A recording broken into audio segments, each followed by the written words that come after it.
That's right, the gaming PC has returned, stronger, faster, better than it was before.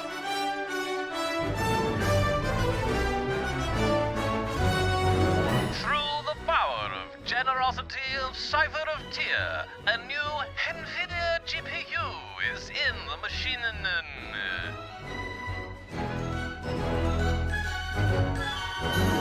And so, as we embark upon today's stream, there will be extra pixels, not fewer pixels, or maybe the same number of pixels. And of course, chat, this is the daily reminder about the pandemic, but more importantly than that, I had a spicy chocolate chip story incoming, nearly died. And so, chat, sit back and relax as we do, I don't know, games and stuff, probably, maybe fantasies, maybe not, who knows? All of this and random facts for Yukina today on Jay's Phantasmagorical Adventures through Twitch.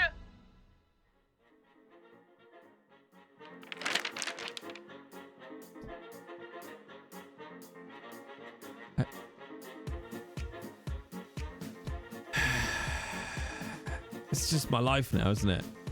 This is just my existence. I'm just gonna have to accept that I'm a fucking orange. All right? I'm just an orange, okay? I live here now. I don't even like oranges. I don't even like orange. Ziz. The only forms in which I like orange are orange juice, no pulp, don't be a fucking freak, okay? Or Fanta. There we go. Why am I looking so good today, chat? I'm looking hot today. I'm looking all right. I'm down for this. It's because I moisturized, chat. Is this what a relaxed J looks like? Oh, not American Fanta. No, not your nuclear waste. No, not your nuclear waste. Yeah. Hot BAFTA nominated boyfriend. No, hot BAFTA adjacent nominated boy. I didn't have any snail jizz this weekend. I didn't have any snail jizz. Aloe. I could go for an aloe. I didn't have any aloe this week. I didn't do any face. There were no face packs this weekend, chat. Okay, calm down. There was not a lot of editing this weekend, chat. I reclaimed it, though. I reclaimed my weekend after my shocker of a Friday, and I'm very happy about it. I could have delved into a depression spiral this weekend, but no, I reclaimed it. I had to wash and put my pajamas on, chat. Oh, yeah. Yeah, Friday afternoon, I was like, no, fuck this. I'm reclaiming my time off. I'm reclaiming my time. So I had a shower, like Friday afternoon, when everyone had fucked off and the septic tank was all sorted out. Did one of them. Had some dinner. What did I watch this weekend? I got through a lot of the X-Men. I watched X-Men 1, 2, and 3. Origins. First Class. I think that's it. I think the First Class was as far as I got. It's really fascinating, chat, watching the old I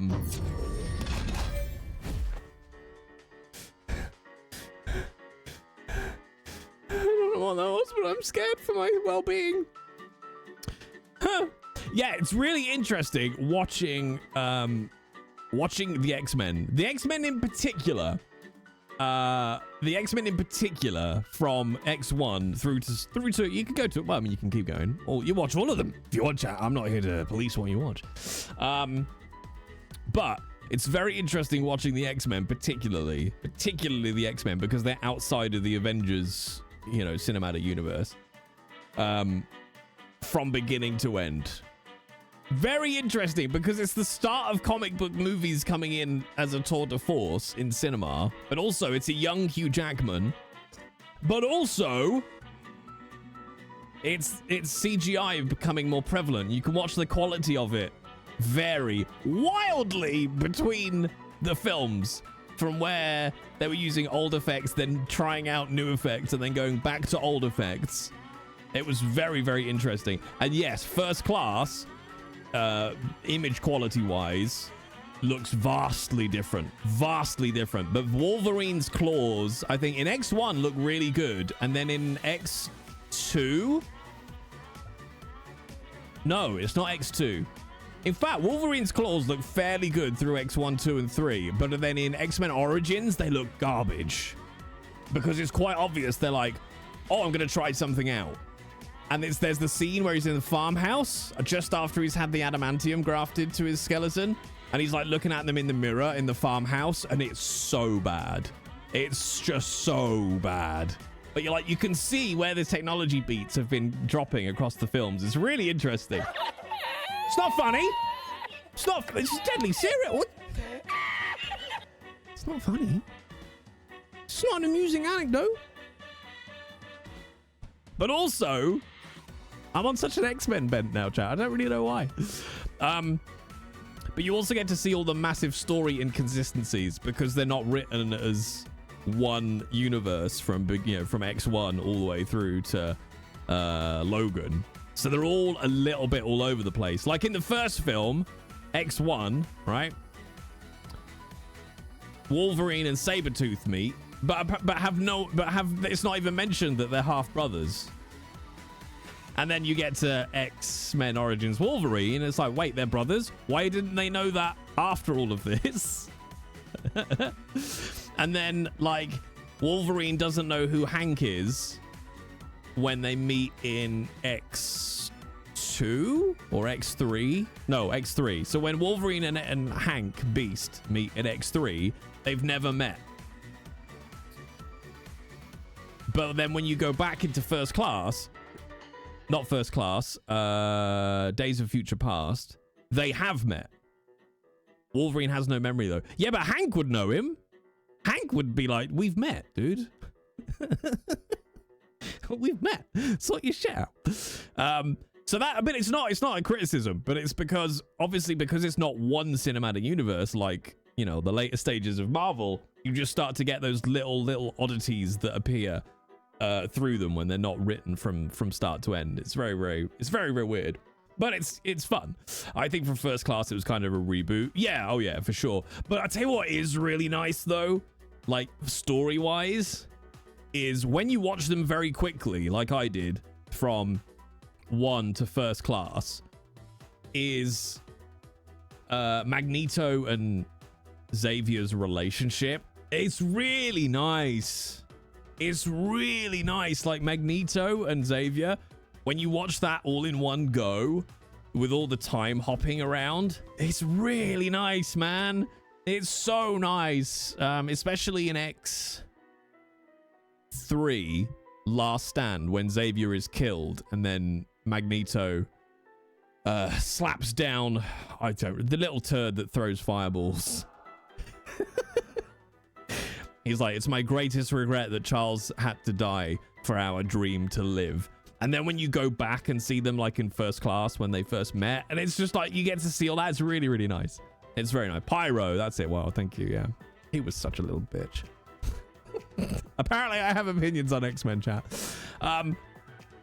But it's also made me now go back and watch the original X-Men 1996 animated TV series.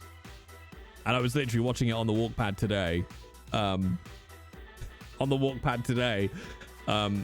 Impersonating every single voice of all of the X-Men, including Storm, by the way, while I was watching it.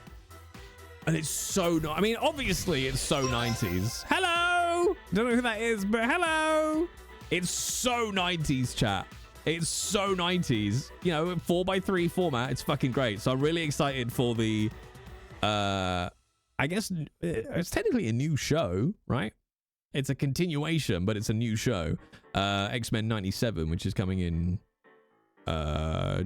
July, I want to say. That's gonna be really cool. Have you seen the trailer for that, chat? I'll get it up if you haven't. The trailer, not my penis.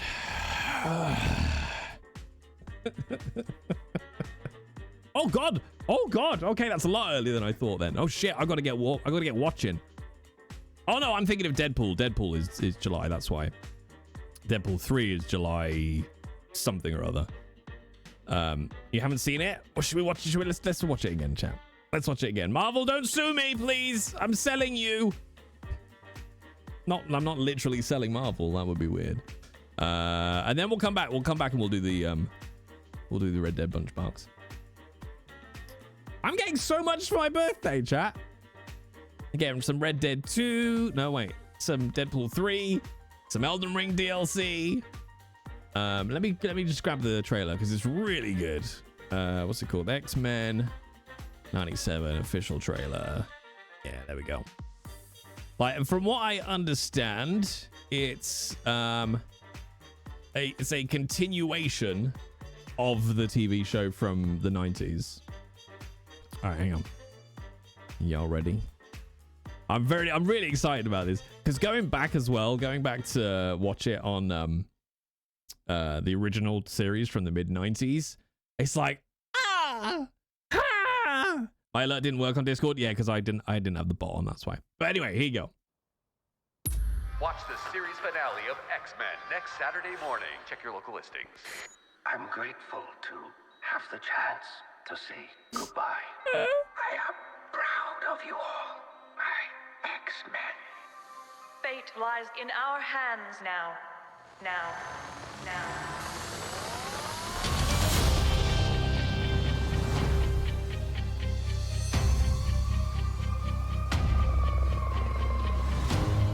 We have to stay vigilant. The professor entrusted us with his dream. No matter how dark it is, we must believe in each other.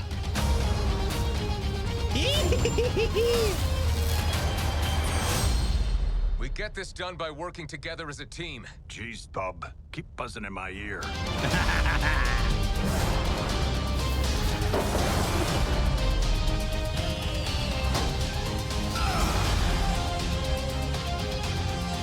Heads up!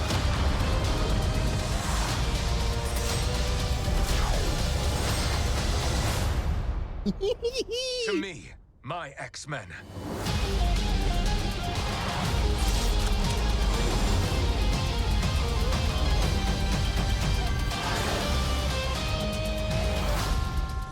Magneto. The last will and testament of Charles Xavier. Everything he built now belongs to me. It's so good, right, chat? It's so good.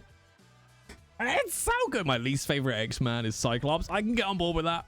I don't know why. It's not because Cyclops is a shit X-Man. It's because he's too good.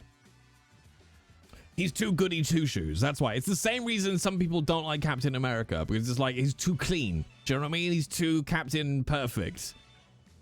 That's why. And that's why Wolverine is so popular, because he has personality.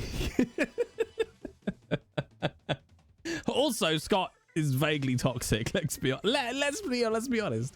Scott is vaguely toxic. But while we're here, apparently, chat, we're just thinking about today on the stream. Yeah, we're just thinking about today. So very, very kindly. So anyway, that's coming in March, chat. Very, very, very excited. But that's my current walkpad. What do you call it? That's my current walkpad binge stuff. So I watched about 4 or 5 episodes of that on the walkpad today. Shall we talk about cookies? Okay, let's talk about cookies briefly. So Millie and I are now on, like, you know, Uber diet time to get fit and hot for the BAFTAs. I only realized today, I was like, oh, I'm gonna have to have pictures taken with you, aren't I? I get to be the trophy husband. Hi. Yes. No, this is Dior. Yeah. And this is from Next. Yeah.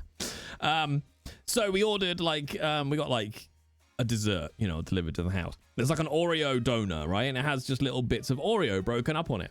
Now, the lights were off because we were watching a film. We were watching The Creator, by the way. And I'm going to loop back round to this because I need to shout out somebody. So we were watching The Creator, so it was quite dark. So I had a bite of this donut. And then I looked down, and it, like, they're very crumbly, right? So bits of the biscuit fall off while you're eating it. And I don't understand how Okay, chat? I don't understand how. I looked down. I was like, oh, great. Grabbed what I thought was a broken bit of biscuit Oreo. And I cannot express to you how unsettling this is. Okay? I cannot express to you how unsettling this sensation is. I was like, oh, a bit of Oreo biscuit.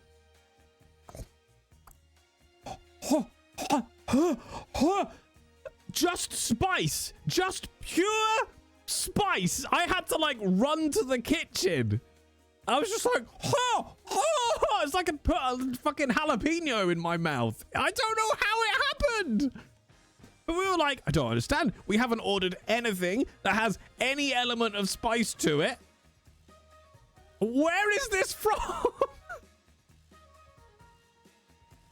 So I don't know, Kat. This is what we couldn't figure out. It was like, no, we have ordered. How is this ghost chocolate chip spice bullet here? I mean, you hope it was spice, but what else could it have been? I'm so scared, chat. And then part of my brain. Man who go through airport turnstile sideways going to Bangkok. Ruby, thank you for the 100 biddies.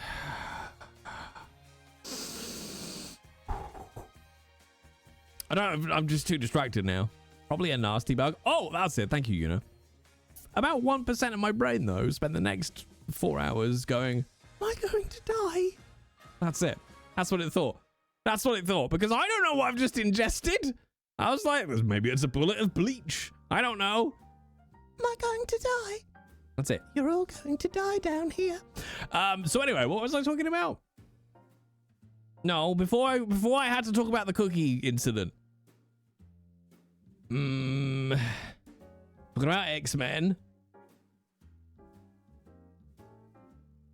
I think that's it. I think I reached where I was getting to the end. I think that's it. I'm watching all the X-Men again. Go and do it. It's great. Trophy boyfriend. Oh, holy shit. Okay, if you haven't seen The Creator.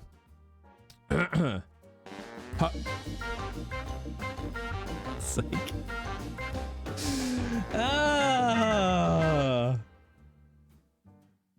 I bought a hat for my leg. It was a kneecap. I'll just be quiet for 10 minutes, chat. What's the difference between beer nuts and deer nuts? Beer nuts are about $2 and deer nuts are under $1.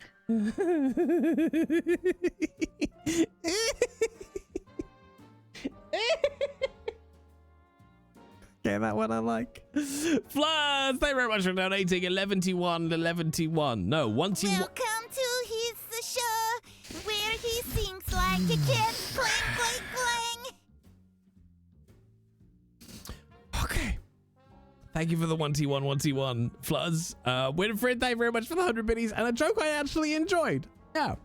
So, Millie and I watched The Creator yesterday, okay, which is a film about AI, futuristic sci-fi. Like, it's a good film. I enjoyed it. It's got Blade Runner-y vibes, and the visual effects are fucking superb. Like, seamless, right? Just seamless. However, chat, if you want to know what an Oscar-winning performance looks like, there is a 7. My bet is she was about 7, okay? That's my guess, because the actor would be 9 now. So let's say that she was filming this 2 years ago, right? Which is not unreasonable for a standard like film production pipeline, right? Holy fuck. She plays a character called Alfie. She's about 7 years old when this was filmed. One of the best performance in the entire film. Like, holy fuck. You want to see what a kid actor can do? Fucking hell. Watch The Creator, and the kid that plays Alfie is phenomenal. Her name's Madeline Univoyels. Holy shit. If she keeps 1/10 of that talent as she grows up and wants to continue pursuing acting, holy shit. Holy shit. Love the lead actor. Who would you consider the lead, Hentai? Joshua was his name. Hi, Mendil. Enjoy your lurk, Helena. He was all right. But let's put it this way. Everybody else in that cast got embarrassed by a 7-year-old, okay? She was just leagues above any of them in performance. Also, like, Ralph Ineson seems to be like a good guy, but couldn't we stop casting him in really random roles? He appears in this as an American general, and I don't understand why. And even when he's doing, you can't not hear the northern in his voice. He's so northern, it hurts. And I don't understand why, out of all the possible actors to portray an American general, you've gone with a guy with a fucking broad Yorkshire accent. I don't understand. But it's also got Ken Watanabe in it, who I absolutely fucking adore as well. But yes, anyway, chat, go and watch The Creator, and if you want to watch a masterclass of acting, the kid that plays Alfie. Hoodie! Very, very good. Very, very good. So good. Ken, I will, like, Ken's one of those actors where I'm like, oh, if Ken's in it, I'm watching it. Do you know what I mean? Like, there's not many actors where I'm like, oh, if they're in it, I'm watching it. But yeah, if Ken Watanabe is in it, I'm like, oh, I'll watch that. Done. Which I hate, because I know I shouldn't, especially as an actor, I shouldn't be like, oh yeah, we should cast people because people will watch it if they're in it. But seriously, if Ken's in it, I'm watching it. If Ken's in it, I'm watching it. Isn't Creation the film? It's not, Creation wasn't the film. The Creator is the name of the film I'm talking about. Hey, man, I've been watching your streams for some time now and stayed quiet. I'm gonna have to leave now. Okay, JDL. Bye. Is it because I said I like X-Men? I get it. Donnie Yen and Ken, I'll watch it every time. I just probably won't completely destroy that little girl like it normally does. Yeah, I mean, like, you're gonna have to leave now forever. Okay. I don't know what you want. Thank you for watching, JDL. I mean, it's the X-Men thing, isn't it? Is it the X-Men? Is it because I ate a spicy Oreo cookie? Hi, Jay. Hi, chat. Hi, Raving. We're talking about young actors. Like, because she's acting as 7 in a blockbuster film, it doesn't mean that she's going to stay in acting. Do you know what I mean? But the other interesting thing is, I said this to Millie, like, if she could get worse, though, which is the weird thing about acting, is there's something about something about being a 7-year-old that means that as she grows up and becomes more aware of the world, she could end up being a worse actor. Do you know what I mean? Like, there's something about being 7, and if you can tap into the world of imagination, that means you can just vanish off and just give these beautiful, natural performances.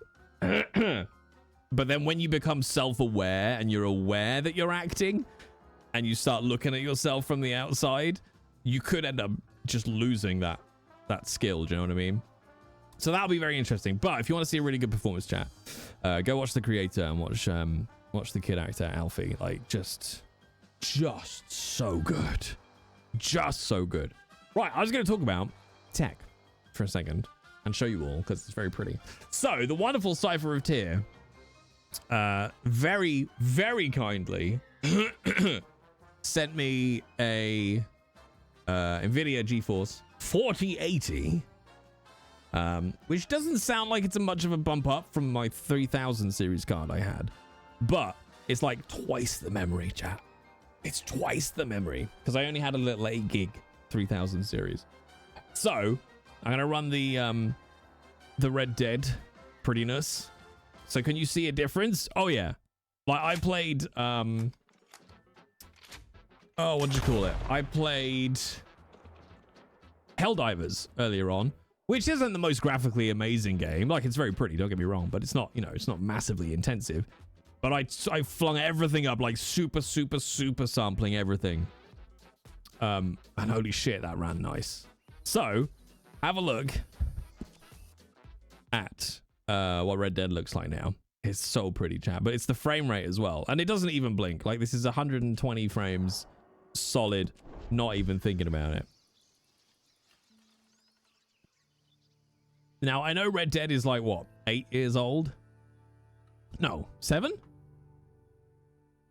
But this is very intense graphically, this game. And it just looks amazing. So yeah, we'll run this so you can see how very 2018. Jesus, what is time? What is time? But yeah, I'm considering doing a single player playthrough of this again. Because I can never, I've tried it like 3 times on stream to get this game played, and apparently I keep stopping just before it gets really good. So we'll see. But yeah, it looks so beautiful now. Yeah. Do you know the other problem, Tom, is because I've done it Red Dead roleplay, none of the map feels new and exciting to me in single player. I don't feel like I'm exploring at all because I know the entire map, which I think is what fucks with it quite a bit in terms of enjoying the story. I'm like, oh my god, we're going down to this new town. I'm like, yeah, but I've been here 1,000 times already. So that's the frame rate at the bottom, chat. Bearing in mind, it's capped at 120 frames.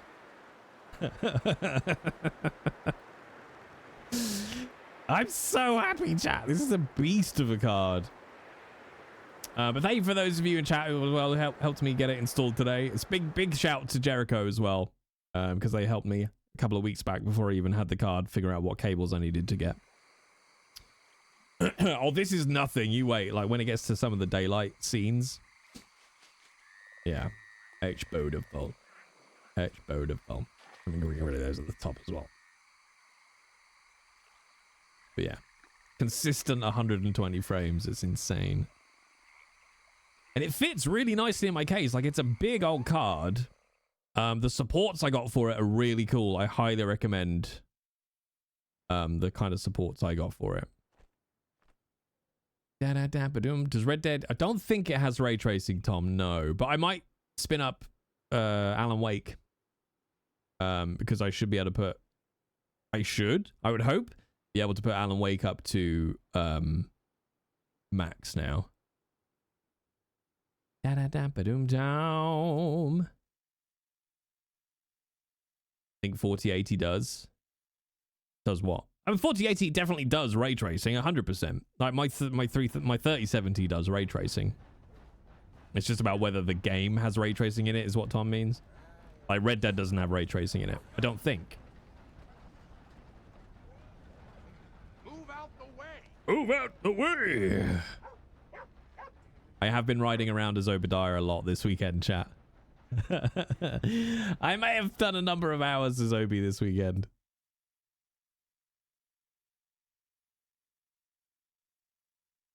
Is this Saint-Denis next, I think?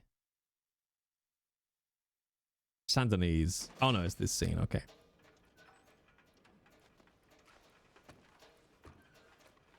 Show me the champion of light. Lo, lo, lo, lo, lo, lo, lo. 7-year-old game, chat. 7-year-old game. It's insane. No, 6. How is it only 6, man? That feels weird. It can't only be 6. Don't do this. I don't think I've seen it drop under 100 frames yet.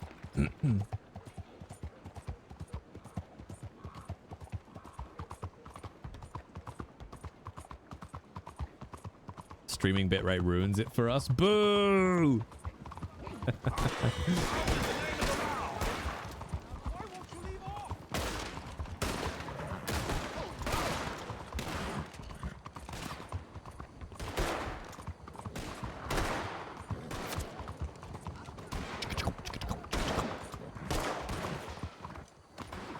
Yeah, I can definitely tell the difference in the amount of memory. It's the worst hiding spot ever, Arthur Morgan.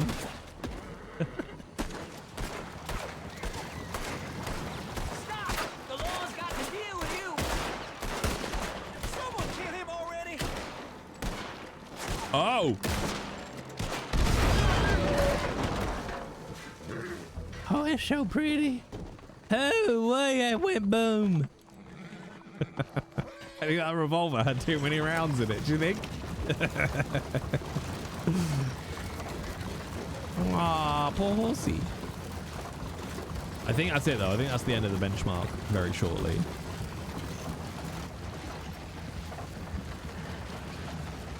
But yeah, not really breaking a sweat, chat. I'm so happy. It's one of those high capacity revolvers. Oh yeah, that one. It's such a gorgeous game. Such a gorgeous game. Is this Scooter? No, Linz, we're just running a benchmark on Red Dead. There you go. Average FPS 116. I think we're all right with that, chat. I think we're all right with that, aren't we? Fucking hell. Fucking hell. Oh, that was dynamite, Broom. Yeah, that was dynamite. Is what that was. So yeah, there you go. Thank you ever so much, Cypher. It's fucking gorgeous. It's fucking gorgeous. I don't know if there is an Alan Wake we can easily spin up. But this will be a good test because the 3070 could not handle Alan Wake. As soon as I turned ray tracing on, the 3070 was just like, no, I can't. I'm done. I'm done.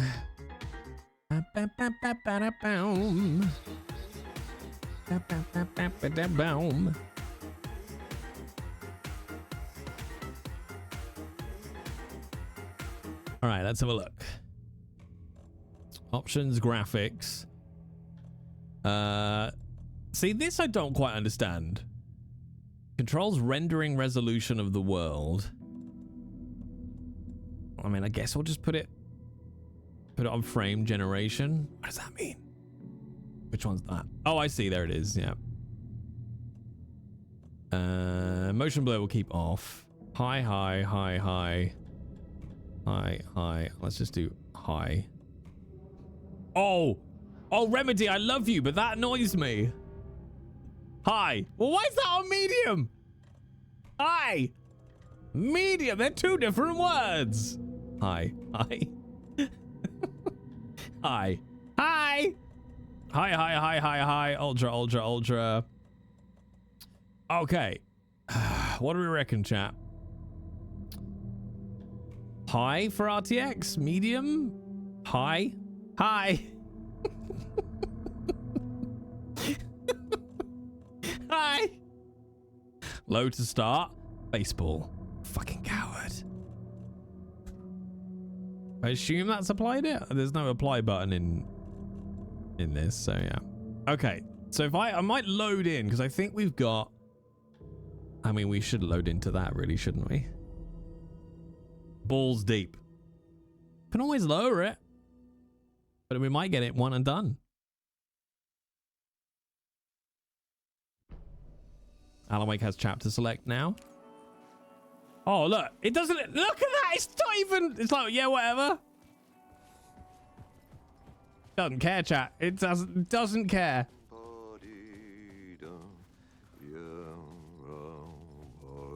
It's not even thinking about it.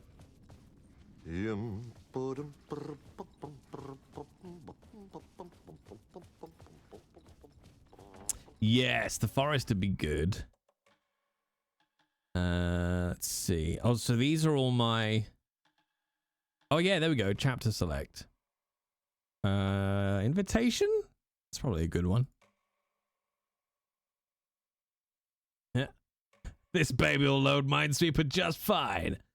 Do you have a monitoring program that shows utilization? I mean, other than Task Manager, no.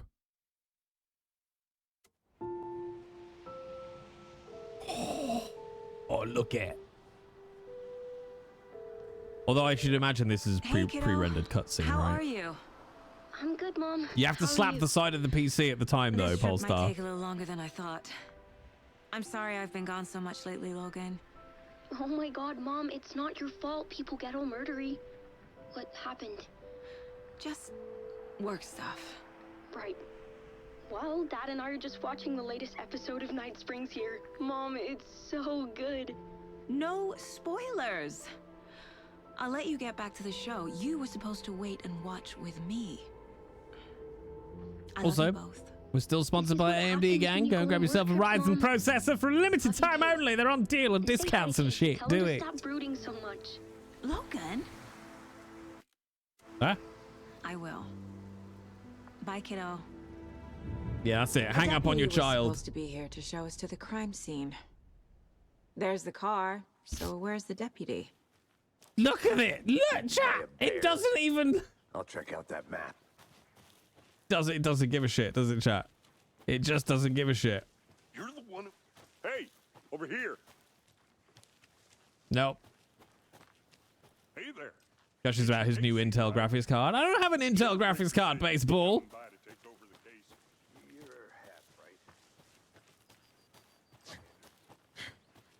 Isn't, oh, not even blinking, is it? 4090, 4080. Yeah. 16 gig, 4080. And I'll be honest, it's running smoother on the monitor in front of me than across in OBS. Phenomenal, chat. It's doing it. It's doing it. How do I pull my weapon? How do I cook some fools?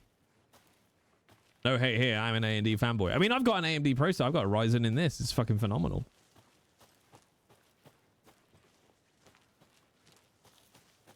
Hello, I want to look at your face. I want to look at it real. I want to look at your face. Ugh. Saga Anderson. I'll be leading this case. Seems you already know my partner, Alex Casey. Shoot. Sorry about that, ma'am. I'm Deputy Mulligan. He's pulling the mulligan. You know that.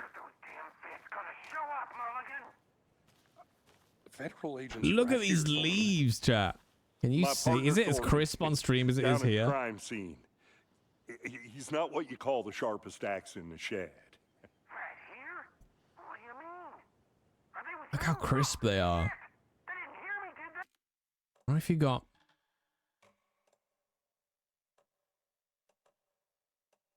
Trying to think of one that would be. Well, the concert scene. See, I think I had a save, but it's after the concert. Sadly. I don't know if there's a chapter that's maybe summoning. Or come home.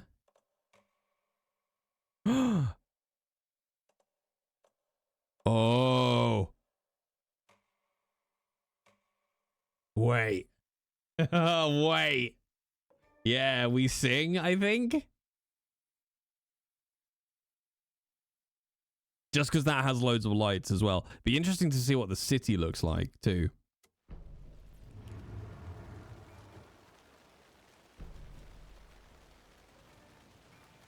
Wait, is this Sing?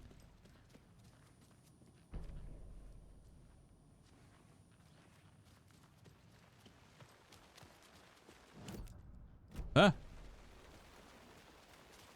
I swear this isn't Sing. Go on, let me get my gun out. Just let me try and shoot an old lady. Come on. Yeah, look at that, chat. It's so gorgeous. But I'm just amazed at how well it's running. Can we do... Damn. Oh, I don't have it. Let's have a look. See if I can see what my utilization is.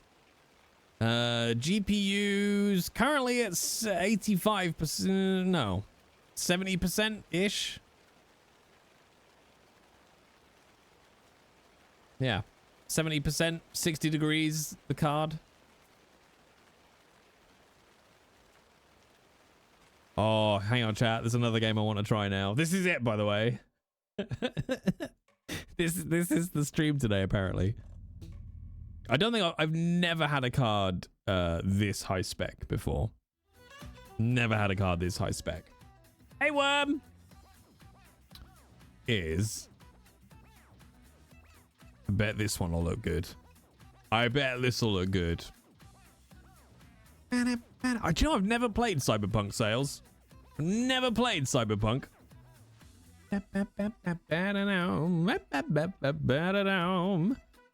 No,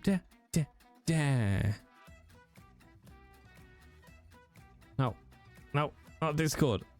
Thank you, EA. I bet this will look good. Maybe. God. Dead Space remake? I don't own that actually. I've got it on PS5. I've got it on PS5, but not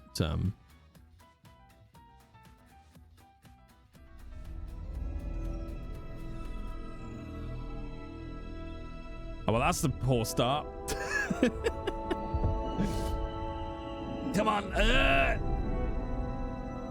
You'd never know this one was made by EA, would you? I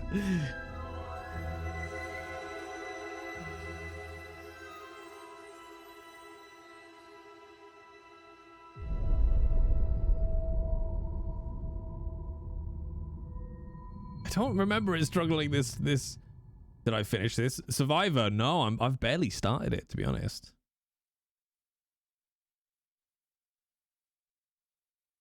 Oh God. Oh, it has to optimize. Oh, you can't even see it now, chat. It's optimizing game files, which is weird because I've already played a bit of this, but I don't know if it's figuring out that it's got a new GPU. Maybe you're not a fan of the level design. Yeah, I can see that. Like, I played the first one and really enjoyed it. It's clever. Like, they've almost gone, in some ways, it almost gives me Souls-esque vibes of level design, but it's, I don't know, it's a little all over the place. Change drivers. Okay, all right. I don't know. It's interesting though because the screen is not black. There you go. I'll have that instead. The hubs just tested the smoke detectors and they're so screechy and loud. Yeah, it's usually PC. Whereas like Elden Ring was rough on PC when it came out, for example, but was absolutely fine on PS5.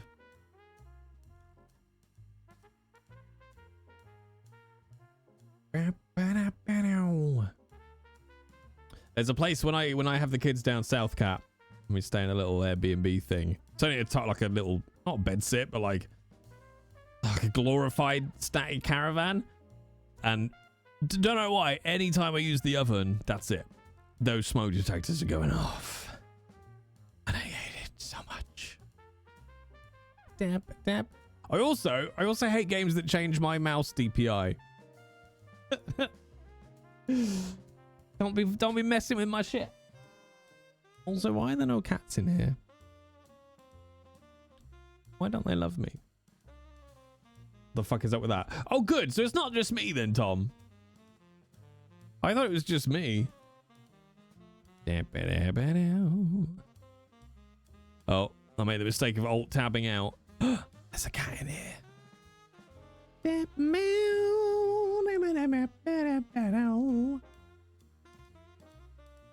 She's just down here. Come here. What is wrong with you? What is wrong? Why do you need a hug? Why do you need a hug?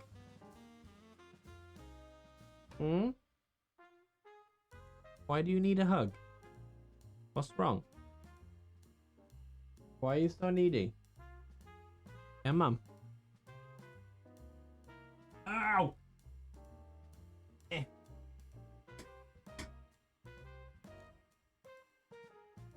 you go. Go sit over there. Look, and then you can have chat as well. She's like, no, I don't think I will. Ah, off.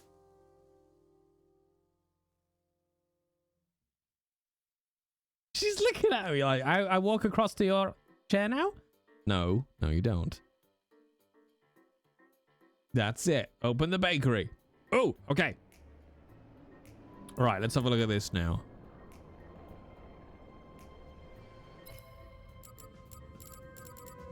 Oh, God, this is struggling. Okay, full screen.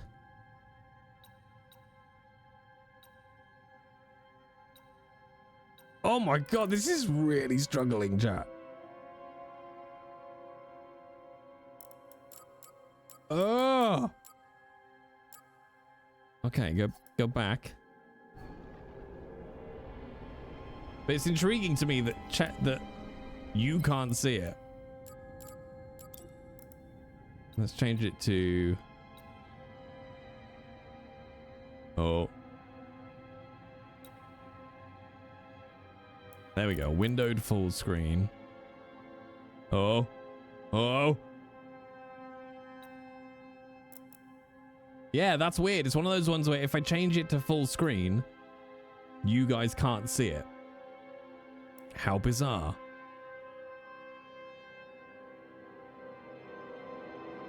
And then look, blink, comes back. Weird.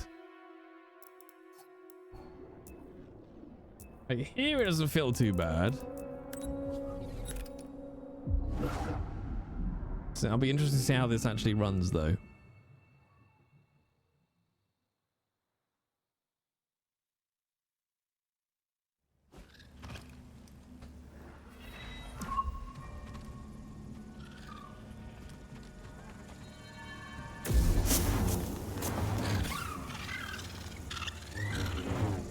Oh, it's got that same issue though.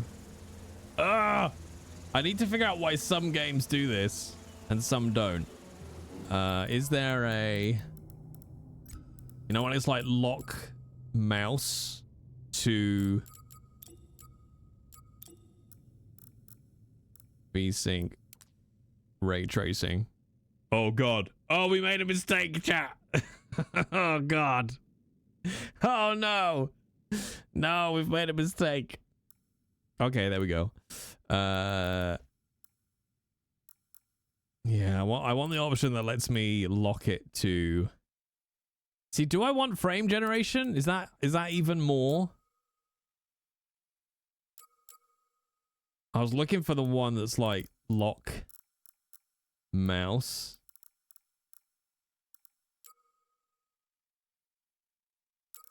Okay. I have to turn off basically the thing that lets me connect to the stream PC. Otherwise the mouse wanders off.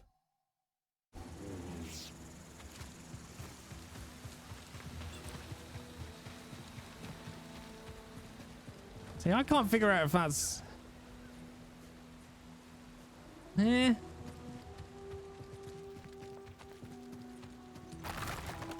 I don't know.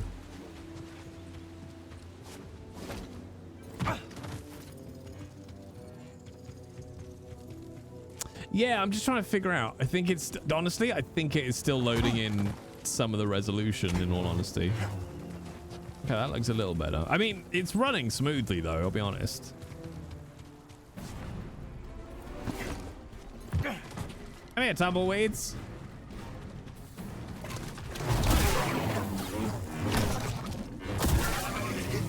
I don't know what any of the controls are.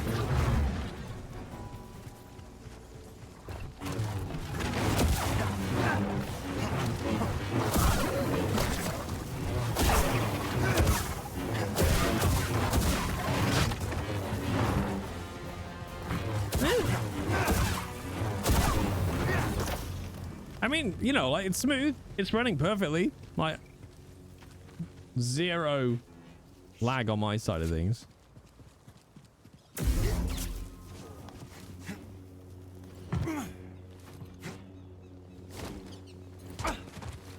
Yeah, it works. By the way, this town here is the most demanding area in the entire game. Ah, interesting. Okay. But yeah. It doesn't look as good as I was expecting it to, I'll be honest.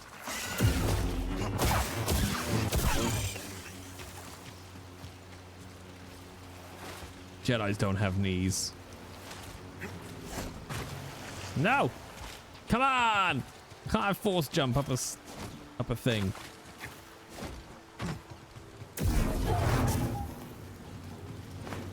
How do you do force stuff?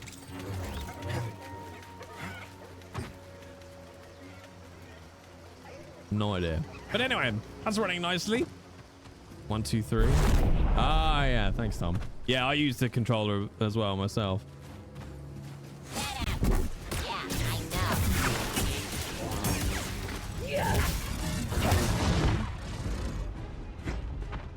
Just for you. Oh god, I don't know what the heal button is. But yeah. What's crazy though is I think Red Dead still looked better. I think Red Dead still looked better, chat. I think Red Dead looked better, which is insane. Absolutely insane.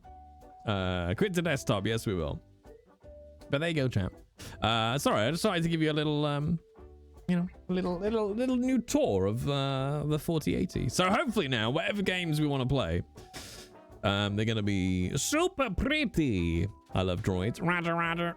Me, roger, roger.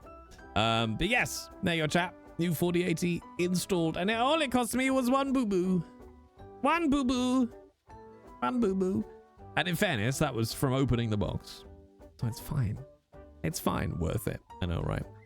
Wait, what's this? Dark Souls Arch Thrones? What? What is this? What is this? What is this? Is this official? What is it? What is it? The fuck is that? I don't know. Is it just like it? Is it some mod? I think it might just be a mod. Okay, I'll go all excited then. I thought it was some new game. Demon Souls. 51 minutes later, Jay remembers that Yukina would like a random fact. Are you still here, Yukina? Or have you left? Because you're like, fuck this bullshit. He's just running benchmark tests. What a loser. I would like to see the baby. Okay, there is the baby. Okay, Yukina wanted a random fact. Here it comes. A jam sandwich contains the same amount of fiber as 3.7 hectares of oat. Yeah. It's true. It's true. Wait, I know a more important announcement. Hang on.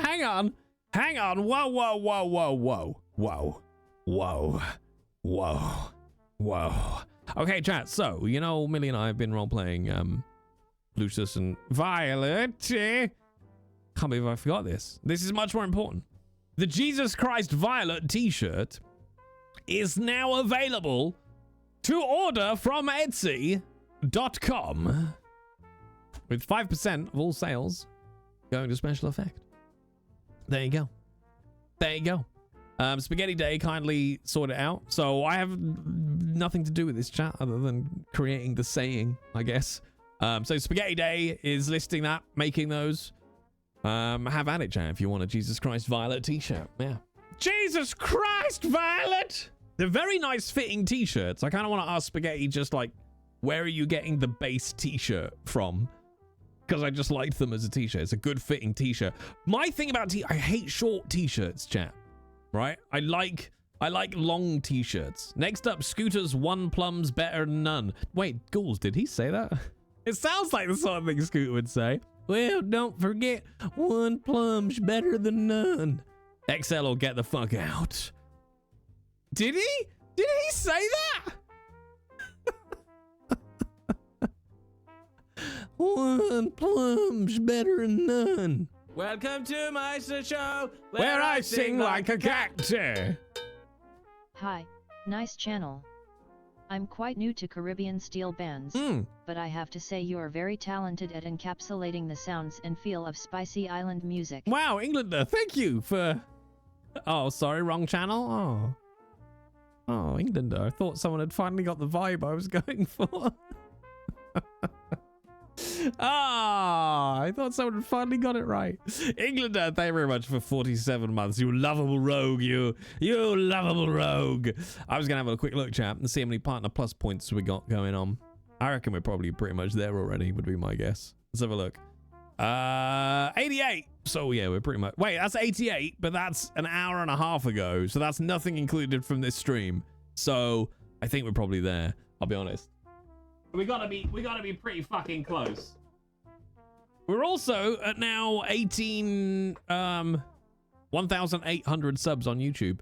Yeah, that's right. And in the last week, I've earned a whopping £3.76. Oh, the money's coming, chat. I got a fever. And the only prescription is more Foo Fridays. Hell divers. Welcome to my show where I sing like a cat. Have another. Polestar Costa. Thank you very much. Thank you very much, Polestar, for 12 months. Oh, it's our anniversary. It's our anniversary. I will say, actually, thank you very much, Polestar, for a whole year of bullshit.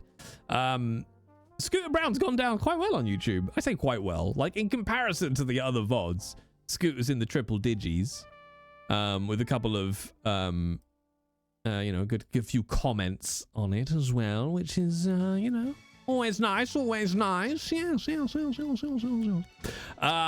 hours ago? No, an hour and 33 minutes ago. I can see it right here, Yukina. It says it on my screen, an hour and 33 minutes ago. Plus, wait, words subbed, that's 6 points. So that's 94. Polestar, 95. Savvy Panda, 96. Old School, 97. There was someone else at the beginning as well. Barb, that's 98. There you go. It's pretty much there. We're pretty much there, right? Honestly, good RP is easy to watch. Yeah, but that's what weirds me out, because Scooter probably only talks to somebody else in that stream for about a grand total of 15 minutes. He's got such game, though, Scooter. I tell you, Jack. If you're not in the Discord, I said the other day, I was logged on as... or I can, on Ranch, you can see your telegrams through their website. Welcome to my show where I sing like a cat. Ajna, thank you very much for 7 months. That might be the 100th Partner Plus point. Who knows? In which case, that's March already done, chat.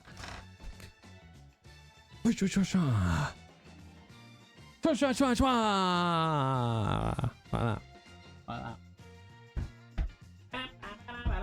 Was he really with Marianne for an hour? Is he really with Marianne for an hour? He's definitely experienced with all them ex-wives. Okay, Cavolk. Dealer's choice for a limerick. Okay, let me try and find one that isn't racist, homophobic, or misogynistic. This could be difficult.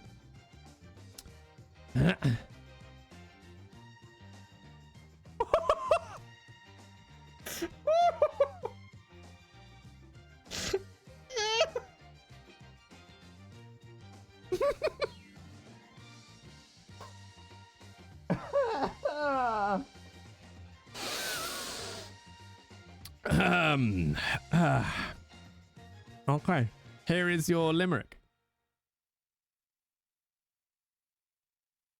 There once was a lady from Arden who sucked off a man in a garden. He said, "My dear Flo, where does all that stuff go?" And she said, "I beg pardon?"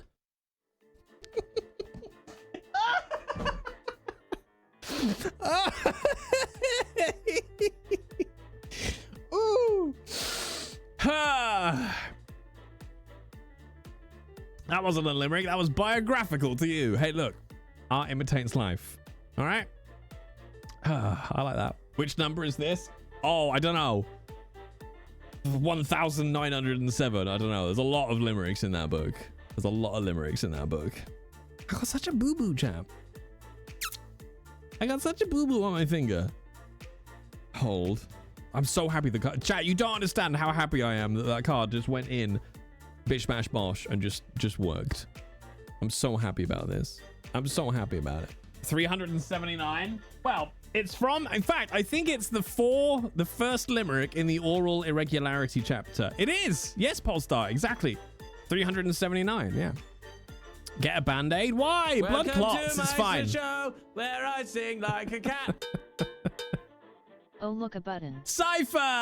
Thank you very much for 6 months. Cypher, we've just been showing off the brand new 4080. We ran the benchmark tests in Red Dead Redemption 2. We fired up Alan Wake with everything turned up to full, including ray tracing. We had Jedi Survivor going. Flawless. Cypher. Just...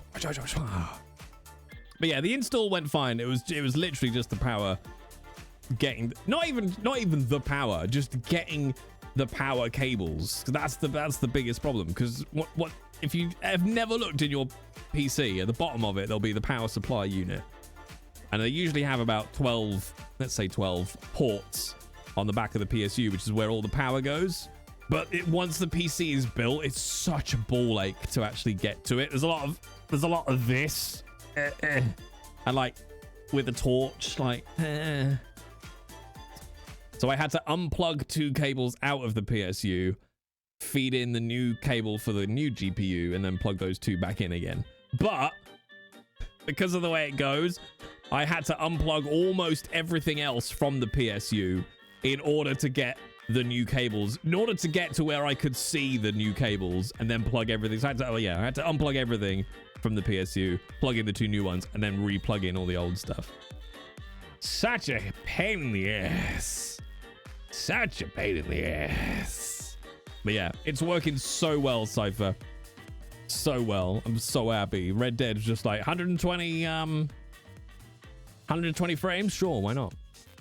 Good cable management can be schmexy. Well, Q's, here's the thing. My PC has got fantastic cable management, which is fine until you want to change a cable. And then everything is cable tied into the frame of the PC, and it's all braided and neat. And I'm like, no thanks. Jay can handle my cables any day. Have you not seen the underside of my desk? Hang on. We're going to get sexy now, chat. Oh, I don't even know if I've got it, actually. Do I have it? Twitch collateral, images, miscellaneous. I don't know if I kept them. I thought I had, but maybe not. Maybe it's under here. Miscellaneous. No. Oh, I thought I had it. Or camera uploads? No. I'm sad. Sad. No, that's just a load of half-naked pictures of me. What? Sorry? No. Miscellaneous. I thought I had the pictures still of the underside of my desk. Twitch collateral videos? No. Images? No, I don't have it, chat. Not to hand anyway. I got some pictures of the underside. Yeah. Show the OnlyFans folder. I don't have an OnlyFans. There's no point. I wouldn't make any money. It's all about the money, chat. No, but I have a folder which is all like the last time I got really fit. It's all like my progress pictures from start to end. Shows all the junk mail and sweet wrappers mysteriously stuck to the underside of your desk.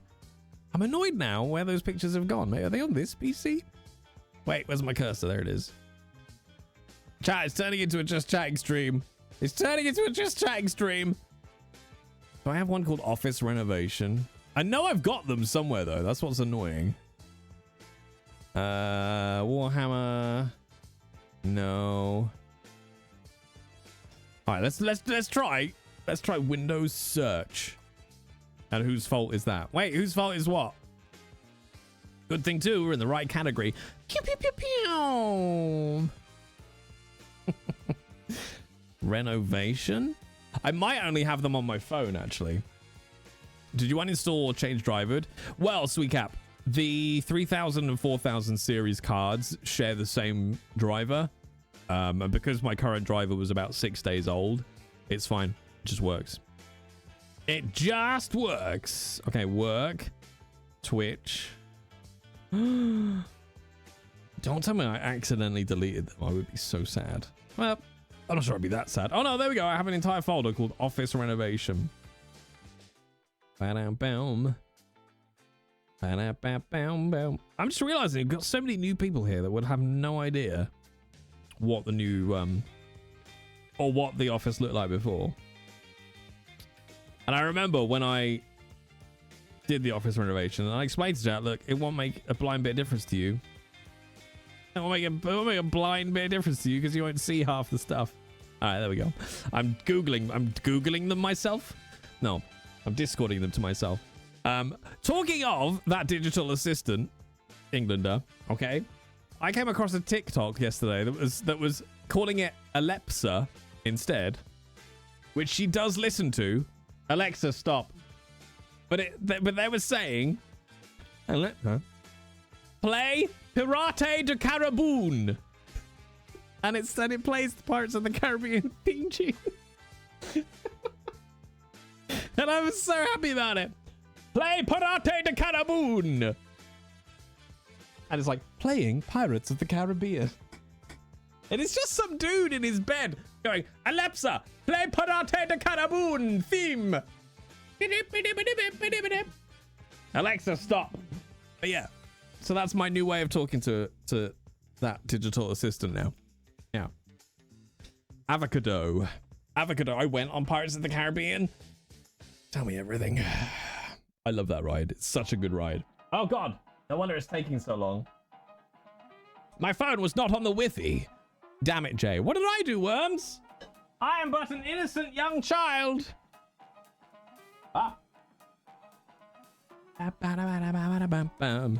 Also, chat, I built Lego this weekend. Chat. I was so happy about it. Okay, who wants to see my undercarriage? Who wants to see my undercarriage? What's the best picture of it? Oh, that's a pretty good picture. Okay, save image. And I'll show you the before and after as well of what's it called? Office Renovazione. All right, save. That one, yeah. Save. Save. Okay. Is the Pope Catholic? Probably not. I reckon the Pope's probably agnostic. I'll be honest. That's my guess. I reckon it's just fake. All of it's fake. All right. So here is, like, it's hard to take a picture, but for example,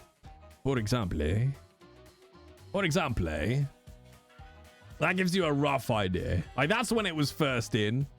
So I don't even think that's actually all of it / finished. But yes, that's the underside of the desk. In fact, I think it's actually neater than that now. But that's one side. And then there's like another power bank on the other side. I do, Daddy. Yes, we're now rocking a 16 gig 4080. That's some sexy cabling. I have more. I don't know if I've got any better pictures. But to give you an example of how it actually looks, and to be fair, this was before I went dual stream PC. Da-da-da. See if I got a good picture of it. Maybe that one? I forget how much it changed, chat. It's insane, really. But this is then the before and after. That one. Now, bear in mind, actually, the before picture was I just started taking it apart, so it wasn't actually that bad by any stretch of the imagination. But I just started taking the office apart, and then I was like, oh, I should grab a before picture. So that's partly disassembled in the bottom. But that's the before and after. I forgot to share this. You know, again, we're talking nerdy stuff. Hang on. Let me grab all of these. Da-da-dum. You know, we have Kenneth, chat. Kenneth is literally how I send myself stuff. I use Discord as a file dump. So I just put, I just DM Kenneth pictures, and then I can pick them up on the PC. And boom. But yeah, I mean, I love cabling stuff, Cypher. I adore it. I thought I was getting a new chair. I was offered a new chair, and then I was like, I don't need a new chair. That's just consumerism, and I should probably not. Is it this one? Good job, Milord! Thank you, Kenneth! Oh, this is the slightly old setup as well, because it doesn't have the new cat table on it. So this is off to one side. Let me grab that one. Oh, did I not send myself the other picture? Oh, I don't think I did. You moron! You absolute moron. Oh, I think this one is actually the one that's is linked below the below stream. So yeah, in the realms of even more J-nerd stuff, this is what's to my left that you can kind of see the bottom of in the cat cam. Look, unsurprisingly, more Marvel stuff. Yeah. So the cat cam is now, you can see the bottom of the Iron Man frame. So that's where the new wall table is. But yeah. So there you go. Another Captain America print. Iron Man schematic, which I love. I love that so much. I got that at a convention. There you go. There we go. So we got an Iron Man schematic. You got the Songbird and the BioShock Big Daddy. Got the Captain America, like, original comic print stuff. Then you got the Bloodborne Hunter. Hunter's gonna hunt! Dark Souls plaque thingy. Dark Souls Knight. And then you got the Alan Wake collector's edition set that I got sent when Remedy sent me that very, very kindly. Collector's edition thingy. It was very, very cool. Hunter shall hunt. And then, of course, cat bed. But then this, I think this is the one is my public facing picture of the stream setup. So there you go. That's the after. What's the little ball by the hunter's feet? Oh, that's some of the STDs that chat gave me. Yeah, that's some of the STDs that chat gave me. Not going to explain that any further. Yeah, that's it. Yeah, there you go. Cat's gone now. Cat's gone. Hang on, wait. There was more questions. Hang on. So the top is new, or is the bottom? Why would I have made it worse? Right, hang on. Have I washed my balls lately? I mean, every morning. A good ball wash. I'll have a good ball wash. So yeah, that. So chat. I can't remember what year it was. They sent me these little teddy bears, but apparently each one represents what an STD looks like under the microscope. Don't ask me why, chat. I don't know why they're like this. I don't know why they're like this, but they just are. Okay, they just are. I've got chlamydia from chat somewhere as well. Why are you like this? I feel like there was another question that I was going to answer, and now I just don't care. Now I've lost it. Hang on, what did Daddy say? What did you say about chairs, Daddy? I got a new chair because Juice were emptying out their back office. I got there was a guy in front of me who didn't want the last chair left because the backrest was held on with gaffer tape. I took it home and spent nearly 30 seconds fixing it so it didn't need the gaffer tape anymore. Boom. Lego. I mean, I'll talk about Lego for days. Oh yes, Pumpkin. Perfect person to say Lego, actually. I built the Death Star scene with Palpatine and Vader and Luke. That's how I made my Friday better. See, you know, I do appreciate the shit that you sent me. Not that it's shit. I mean shit as in like the collective pile that you send me. But Friday, I got myself a bag of Haribo as a little treat. And I sat down with the little roll around desk thing. And I sat down and I made the Death Star scene while I watched. I think I had the Big Bang Theory on the telly. I was just watching the Big Bang Theory, munching Haribo and building Lego, and my day went from like that to like whee. It was so good, chat. It was so good. Did you see the latest Lego tweet? What? Wait, if I click on this, is it gonna make me sad? Is it just gonna make me want stuff?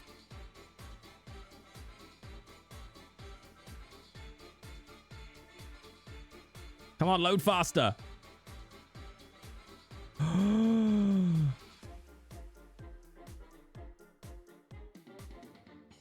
What's it gonna be? What's it gonna be, chat? Are they just making a mimic? I want it. I want it.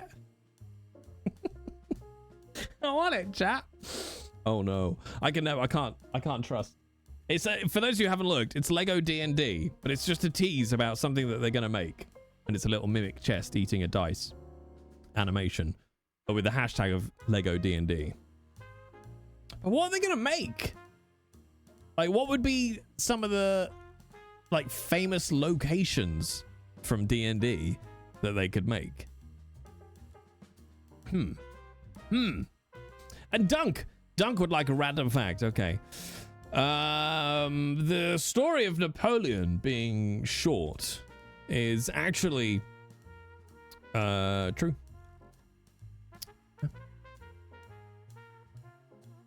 Mind Flayers, Avernus, yeah, Menzoberranzan, 3D terrain, dragons, boulders, various landmarks. God, could you imagine a Lego boulders? Like, what's the one from, is it Rivendell? Is it Rivendell that they did? It's the huge Lego set of Lord of the Rings. Imagine like a Baldur's Gate sized Rivendell. I thought it was a myth brought about by decimalization. See, now I'm sad because I want to talk about the fact that Napoleon wasn't actually short. Elf Song Tavern would be awesome. Interesting. Do you know what, though? Lego would make a great way of making D&D scenery. Oh no. Oh no, chap. Oh no. Gortash's throne room. What's the line? He was a young man, but handsome or something? I don't know. He was a young man with a weird face. That's the line, isn't it? Millie, what's the line? He was a young man with a weird face. I don't know why I've gone like this. Line! Line! Also, did I talk about, I said something like, oh no, I'm thinking of a conversation I had with my daughter now. And thinking that it's a conversation I had with chat. Oops! Oopsie! You're not my children, chat. Go away. Where did Napoleon keep his armies? In his sleeve eyes. Oh, TTS, you ruined it. I'll do it for you, Spaghetti. Where did Napoleon keep his armies? In his sleeves. Okay. Are you ready, chat? I've got a pun for you. Where are your buccaneers? Under your bucking hat.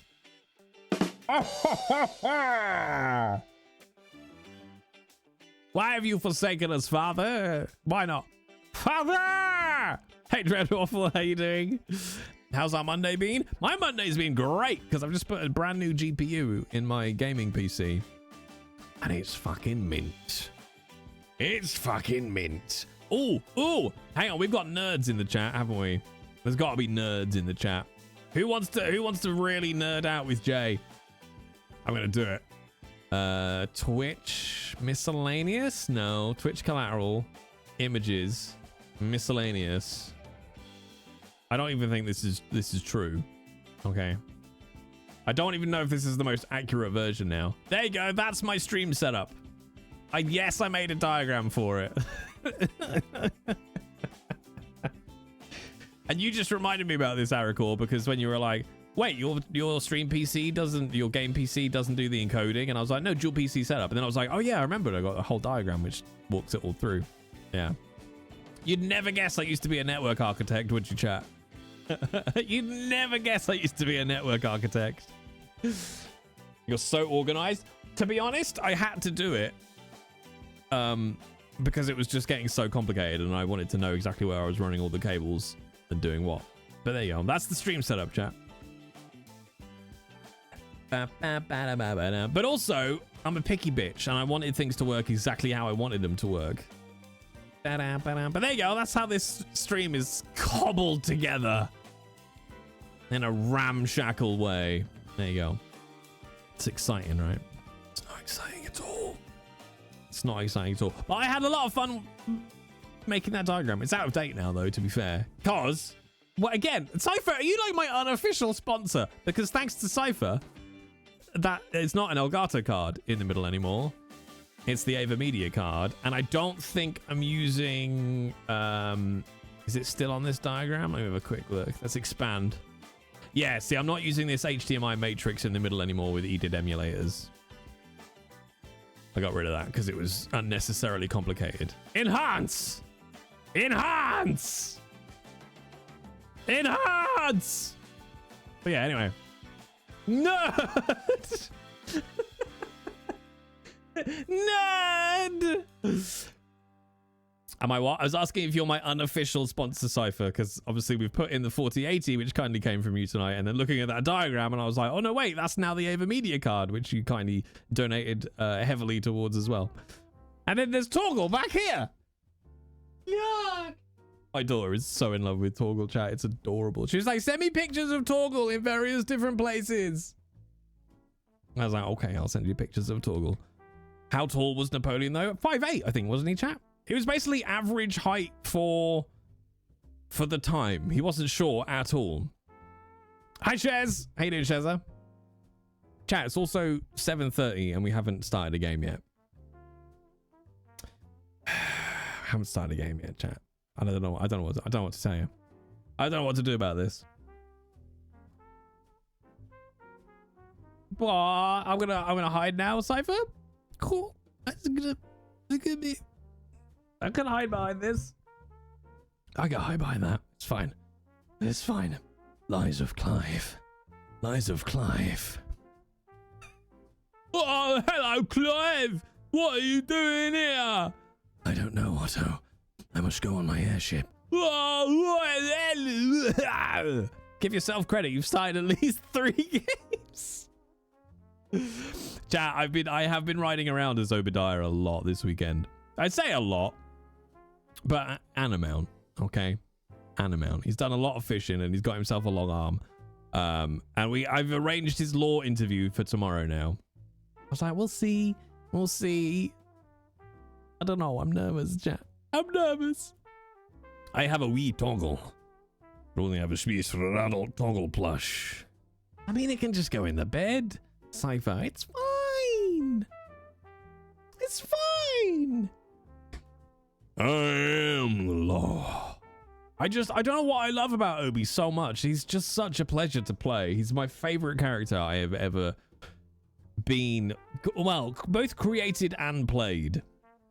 If they don't accept Obi, they don't deserve him. I can't imagine they'll have a problem, to be honest. It's a weird one though, because when you're playing a character who was Law and is coming back to Law, like you can't, from a roleplay perspective, you can't just go, oh, my character is an experienced lawman, right? And then automatically assume you're going to get in law. But in terms of Obi, his backstory is that he is an experienced lawman. But as a player, I'm also an experienced law player as well. So it kind of is fine for me, but you couldn't just do that as a, you know, like you couldn't just write into your backstory that you're the best surgeon in the world and then immediately demand to be on medical. Even more fun than Lucius? Yeah, from an actor's point of view, yes. Like, Lucius is more fun than Obi as a character, but Obi is much more enjoyable to perform as. God, that sounds wanky, doesn't it? Yeah, I feel like when I just put on Obadiah, that's such a cathartic experience for me. Yeah, he lives in my soul. Yeah. But Lucius is much funnier. Like, Obi is not funny. Obi is a dramatic character. To be fair, he has his moments, okay? How does Obi feel about the pause? Help them all opportunities. Obi is the kind of guy who, like, what's really interesting, I'll be honest, playing Obi is it's so easy to find it analogous with modern day police and police relationships. Like, if you really dive into the psychology of roleplay, it's actually quite interesting, because roleplay, especially, you know, on a large enough server, like on average, if I log in on an evening to Ranch, or if I see how many people are on, you know, there's always a couple of 100 people on that server, America time, like from about, I would say maybe about 6 o'clock onwards, UK time, there is at least 150 players on, right? So you end up with a tiny little microcosm of society as a whole, right? And it's quite fascinating then, because you can see the same psychological things play out.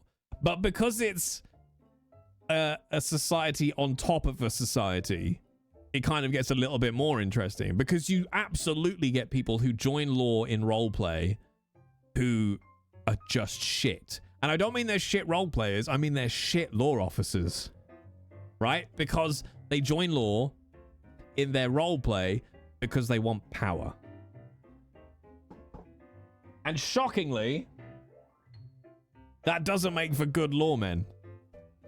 It can make for good role play, but it doesn't make for good lawmen. But it's interesting that you see that exact same thing happen.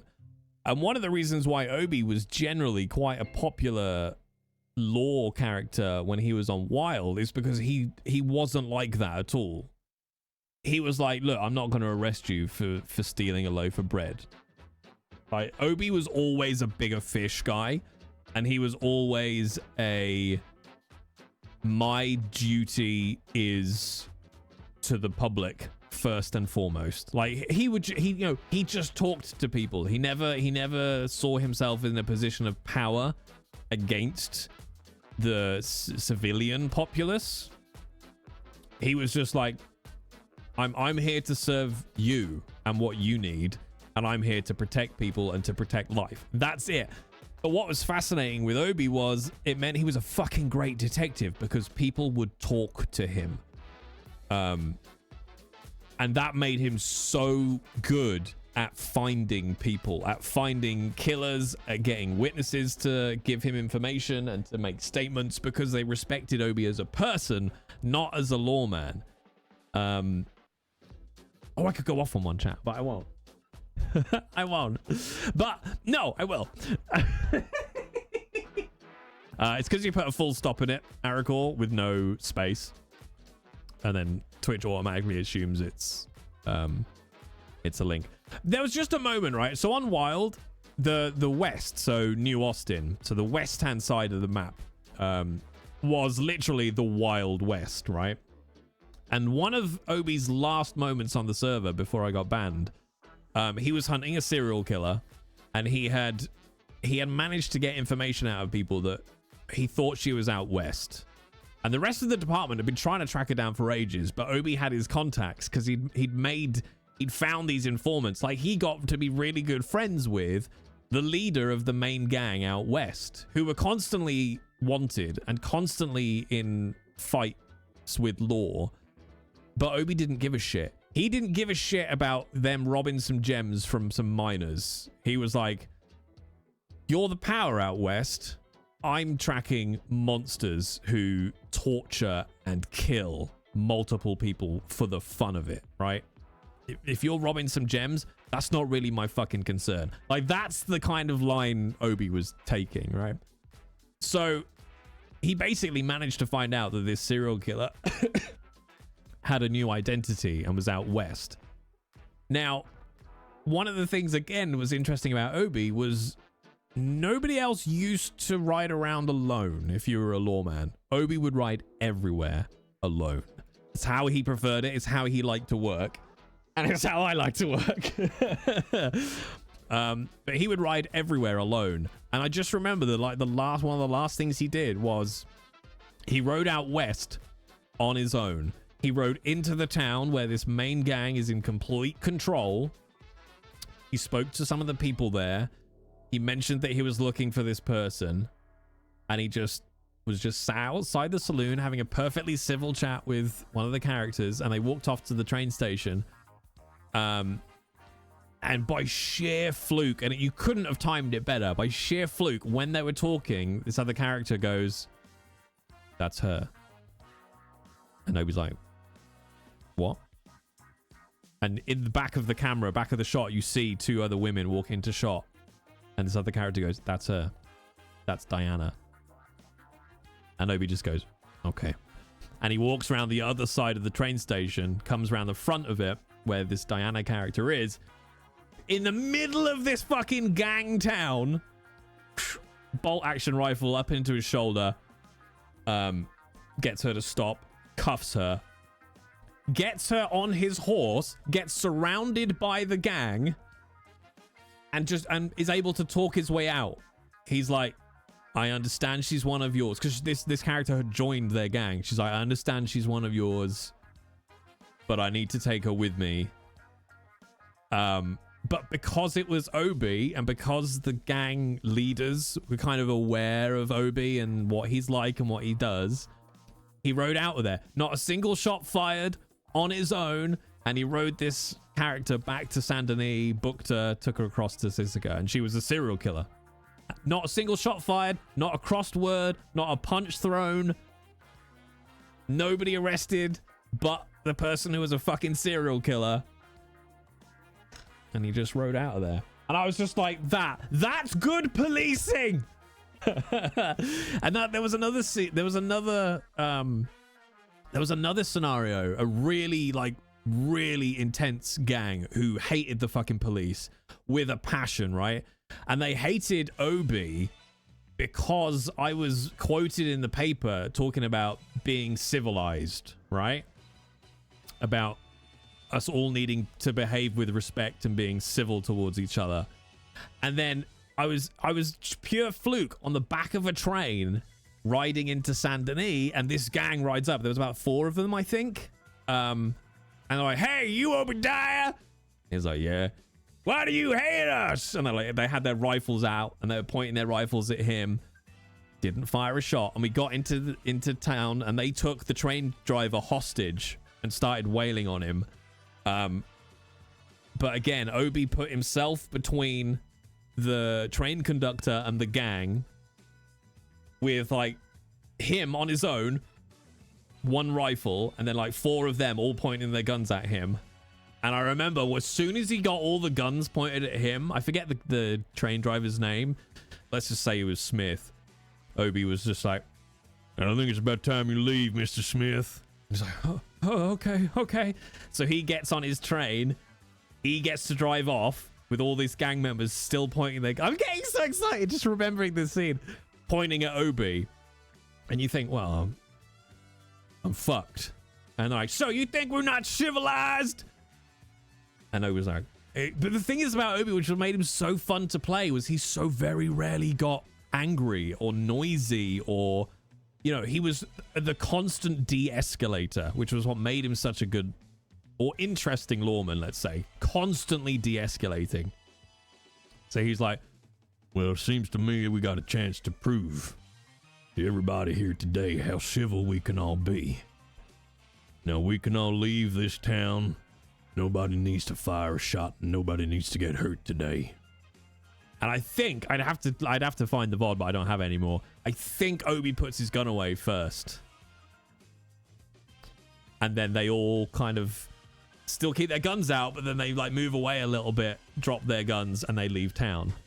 And it's like, again, not a shot fired. De-escalate the situation. So anyway, that was good. That's what Obi is. He would always rather talk than shoot. Anyway, sorry. I mean, what? Hi, chat. How are you? So when you join an RP server, do you have to give the details of who, what, how you intend to play? It varies server to server, to be honest, Big D. Some of them are like what you would call a public server, so you can just join and play. Some of them are somewhere in the middle. It depends, honestly. There isn't one answer.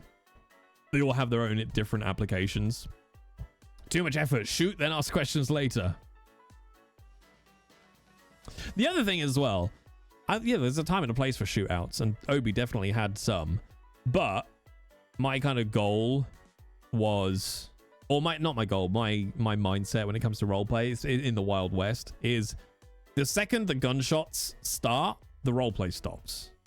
In the main, you've still got roleplay in a gunfight, but you know what I mean? Like the second you start shooting at each other, that's kind of it for the roleplay. It's now a gunfight, and whatever happens after that.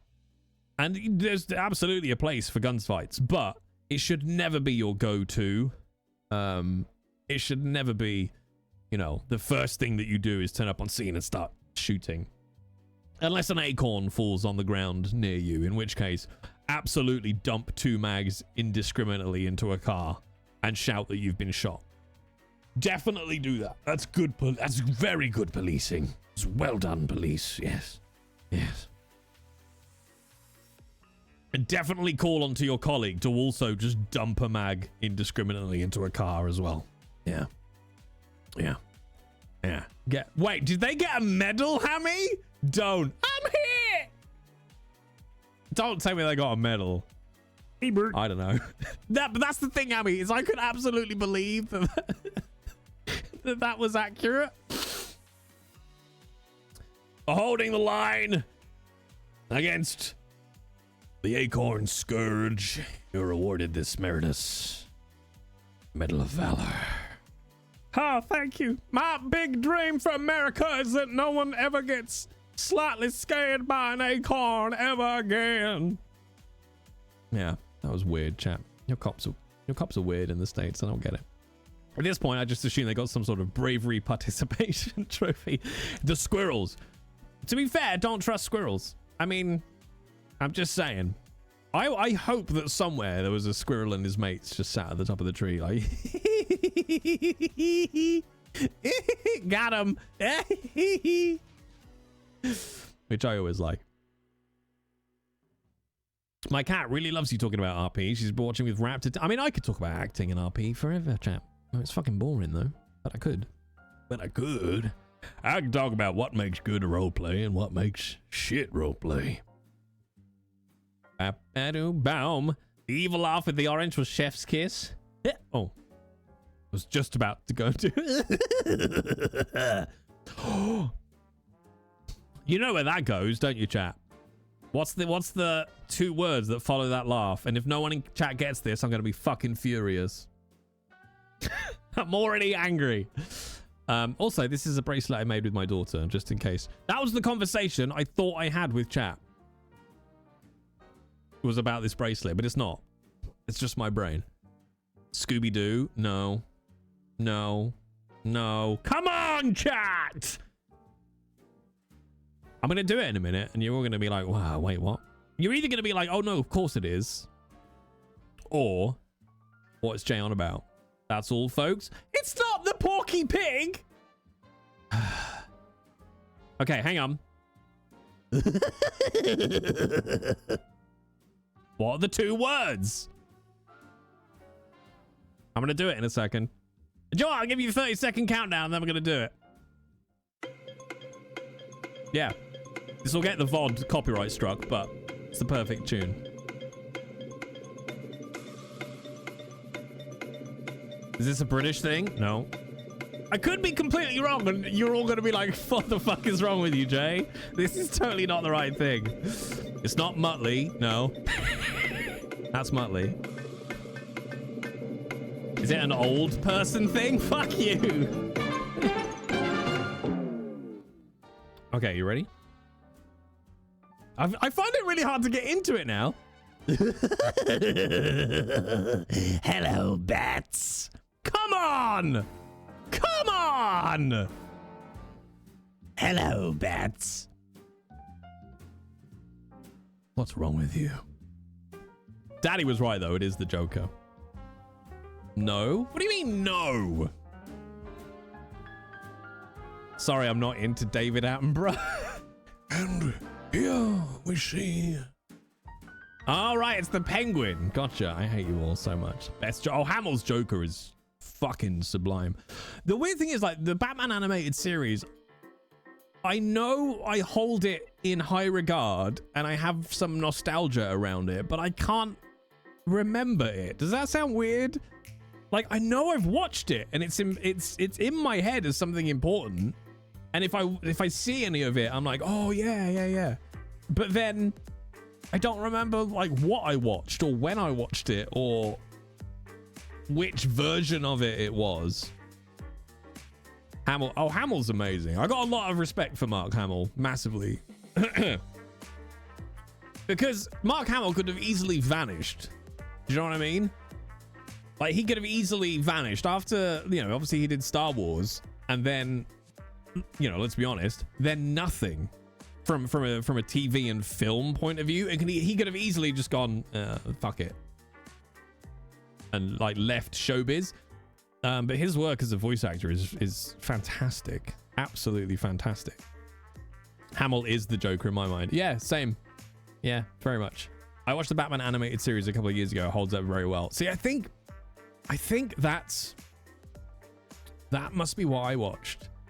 I mean, I remember watching the original Adam West, but Batman. That was so good. If you didn't grow up with the Adam West Batman, you really fucking missed out.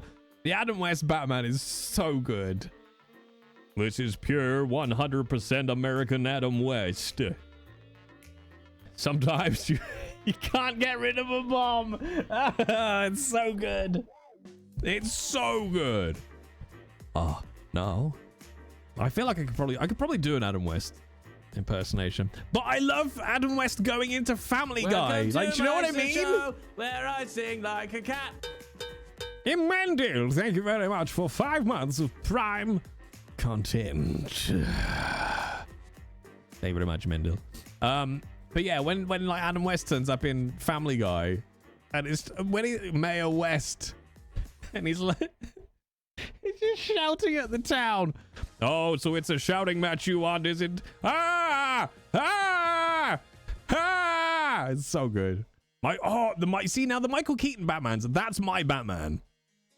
By which I mean, that's the Batman that was around when I was a kid, right? It was Michael Keaton. Clooney was too past my time. What came first, Kilmer or Clooney? Got me. Oh, do you know what? I don't know. If I had to bet, Kilmer came first, which is weird because I think of Kilmer as younger than Clooney. But yeah, like Michael Keaton is my Batman, you know, because that's what I grew up with. Michael Keaton and oh god, Danny DeVito, wasn't it? Was it Danny DeVito or Bob Hoskins? Fuck, my brain is like, no, I'm mulched now. As Penguin, that was Danny DeVito, right? Like, that's my Batman film. That's my Batman film. Or not as much. Like my biggest one is DeVito as the Penguin. That's like my Batman film. If I think of Batman as a kid, it's DeVito as Penguin and Keaton as Batman. Slightly less so is Jack Nicholson as the Joker. So the 1989 Batman for me is a little bit too early. Like, I've watched it and it's still childhood for me, but I was only like, what, 4 when that came out then. Kilmer came before Clooney in Batman Returns with Jim Carrey. Yes. Oh, Tommy Lee Jones. Yes. Two-Face, wasn't it? So Kilmer came before. But hang on. Arnie is Mr. Freeze. That's not the same one as DeVito, is it? Because Mr. Freeze was in the same one as Jim Carrey, isn't it? Arnie is... That's it. Batman and Robin. Yeah. Penguin, Catwoman. Yeah, so that's that. Yeah, like Pfeiffer, DeVito, and Kilmer. That's my film. God, I want to watch it again now. Kilmer's movie was Batman Forever. So what was Michael Keaton's film called? Batman Returns? Christopher Walken was in the DeVito Penguin one? Okay, so you have Batman. That's Keaton and Nicholson. Then you have Batman Returns. That's Keaton, Pfeiffer, and DeVito. And then Batman Forever, which is Kilmer, Tommy Lee, Uma, and Arnie. He says. And then I'll be honest, I don't remember the Clooney one. I haven't seen the Pattinson one, but Arnie was with Riddler. Yeah, but Two-Face as well, wasn't it? Uma was in Batman and Robin, I think, with Clooney. Oh, my brain. Now I just want to watch them, though. Do you know what? We can do this. I'm sure we can do this. I'll only get muted on YouTube. It's fine. I'm going to give you some massive nostalgia now.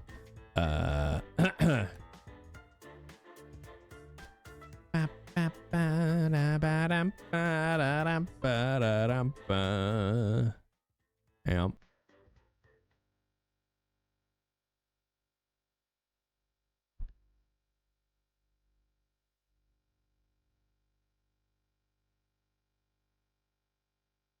I love this.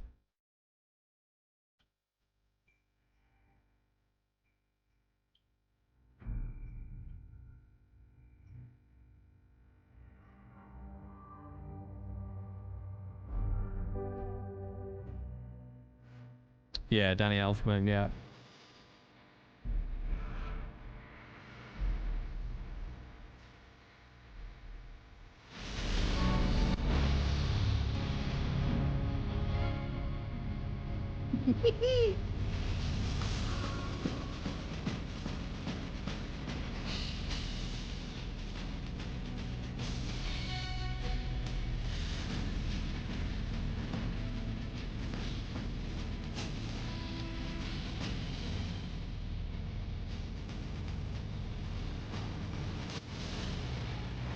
Love it.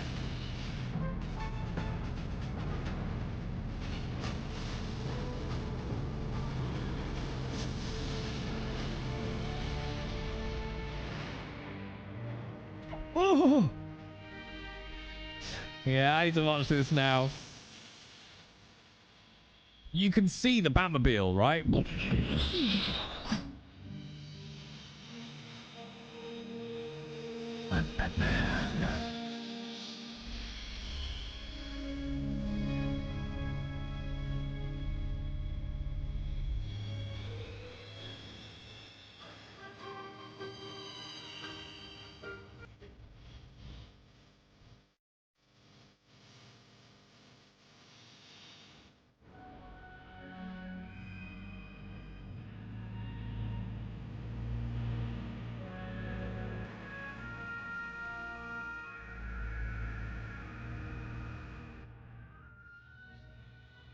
So this is the movie.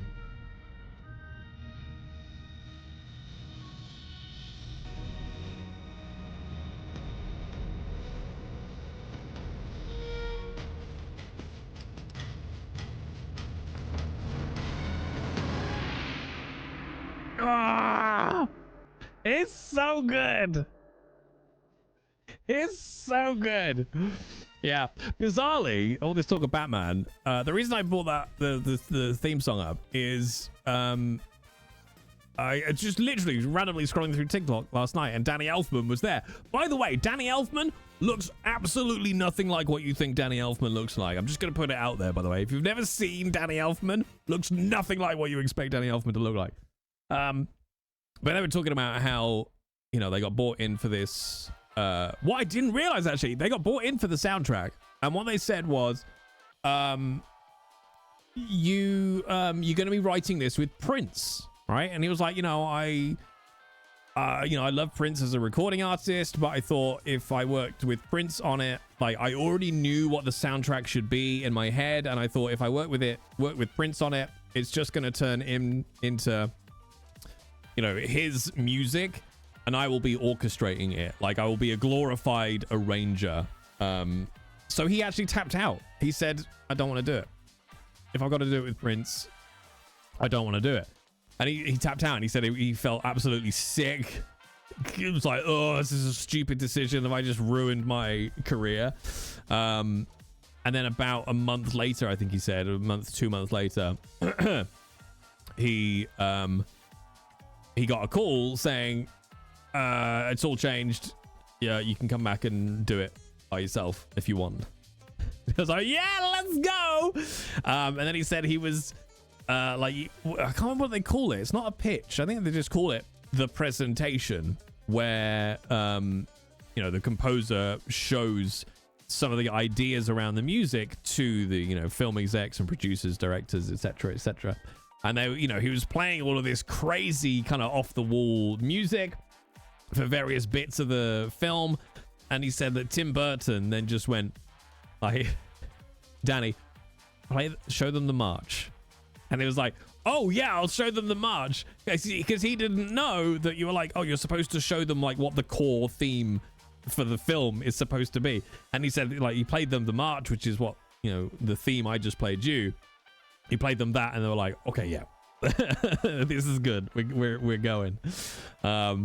Yeah, it's a great, like, to me, that's the Batman theme. But again, is that just because that's what I grew up with, right? And now I have to immediately watch all of these films. Where are they streaming? Who has? What would I start? Should I do the original Nicholson? Stream Batman. No, not Batman Begins. Let's have a look. Amazon, watch The Batman. Wait, who's that? Is that the Pattinson one? hang on. Let's just search for Batman on Netflix. Okay, so Batman is not on Netflix at all. Wait. Oh, do they have Batman the animated series on Netflix? Oh, is it all of it? 65 episodes.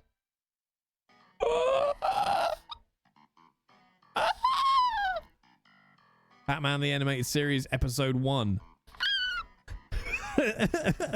HBO Max. Oh, for fuck's sake, I don't have HBO. Boo! God, the animated series looks so good. Like, comparative to X-Men. But when was the animated series, though? Let's have a look. Does that have... sometimes I'm like, I don't want to play the episode. I want to look at all the seasons, please. We don't have Batman. You literally do. I was just watching it. 1992? Holy shit. That's really interesting because it looks so much more modern than X-Men. And I don't know if it's been tweaked at all, but it looks like it's a much cleaner animation style than the original X-Men. Let's see. I just want to see the whole fucking season list. Please. Oh, they haven't split it up into seasons. It's just 65 straight episodes. Yeah, okay. Yeah, Kevin Conroy. Yeah, it must be. Kevin Conroy, Mark Hamill, yeah. Oh, shit.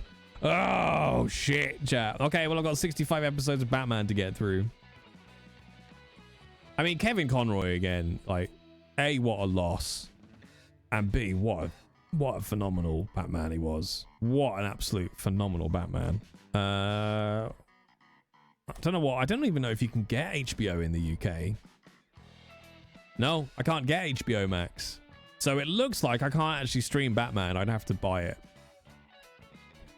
Damn.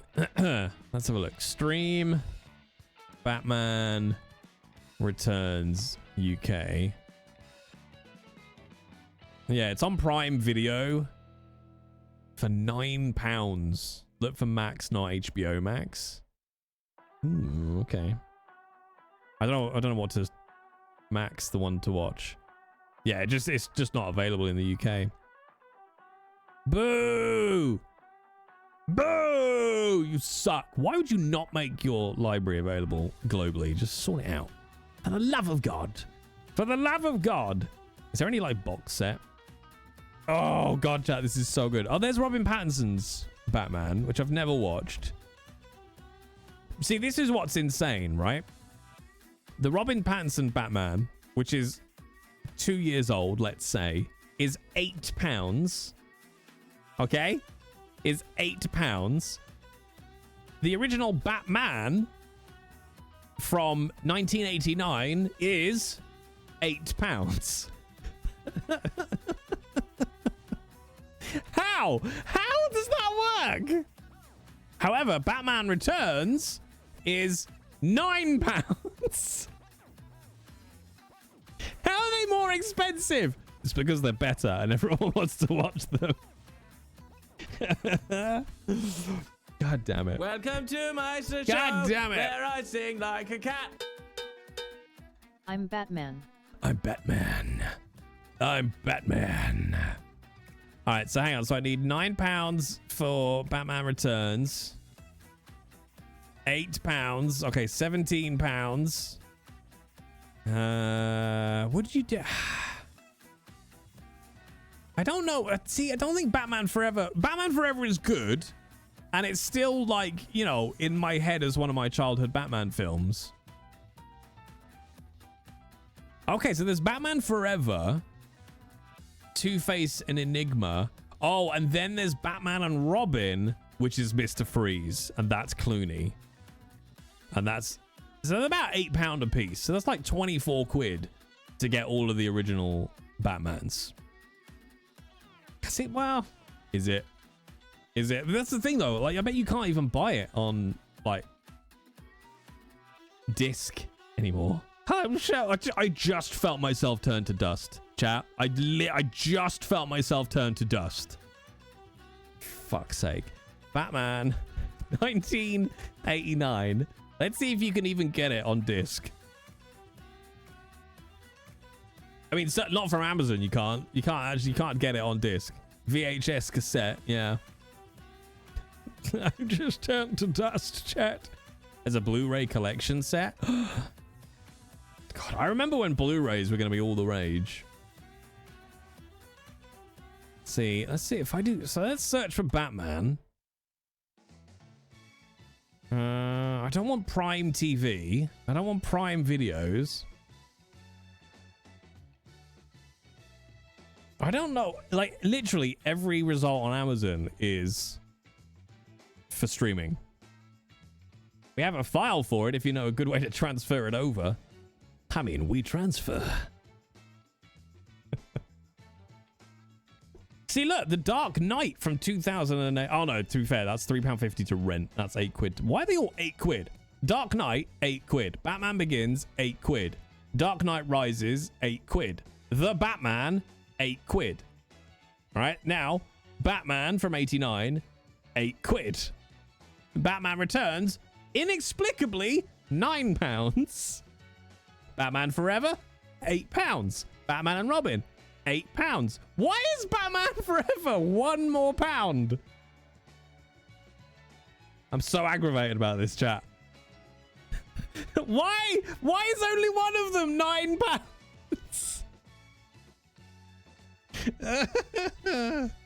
Those are not the original Batman movies. See Batman 1966. No, I wasn't born then, Sir Odlin. It doesn't count. We're talking about my Batmans. Do you know why? I'll tell you why Batman Returns is £9 instead of 8, chat. It's because it's my favorite one. That's why. That one is just £1 more because it's my favorite one. That's why. Fuck you, Jay. Fuck you in particular. All right, fine. So did Adam West do what year did you say? 1966. Because Catwoman. Okay, so yeah, there is an Adam West film, which I've never seen, actually. I have never seen the 1966 film, or have I? My God, it has a trailer. Oh, chat, do you want to watch this? Oh my God, maybe I have seen this, actually. Ah, I might have seen this. Hold. Hang on. Go watch the fucking movie. Jesus, baseball. I'm sorry. Okay, I'll watch the movie. Okay. Am I allowed to enjoy it as well, sir? Okay, thank you, baseball. Well, I know what I'm doing after stream. So this is the 1966 Batman trailer. Oh my God, I love it already. Mr. Joker, are you ready to fire? You're all ready to fire. Great Scott! Chief O'Hara, flash the bat signal. I mean, it's just a long Batman episode, isn't it? Let's be honest. Atomic batteries to power. Turbines to speed. Roger, ready to move out.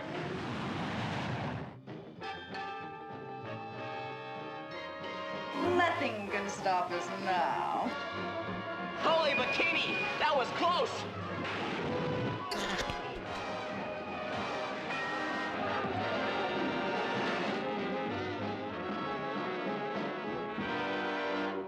Amazing. Just amazing. 60s Batman was amazing. It really was, though. It really was. It was such a wicked TV series as well. Do you know what I mean? Like, such a good TV show. What am I doing? I'm changing something. There we go. Bob, flush. Oh, shit. I need to spill my coffee. Wait, that's not one of the sound effects. I had the Corgi Batmobile as a kid in the 60s, your most prized possession. I think you can rent something, can't you? Can't you rent the old style Batman? Current Batman is so boring and dark. Bring back the camp. Like, I enjoy the Nolan Batman films. Gotta go, Jay. No worries, Worth. Thank you for hanging out. It works, you know, tolerable. I love the animated series. I'm gonna have to rewatch it. Somebody the other day, it reminds me though that there was a tweet the other day about most, like, all on streaming platforms, the most popular things, like the most streamed content, is old stuff. And I was like, that makes complete sense. Like, some of it I'm like, well, is that because it's people like my age who we're just enjoying going back and watching old stuff? But so the point of the Twitter thread was about, like, more than nostalgia, it was about, yeah, because that was the golden age of TV, where seasons were 24 episodes long and they didn't have a 2-year gap in between seasons, and things didn't get cancelled after one season. Like, that's why everybody's watching it. Like, stop fucking filling the content of these streaming platforms with just guff that lasts for 6 episodes and then goes away again. Like, and I was like, that's a really good point, I think. Like, so much stuff I've gotten into in the last few years, and it's like, no, I've cancelled it after 2 seasons. Or, like, you know, like like I love The Mandalorian, right? I know it's hit and miss for some people, and Star Wars and Disney and blah blah blah blah blah, and everyone wants to get their panties in a twist about something. But I enjoy Mando. But like the 18-month wait in between seasons, you get bored. You're like, okay, I'm kind of forgotten about that story now. I miss the days where TV was just fucking made and then put out. It was great. It was so good. And it's hard to find on DVD and Blu-ray and stuff. Yeah, that makes a lot of sense. I am going back actually, and partly because of Millie. We're doing, like, you know, cultural exchange. Is I'm watching seasons that were out when I was a kid or teenage years, but just for whatever reason I didn't watch them when they were out. Like Gilmore Girls, we've been watching, which I love. Richard, I don't know why I can do a good impersonation of Emily Gilmore. Richard, Lorelai's telling me I can't keep a staff. Richard. And also Buffy, like the last, I've got about half a season left of Buffy, chat. And watching Buffy is so fucking interesting. It's so interesting watching a little time capsule of television from the 2000s. Really, really interesting and a little bit weird. And also now watching it as someone who acts and knows a bit more about acting now than I did when, you know, I was watching stuff as a kid. And I can understand why performances aren't good or are particularly very good. And I'm enjoying Buffy. Obviously, no spoilers, chat, because I haven't watched all of Buffy yet. But the thing about Buffy is I hate Buffy. And I don't know if you're supposed to, but she is just a dreadfully written character. And Sarah Michelle Gellar, no hate to her, because a part of this is what I was talking about with the cultural stuff. Part of this is being a female lead in the early 2000s. She's the worst performance out of the entire cast. Like, the entire cast, like, performance-wise, she's awful. But I think that's partly because of the style and the writing, rather than it being Sarah Michelle Gellar. Like, Alison Hannigan is fucking great as Willow. Like, you can tell she's young, but you can see the hallmarks of a good actor in her performance as Willow. Same with Spike as well. Same with Giles. Like, you can tell Giles is an experienced actor. Anya is great. Xander, kind of hit and miss. I'll kind of give or take Xander, but like Willow knocks it out of the park. Oh god, what's the sister's name? Dawn. Michelle Trachtenberg, I think her name is. James Masters is great. Anthony Head's great. Alison Hannigan's great. Michelle Trachtenberg is great. But yeah, like, Buffy is the worst thing about that character. Like, she has like massive "it's all about me" complex. Like, yeah, she's way too self-centered. But if you watch like the actual performance of Buffy, though, she never, like, there's never, this is the thing. Millie and I talk about this a lot. Like, and the only thing I can equate it to is to singing, right? Is, yes, Faith is a better Buffy than Buffy. Let's all agree on that. Is you can sing all the right notes and it still be crap, right? That's the key thing that transfers to acting as well. Like, you can sing all the right notes and yet the performance can have no soul whatsoever. Even though technically you've performed it perfectly, it still can just come flat. And that's the thing. Like, you look at an actor, there's nothing going on behind the eyes. Like, oh, okay, the face is doing what I know it's supposed to be doing, but there's nothing behind the eyes. Like, the acting is all in the eyes, chat. If you want to know if an actor is good or not, just watch their eyes. And there's just nothing going on back here. Like, even when Buffy cries, I'm like, you're not crying. Like, there's nothing going on there whatsoever. There's a scene where her and Giles just break into laughter. And again, you watch it. The difference between Anthony and Sarah Michelle Gellar, one of them is laughing, the other one is acting. And it's such an obvious difference in that one little scene. And all it is two actors laughing. And you're just like, one of you is laughing and one of you is acting. Cordelia was good as well. Yeah, I liked Cordelia. I really liked Tara as well. But I actively hate Buffy. I actively hate Buffy. I'm like, every time she comes in scene, I'm like, oh, fuck off, Buffy. Nobody cares. Oh, I'm the Slayer. Go away. The musical episode, I wasn't that fussed about the musical episode. I'll be honest. I liked Drusilla. Drusilla is fun. I liked like Spike's character development. Again, please don't spoil the end of the show for me, chat, because I don't know what's going to happen. But Spike's character arc is really, really nice as well. The way he goes through evil to not evil to sort of evil to where he is at the moment. Like, he has really interesting character development. And I will say, like, the show tackles, considering when it was written, like the show tackles some rough issues, but it's very inconsistent. Like, we were watching, it must be season 6, and how can I put this, because I don't want to say the word for obvious reasons. It's the same, and spoilers obviously, chat, for those of you who haven't watched Buffy yet. The episode where Tara, what do I do? I do that, and then when I put my hands down, you can listen again. Okay, the episode where Tara dies, right? She gets shot, and it's the same episode that Spike does a certain thing to Buffy.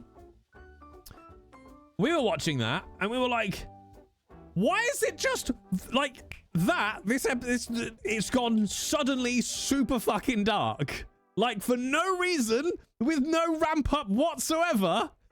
It's like, and now it's really fucking dark. Now it's really fucking dark. And I was like, okay. Does a certain thing. Well, I'm avoiding saying the word, Savvy. So if you've seen the show, by referencing what else happens in that episode, you'll know what I'm talking about that Spike does. But yeah, I was like, this is just out of nowhere. Yeah.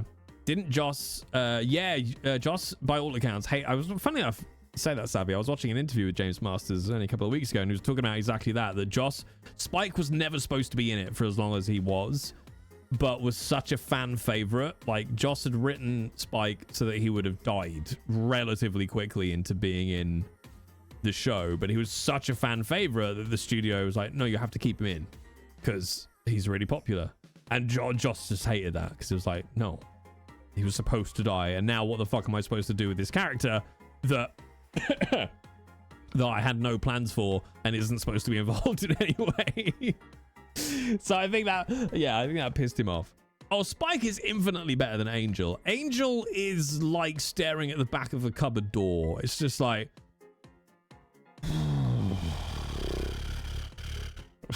like... He is so dull. Like, how you take being a 300-year-old vampire and make it that dull. It's like Riley. Like, they are just the whitest fucking guys. And I mean that as just a generic vanilla term, right? They're just like, oh, you're so unbearably dull, okay? Your teeth are perfect, you've got cheekbones, you're educated and you're home on time, and you've never once had a cigarette. Just, oh, please go away. Just,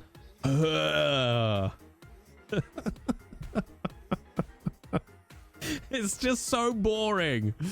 It's like, okay, so you want missionary with the lights off. Okay, we understand. All right, we know what your personality is. We've got it. I did. So we are gonna watch Angel once we finish with Buffy. Yeah. I take offense to that. Wait, which bit? Missionary with the lights off. 300 years of working in retail. Well, let's not talk about the accents because I've tried really hard.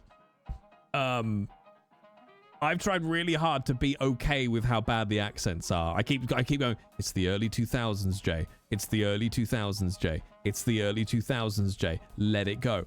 But then I remember that Giles is played by an Englishman. So whenever there's scenes with Giles and Spike, I'm like, could you not have told him that that's not how you pronounce that word? I'm like, no, let it go. Let it go. Spike's accent was fine. You know, he's old. He's moved around the world. It's okay. But at least it's not as bad as Angel. Angel and his Irish accent. Well, maybe we should take you to the stars and see what the lady of the horse says about that. I'm definitely Irish. That was a flawless fucking impersonation. I'm sorry. That's exactly what old times Angel sounds like in the show, okay? Tony Head was the dialect coach for James. Jesus Christ. Well then, I'm a scary vampire. Maybe you should be showing me your neck. I might hate it a little bit. Your accent there was like the guy who says, Pirate de Caraboon. So more like the old Highland accent. It's just all fucking all over the place. It's so bad. I'm scared to get back and watch Buffy again because I loved it when I was young, and knowing what I know now, I want to keep those memories safe. Oh no, we're still talking Buffy. Yeah, I mean, obviously with what's come out about, I never know if it's Joss, right? Hard J, not like Joss Whedon. Joss Whedon. What's creepy though is when you know about Joss Whedon and then you watch Dollhouse, then it's fucking weird. Like, Buffy's bad enough. And not that I'm excusing his behavior, but like the Buffy stuff, he's not the first director who is known to be an asshole. But then there is a definite leap from asshole to sexual predator. And when you watch Dollhouse, you're like, oh, Joss, this is just you living each of your fantasies about Eliza Dushku right out in the open in front of everybody. Okay, cool. That's not fucking creepy and weird at all. Like, Jesus Christ.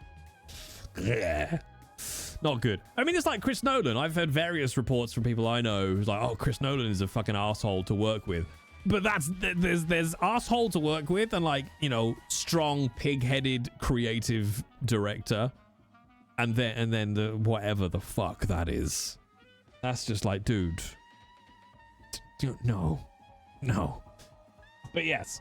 So we're watching Buffy, then we're gonna watch Angel. Now I'm gonna watch through X-Men, then Batman.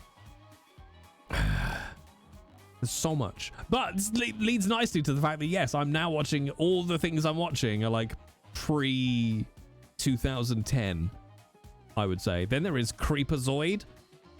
Wait, like Pentagon, Trapezoid. Oh my God, Xena! Oh God, memory unlocked. Isn't Ridley Scott the same way? Pig-headed perfectionist, but not a creep.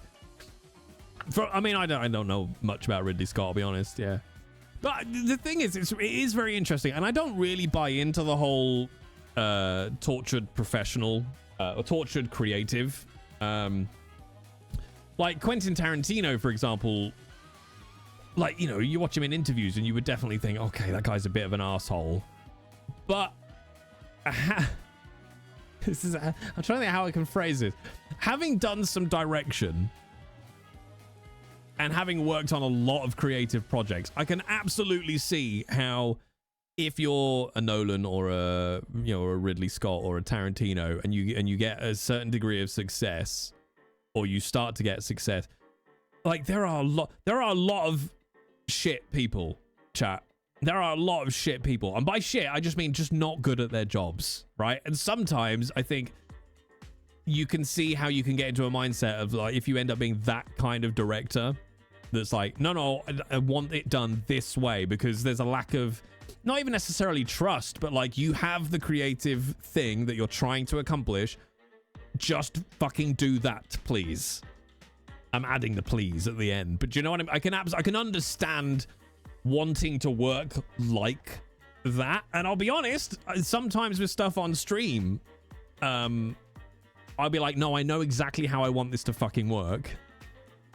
And like, we've all seen stuff that's been done badly, right? It's a bit like when I see or hear voice acting that's done badly. I'm like, get out of the fucking way, let me do it properly.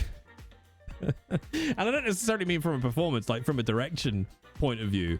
Like, I can totally get being that kind of person to work with, but again, none of that justifies the bullying side of just being an arsehole. It's okay to know what you want and just quite strictly ask for that from people, so ensure that something gets delivered that matches up.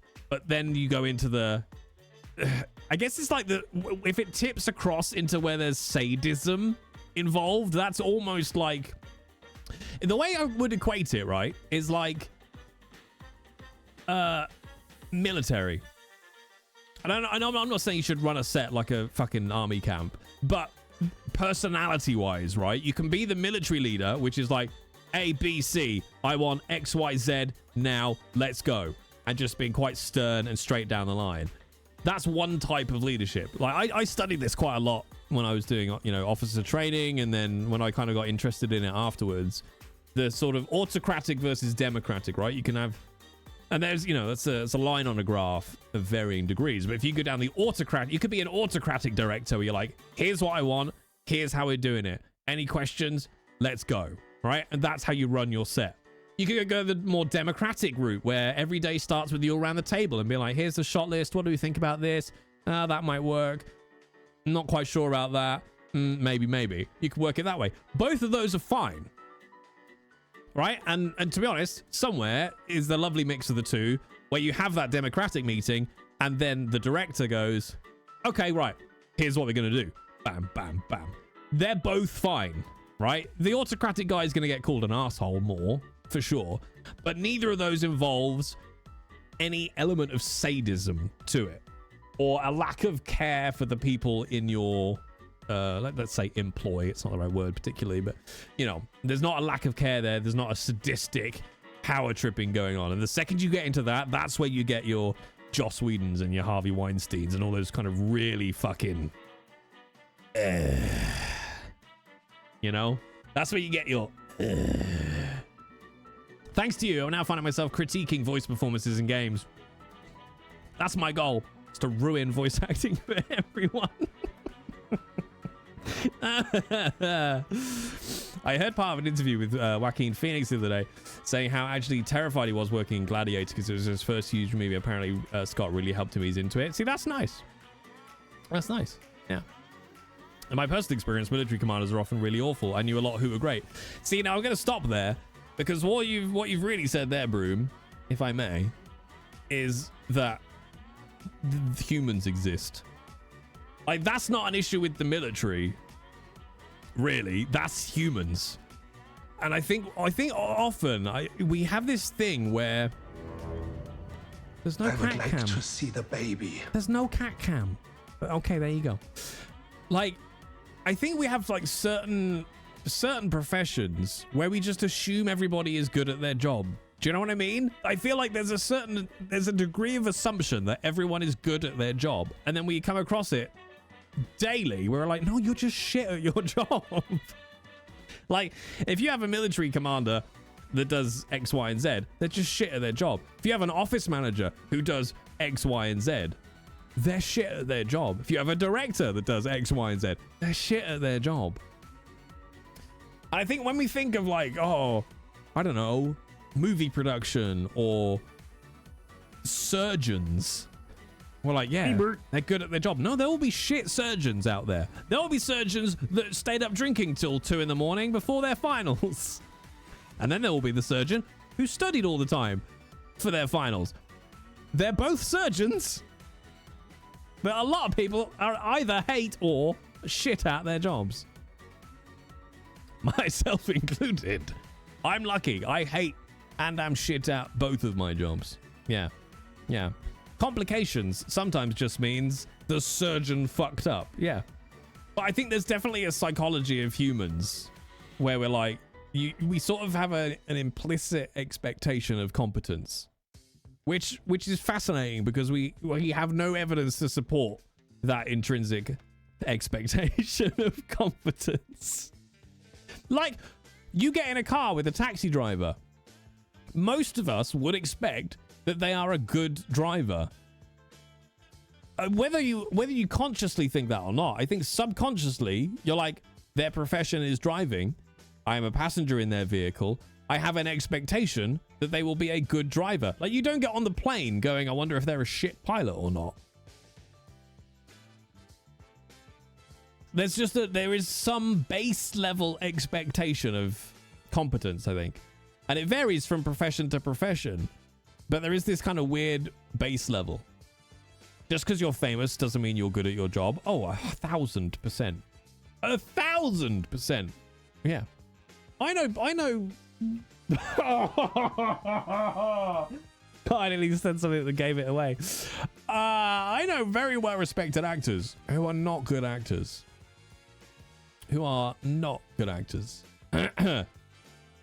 Unfortunately, sometimes a very self-confident person is not actually a competent person, but they go after and get the promotions anyway. Yeah, I mean, for sure. And that can go both ways. Like, sometimes the reason somebody is competent is because they have a massive amount of confidence. Which is why, I mean, it's a fictional character, but like, look at Doctor Strange, right? Complete arrogant asshole, but it's also why he's fucking exceptional. Do you know what I mean? So sometimes confidence can take you in two very different directions, and equally, sometimes confidence can, as you say, Eric, make up for a lack of competence. It's very interesting. The Peter principle. People will be promoted to their level of incompetence. I like that. But it's why one of my dad's sayings is, you only have to be slightly better than average to be exceptional. And it's true, because most people are shit.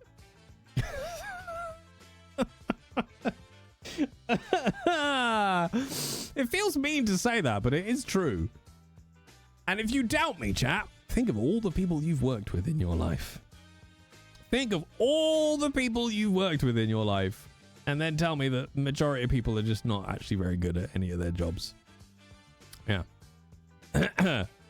I mean, how often do people experience incompetence? Once you do, you're probably on the lookout wants for. You to do a 360 degrees. Okay.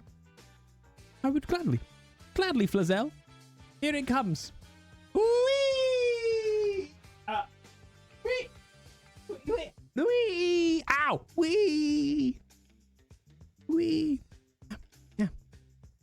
My dad was a doctor, and then he used to say people who graduated last in their class are still called doctor. The US doesn't have an honor system on degrees the way the UK and Ireland do, so. Yep. Well, that's why, like, a lot of the time people are interested, aren't they? Like, sorry, where in your class did you graduate? I got a fever. And the only prescription is more Helldivers.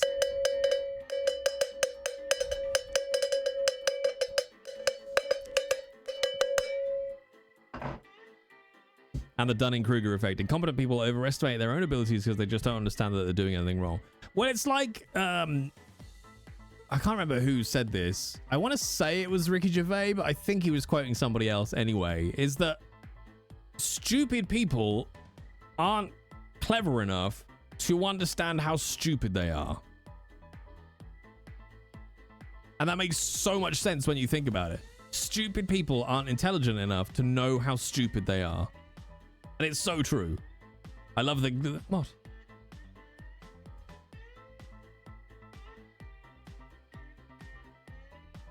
She's bored now. She's gone back to looking. It's like, okay. You don't know what you don't know. Unless you're me. I know everything. You can ask me anything, Chad. I know everything. Yeah. Yeah. Isn't that like the smartest people in one field think they can't possibly be wrong about a field they have no experience in? I mean, again, that's where you end up with like... And this was something, to be fair, so, I don't know, open up about my own journey with intelligence and arrogance. Now, you might not think it to know it watching these streams, chat, but I am significantly less arrogant than I was. And to be fair, outside of this stream, I have crushingly low self-esteem anyway, so it's fine.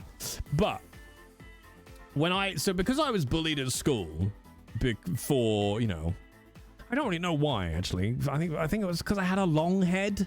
Or was I had a spoon face? I don't know, chat. Why does anyone get bullied at school? Who knows, right?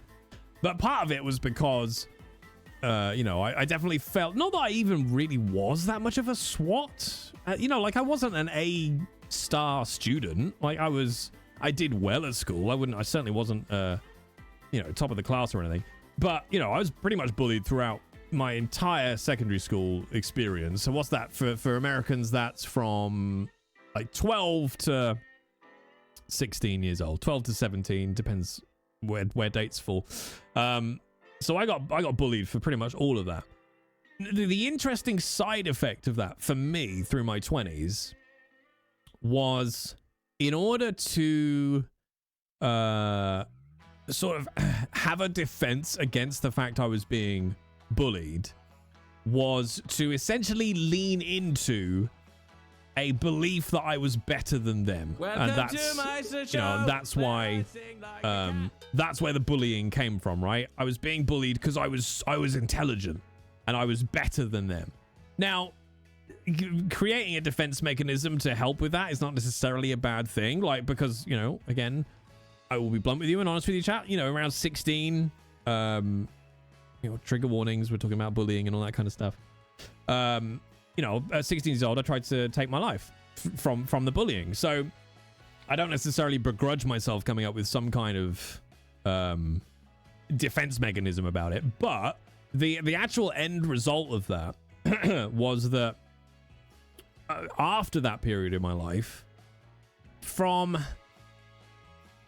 I would say probably from about 17-ish to whenever I started with the police, so 17 to 24, 5? God, what even is time and brains? Something like that. 17 to 24, 25. I was very arrogant. Like, I know I was. Do you know what I mean? But like, because that defense mechanism had now become quite a cornerstone of my personality, because it was a defense mechanism I'd curated, is that I was extremely arrogant. You know, I always knew best. I always knew right. I loved getting into debates and arguing with people, because I was always smarter than they were. Not quite that, you know, wasn't quite that obvious and obnoxious about it, but that was definitely part of my personality. Is I enjoyed a lively debate and often thought I was always right. But what's interesting is that also led, I would say, I mean, this is really complicated to figure out when I think about it, because then you got to take into account parental influence and cultural influence. Like, I was a conservative voter until my sort of mid-20s. Because, and this is all making a lot of sense now, because of that attitude of being better than other people, right? And it feeds into everything. Like, I'm better than them because they don't work hard enough. I'm better than them because they're lazy, right? So that's that defense mechanism that I had curated kind of bled into other areas of my psychology, my ideology, my political view. But then a couple of interesting things happened. When I joined the police, which I did because I wanted to A, help, and then B, become comfortable with confrontation. That was a big part of why I joined the police. I was like, I want to have loads of confrontation so that I can be comfortable with what confrontation is and how it makes me feel and so on and so forth. But then when you see the other side of life, like all those people I thought I was better than, you know, I remember like the first ever call I went, the first shift I ever went to, the first call I ever went to on my first shift as a copper was a young lad, I think he was about 16, I think, who was having, I don't quite know what was wrong with him because we didn't ever get to find out. He was having, I guess these days we might call it a mental health episode, but I think he had something a little bit deeper than that, like possibly like severe autism, Asperger's, maybe some kind of schizophrenia. I'm not sure. It was like a full attack where he didn't even quite know where he was, I don't think. So like seeing that and dealing with that and learning, and this probably feeds into Obi actually, learning to have compassion there. Now I'm lucky because it could have gone two ways. I could have maintained the arrogant asshole aspect of my personality, but thankfully there was something else in me that at the same time when I saw this young lad, I just felt sorry for them and I wanted to help them in any way possible. The hospital, and this is what's really sad, the hospital had called us because they wanted us to arrest him. They were like, and I kid you not, chap, we will wheel him outside so he's not on hospital grounds so you can arrest him. And it's like, this kid doesn't need a fucking jail cell. He needs a psychiatrist. So we basically stayed there to keep the the hospital staff safe until a psychiatrist or a psychologist or, you know, someone experienced could actually come and deal with it. Now, so that was like the first thing. And then the last call on that first shift was what we call in the UK a welfare check. It's probably called something very, very similar in the States, whereby someone's concerned about a family member. So we go and do a welfare check. We pop to their address and kind of see how they were. And I still have very, very strong memories of this. It was a woman, I would guess mid-50s. And she was just on her own in a house, you know, no partner. Kids have all moved out. But the kids hadn't heard from her in a few days. And I just sat down with this woman in her kitchen for a couple of hours and drank tea. And chatted about life, and I just vividly remember the rest of the house just being off. No lights anywhere, no landing lights on, hallway lights on, not even a lounge on, just this kitchen. And sat with her and kind of chatted about life and, you know, what was going on and so on and so forth. And, you know, again, a little tweak on my arrogant intelligence radar. And essentially, the main thing being involved with the police for 3 years taught me what was compassion. And the second that switch happened, you know, voting conservative or voting toward a political ideology that at its base is about being hierarchical in a societal structure was of no interest to me anymore. I'm like, I don't want to vote for a system that makes me feel better for circumstances that have got fuck all to do with me. Because every single person I met while I was on the police could have been me. For a roll of a dice, could have been me. You know, the homeless people I dealt with, the people in poverty, the drug addicts, the alcoholics, the people that were stealing to survive. Any single one of them could have been me. And that big kind of dump of learning about how to be compassionate to people that haven't lived your life, that was the shift. Thankfully, like away. And then, you know, then I got married and had kids and other things happened and I was still, you know, I was still the same person, but that kind of aspect of me really, really tapered off. And then when I, you know, other things happened and blah, blah, blah, and I went to therapy and stuff, because the other thing I saw in the police was a lot of fucking awful stuff. It's amazing when you unpick like what was driving that and what was the reasons for that arrogance. And really it was that little safety mechanism. So that's why how the fuck did we even start this conversation, chat? I don't even remember why I'm talking about this. What? Why am I talking about this? I don't remember. Buffy. So anyway, Joss Whedon's a cunt.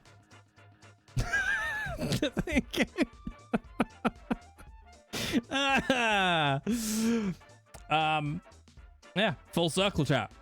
Full circle. No idea. Yeah. Oh, that's it. We were talking about arrogance and intelligence and that kind of stuff. But yes, so there you go. So that's kind of the interesting aspect of that, I suppose. It was about the difference between assholes and other stuff. That's it. I mean, I'll take that punchline to any conversation. But Whiplash, also Melphis, thank you very much for the Prime subscription. I came back with a brownie. Where's mine, Kismet? Did you bring enough for class? Because session is in. But anyway, the long and the short of that is everyone go to therapy. Yeah. I think self-examination is like one of the most fucking fascinating things you can do. Because half the shit that we do in our lives, we have no idea why we do what we do in our lives. Like so often we carry on with certain patterns of behavior. Some of them innocent, some of them destructive. And unpicking why you actually do things, or why you... The best thing to unpick is, and this is what therapy is great for, it's figuring out why you react in certain ways to certain things. Because quite often we think we're not in charge, because I don't think it's healthy to think that you can just stop being sad. But knowing why you react the way you react is the first step to being able to either change that reaction or learn to deal with that reaction. Like I've pretty much come to the conclusion that with my particular brand of neurospicy / chronic depression, that I'm never going to be able to stop my brain occasionally going, fuck you! Because it just does. And I can have a great day, and then the next morning I'll wake up and my brain just goes, ding ding, motherfucker, let's go! And I can't stop that. There is no conscious effort I can do that will stop that from happening. So I'm like, okay, well, now I know it's happening, right? Now I know why it's happening. So what am I going to do to ride that wave? Well, I can't do anything about it, so let's see what I can do to cope with it. And that is so much more useful. Like, one of the greatest things that my therapist ever said to me, or not even said to me, I think that we were just discussing, was my therapist hates closure. And I fucking love that. My therapist hated the idea of closure. She's like, closure's bullshit. Everyone needs to stop trying to get closure on things. I'm like, what do you mean? And she's like, some shit you're always going to be sad about. You can't get rid of that. It's like trying to erase a scar. Sometimes there will be some shit in your life that for the rest of your life will always make you sad. And that's okay. You can't force that sadness or that scar to not exist anymore. What you can do is make sure that when it happens, you're equipped to deal with it. Because one of the big drivers for me when I went to therapy was divorce, right? And dealing with thinking about my kids and because the thing that I think often gets talked about with divorce, and if it doesn't, it should do, is it's grief. It's a huge grief process. Getting divorced. There's grieving for the life that you wanted to have. There's grieving for the life that you could have had. There's grieving for the life you should have had. But if you've got kids, it's a constant reminder, right? And I read a quote that was something like, you know, getting divorced means your heart breaks every time.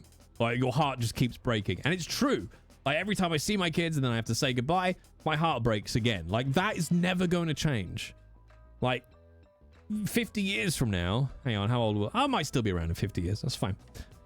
You know, if I think about my divorce or that period in my life, it will probably make me sad. And that's okay. You don't have to get rid of it. It's okay. But again, you can go, oh, I'm sad about that today. Okay, cool. You can just sit with it and deal with it and then carry on with your life. But she was like, no, I hate this.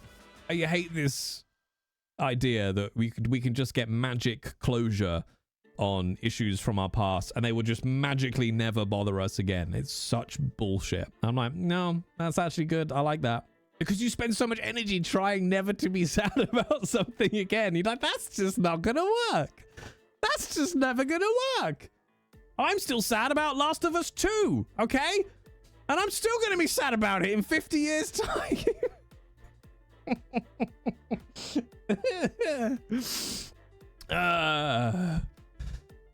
What I was about to say, I'm sad about X TV show, and I cannot remember what it was called, but it was really good. Because the end of it involved the main female character making somebody's head pop. It was really good. Anyway, grief is a hugely applicable condition. It occurs almost every day to some extent or another. You want a jam sandwich and find there's no bread? That's grief. Easier to cope with, of course, but the same thing. There's a great analogy about grief. And I've never heard a better analogy before or since I heard this one. But to understand how grief works, I guess, which is, imagine you have a box and inside that box is a ball and a button, right? And every time that button gets pressed, grief hits you, right? And it's overwhelming. Every time that button gets pressed, bam, grief, grief, grief. The box and the button never change.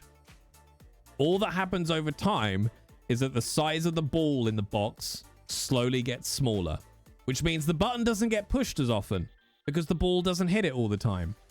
But then one day, the physics in the box will work out and that ball will hit the button and bam, just as painfully, just as strongly, just as big of a memory, that grief will hit you again.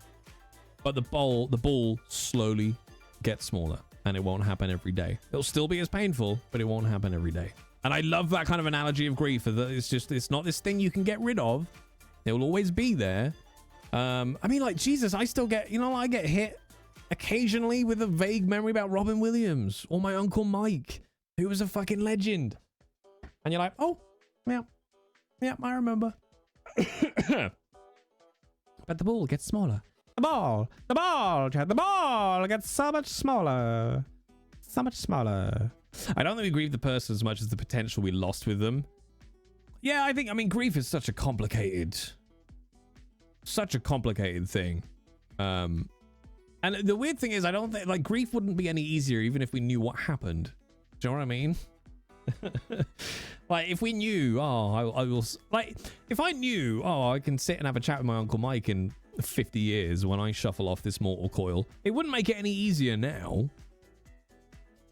Like, a lot of it, yeah, like when I think about somebody like Robin Williams, like it's the time lost more than anything, like, and the potential that's lost. I don't know, grief. I mean, the thing is, that's the wonderful thing about grief. Like, grief can be wonderful, absolutely, in one very weird way, but it hits everybody different, and everybody has a different relationship with grief. Like, I would like to say I have a healthy relationship with grief. Like, I understand it, I understand what's happening, and I have it in a good place of like, well, that's part of life, and so on and so forth. Bursts into Tigger. Oh no, that's Winnie the Pooh. Don't be stupid. No. I forgot what I was going to say now about grief, but grief affects everybody differently, very, very much so. I grew up thinking negative emotions were not allowed to be felt, and releasing that has been a boon. Oh yeah, for sure. What's the quote? Oh god, it's from is it from WandaVision? I think it's WandaVision. I think. But you know, what is grief but love persisting? I love that quote. I love that quote. You know, and like we've I don't want to speak for Millie, but you know, it's because it happened so quickly with Millie's dad, you know, like from like within 2 weeks from he's okay to he has passed was 2 weeks. Like I've seen it. I've seen that ball in Millie's box. Stop it. Get smaller over time, and yet it still will hit sometimes. You know, like, you know, watching a certain movie, even if it's something as simple as, oh, Dad would have liked that movie, or you know, or oh, Uncle Mike would have wanted to see this. You know, you know, it appears in interesting ways. What is grief but love persisting? It was WandaVision, wasn't it? Is that arrangement of something the Queen said? Wait, the Queen or Queen? What is grief but love persisting? Ooh. Previous Queen. Wait, Queen Elizabeth? I don't know, who gives a fuck? I don't give a shit about what any of those inbred fucking sponges said. I'm gonna fuck off and get a job. Ew, my life is so hard. All these years of service, and all I had to help me was this giant house and a staff of 40 people. Oh, poor me. Joe, if I had a staff of 40 people, I reckon I could do it. I reckon I could cope with that hardship. Oh, I hate the Royals. Oh, I hate the Royals so much. Such a passion. No, do you know, Jay's Rants. Welcome to this episode of Jay's Rants. Hi, welcome to Jay's Rants. No, here's my problem. I don't have an issue with the Royals personally, okay? Because I don't know them personally. I now can't have can't have a personal issue with the Royals. I don't know them as people. I have an issue with the royal family on an ideological principle, okay? That's my issue with the Royals. Number one, I don't believe in the God that you say gave you divine authority to rule over the masses. Two, I don't believe you when you say that that's what happened and that's why you're in charge. And three, I will not be indulging or endorsing any system that says A is better a person than B simply because of how and where and who they were born. I'm sorry. Go and dunk your head in a bucket for an extended period of time. Do it, Sales. Do it. That's my problem with the royal family. And I think that here's the other thing that annoys me about royals, and what I can get annoyed about them personally. If you had any fucking strand of morality or ethics inside of you, you would abdicate. You would just go, sorry, this is the most fucking egregious, disgusting system I have ever seen. I know. I have done literally nothing to wield this vast wealth and privilege that you have given to me. No, I abdicate. I'm now just Mr. Smith. Blah blah blah blah blah. It's such a, but what just baffles me is royalists who are like, oh my god, I love Kate. She's such a princess. Kate wouldn't spit on you if you were on fire. Fuck's sake. Jesus Christ. Don't know, why do they think that? Why do they think that? Jay, covert American confirmed. No, because Americans are fucking stupid because they are both a republic and yet Christian. You can't be both of those things. You can't say we fucking hate kings unless they're a mystical one in the sky. Pick a thing, America. Pick a thing. You can't have both. They're diametrically opposed, okay?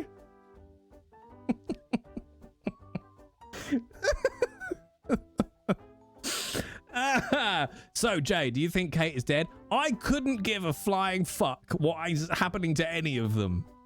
I couldn't give a shit. I think, I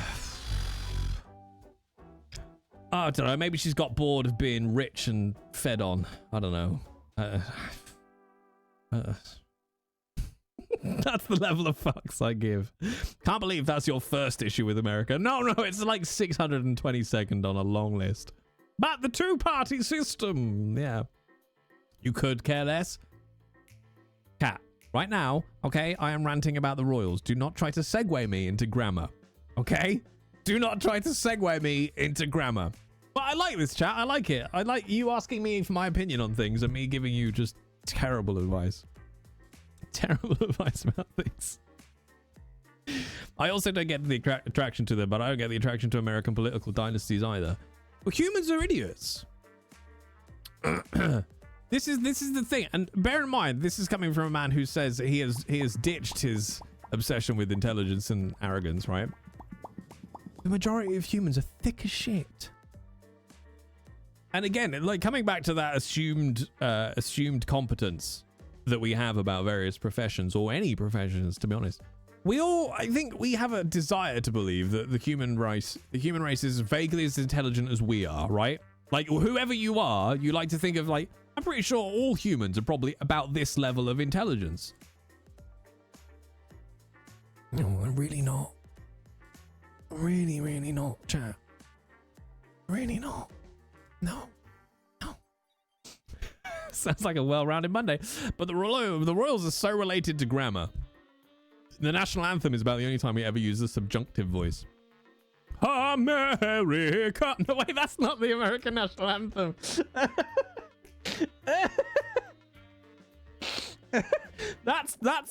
That's America team police world team police. America. No, it's not, Jay. I mean, it is though, isn't it? Let's be honest. It is a little bit. Come on. It is a little bit. Jay, what? It's 100%. America. Fuck yeah. That's your national anthem. Okay, I'm sorry. that's your national anthem now. I'm sorry. We got explosions in our anthem. Exactly. If it helps, I also can't remember the UK anthem. Well, I refuse, like, I hate our anthem. God save our gracious queen. Well, he didn't, so maybe stop singing about it. You got a lot of dead queens and kings in your history, England. Maybe freshen up the anthem. God doesn't give a shit about our royal family. You know what I mean? I like, oh God, what is it? Pomp and Circumstance? Which feels apt for Great Britain. The one that goes, dum, dum, dum, dum, dum, dum, dum, dum, dum, dum, dum, dum, dum, that one. Is that Pomp and Circumstance? That's the one I like. I like that version. Well, that's the way... Not enough humans understand irony. No, not Land of Hope and Glory. But that is a nice one, though.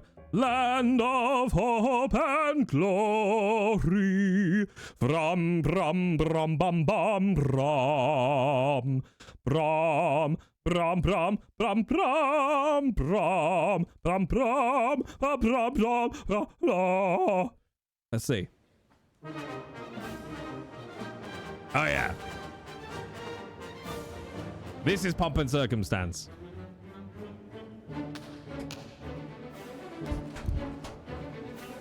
I love this music. You have to do this though, chat. If you go to the last night of the proms, everyone in the audience has to do this.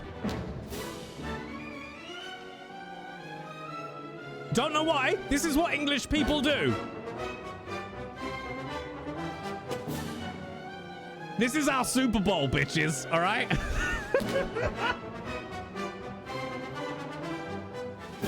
Here it comes. Gotta wait for the beat to drop, chat.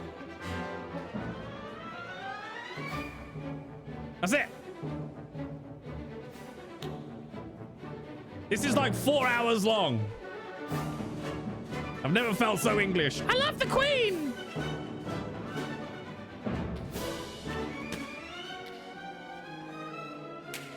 It just goes on though, chat. Better than fucking God Save the Queen. Again, he didn't.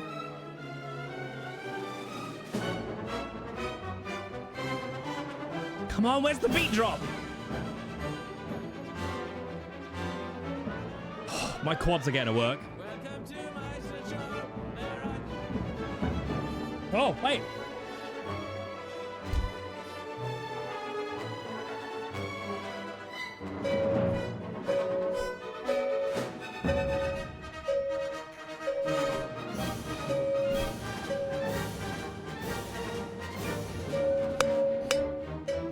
Okay, here it comes.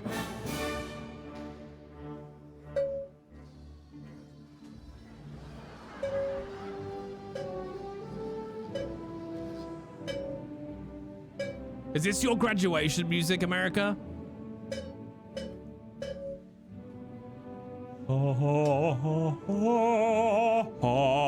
America education system.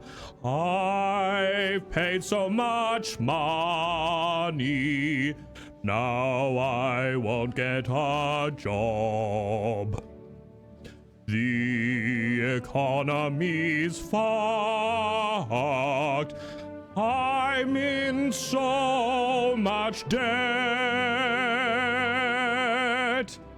I'm going to pay for this all my entire life. I'm in indentured servitude to the capitalist state. America doesn't care about me. I'll be dead at any rate. The hospital won't cure me because I'm in so much debt. Because of the degree that I'm holding, I still don't have a job yet. I'm poor and homeless. American dream. The dream. Oh, that's fine though. Music's coming.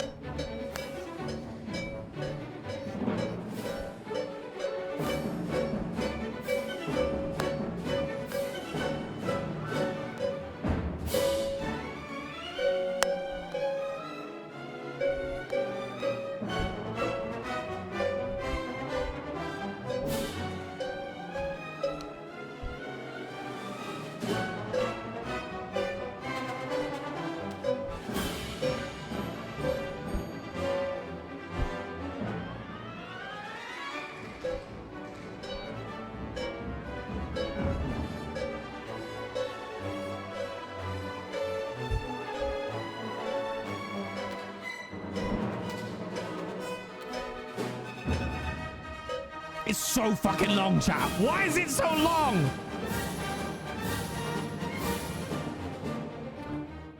There's another 4 minutes to this song, chat. There's another 4 minutes to this song.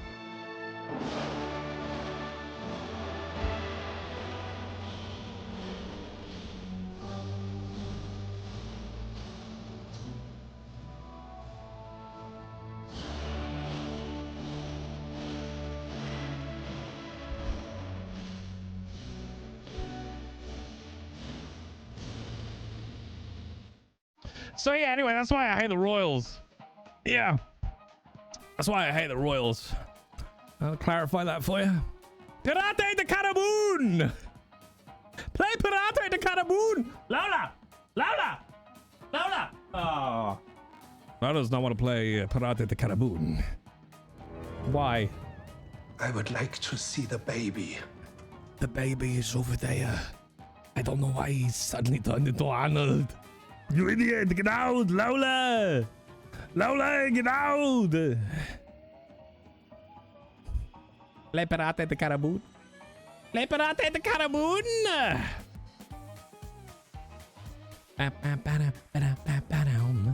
Wow, I hope you're enjoying this empty cat bed. Wow. Pirate de Carabun! Alexa, play Pirate de Carabun! Alright, chap. Alexa, just keep it down. Alright, chat, what else would you like me to play? No, wait, not play. Give you my opinion on. I've already dismantled America and the Royals. Anything else? Anything else?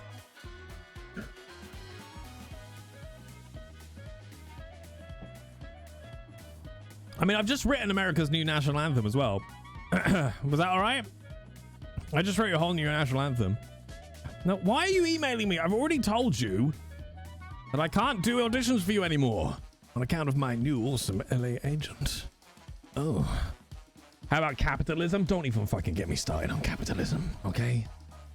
Don't even get me started. The only thing I hate more than capitalism is capitalists. Because they think it works. Because they think it works. I don't understand this. Energy bills, if it's critical to your existence, everything should be nationalized. And no profits should be allowed to be made that aren't reinvested into the infrastructure that provides the service.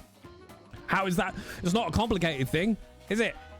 That's not a complicated thing. That's a very easy, simple thing to do. That's it. It's not hard. That's very simple. That's not hard. Lee Anderson and the Reform Party and the state of UK politics. I want to leave this country, chap. But where would I go? Where would I go? I feel like I'd go to the Nordics. But Jay, think of the poor, unfortunate shareholders and filthy rich CEOs. I know. They are the real victims, chat. We talk about this, you know, we're flipping about this, but they are, they struggle. They are the real victims. Yeah. Leave or lead? I would only agree to lead this country if I could do it as a dictator.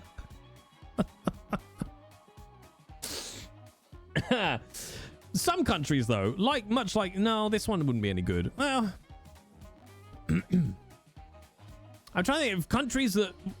Now, I say dictator. There are a few benefits to a dictator, okay? However, there's one very key stipulation as to where a dictator would work, okay? Or why a dictator would work. And the caveat is they have to be a benevolent dictator, okay? That's the caveat. And I know that those two things are slightly paradoxical, okay? But they have to be a benevolent dictator. Then that works, because you want them to be a dictator so they can cut through all the red tape and bullshit and cross-party, cross-aisle bullshit politics, especially in the States, right? But they need to be benevolent so they don't kill you all. Yeah, that's it. That's it. What about a benevolent, incompetent dictator? Do you know what? I would take that over the current UK scene politics. 100%. Yeah. So like the emperor. Yeah. Just an emperor. Just a kindly emperor. You know? Your granddad, right? Not like Biden Trump age granddad, okay? Somebody that doesn't have to get up 4 times a night to pee, okay? And I'm pointing that at both Biden and Trump. But in general, just the age of American politicians, for fuck's sake. Do you have any politicians for president who don't have an enlarged prostate? How? In your entire country of 140-something million people or whatever it is. Do you have one politician with an average-sized prostate?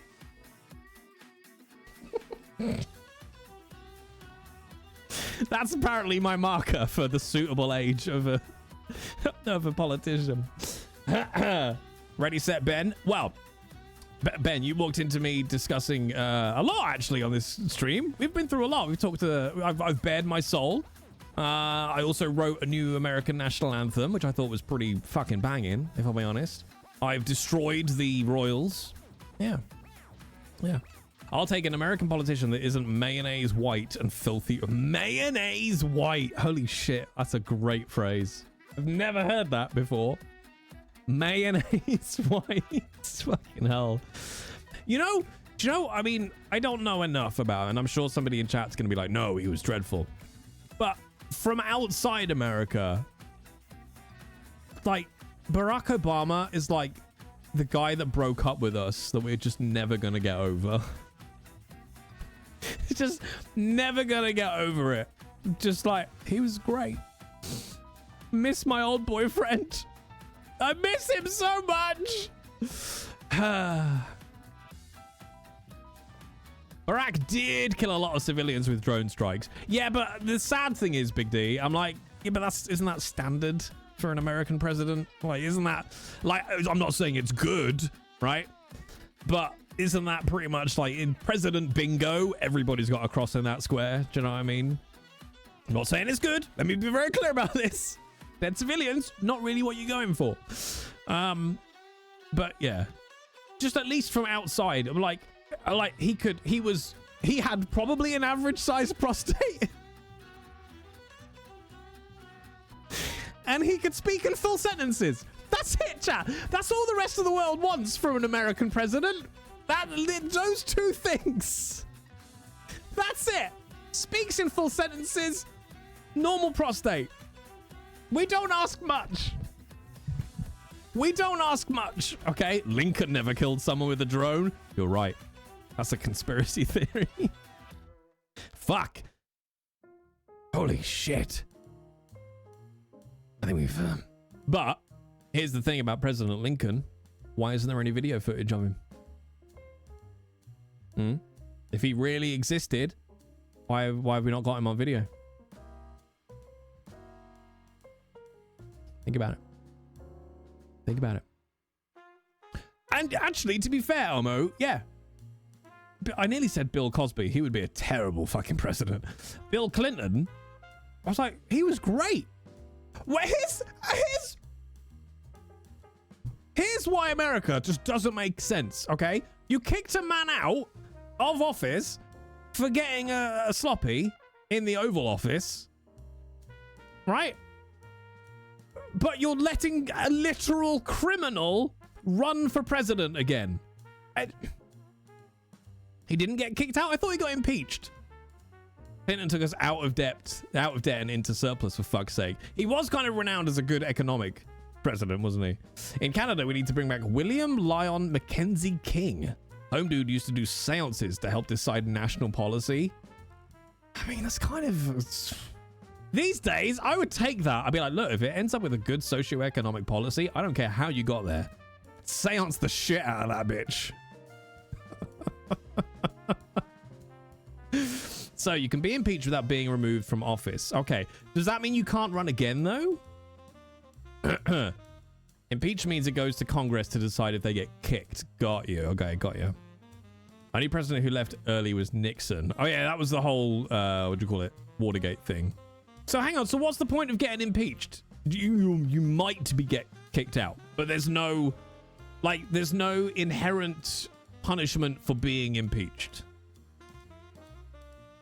It's like a stepping stone on the way to possibly something happening. You made a whoopsie and everyone knows now. Whoopsie. Impeachment is you've been a naughty boy. Okay. Jesus Christ. But what prevents you from running for president again? There's something that stops you from running again, isn't there? Is that if you get kicked out of office, you can't run again? Because I remember there was something about Trump. Like if a certain thing happened to Trump after his first term, he could be prevented from running again. I mean, thank God you're only max two-term presidents. Not that Trump couldn't do a lot of damage in 8 years. Wait. Is it only 2 consecutive terms? So could Trump only serve 1 term? Or if you've had a break, can you still do 2 more terms? Or is it 2 terms total? Okay, cool. So if Trump gets in, he could only do 4 years. Okay. There are also certain limits on who can, I believe, convicted felons cannot run. Okay. 2 terms max, but not consecutive. Thank fuck for that. I mean, not that it's good. It's 4 years too many. 100%. Yeah. But yeah, Jesus Christ. 4 years is a lifetime with the wrong person. I know. I know. We're all hoping. We're all hoping. The amount of damage you did in 4 was bad enough. Damn straight. Oh. So someone asked me about DMs. I forgot what the question was about DMs. He'll change that when he's in. Well, now the Supreme Court's stacked, right? With Republican judges. That's right. The rest of us pay attention to you, America.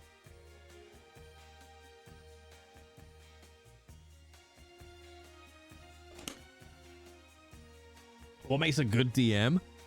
What makes a good DM? Not unsolicited, right? So check with me that I'm open to having a DM first. Introduce yourself, but don't be verbose. You know, be quite succinct with whatever it is you're messaging me about. Get to the point, but be friendly. But don't waste my time. And maybe a maximum of 2 emojis, I would say. Yeah. that's my opinion on what makes a good DM. Yeah. Oh, and 0 pictures of your genitals. Yeah. Yeah. Oh, and all in one go. Don't send me 6 separate DMs, like 1 sentence at a time. Yeah. I thought she meant Dungeon Master. She did. But this is what's called a riff and a skit. Based on a understanding that I've all misinterpreted what the actual question was. Did you? No? Oh, okay. That's all right. Don't worry. Look, I'll teach you all. I'll teach you all. It's fine.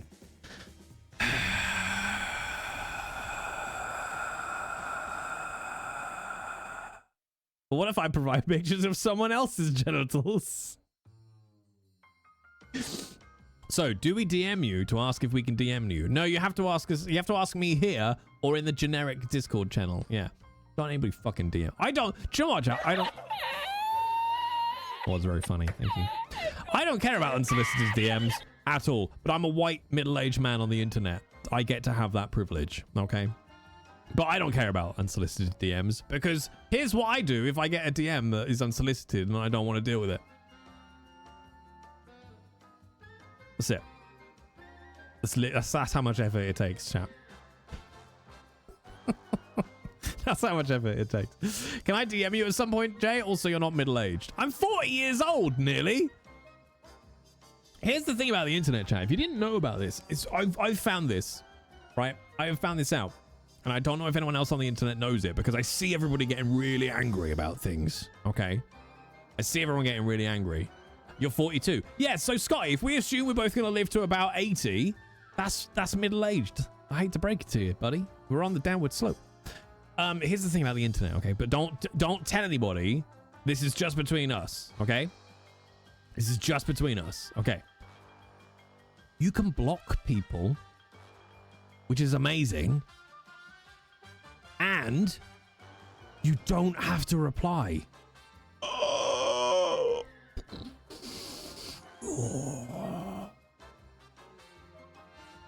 Don't tell anybody else that, because if anyone else figures this out, then the internet won't work anymore. Okay?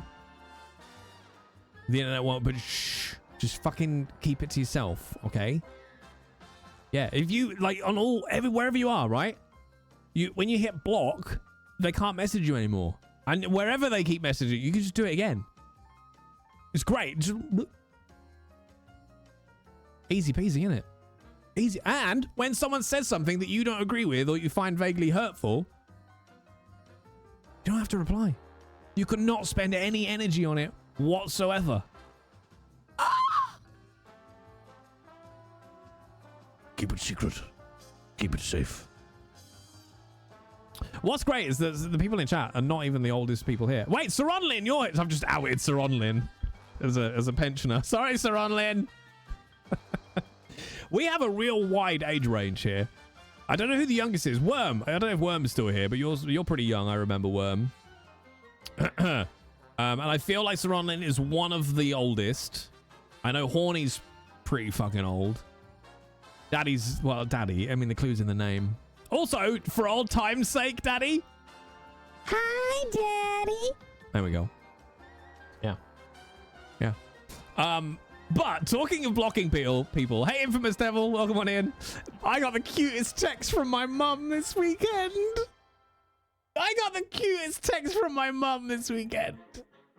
And this is what made me think about this.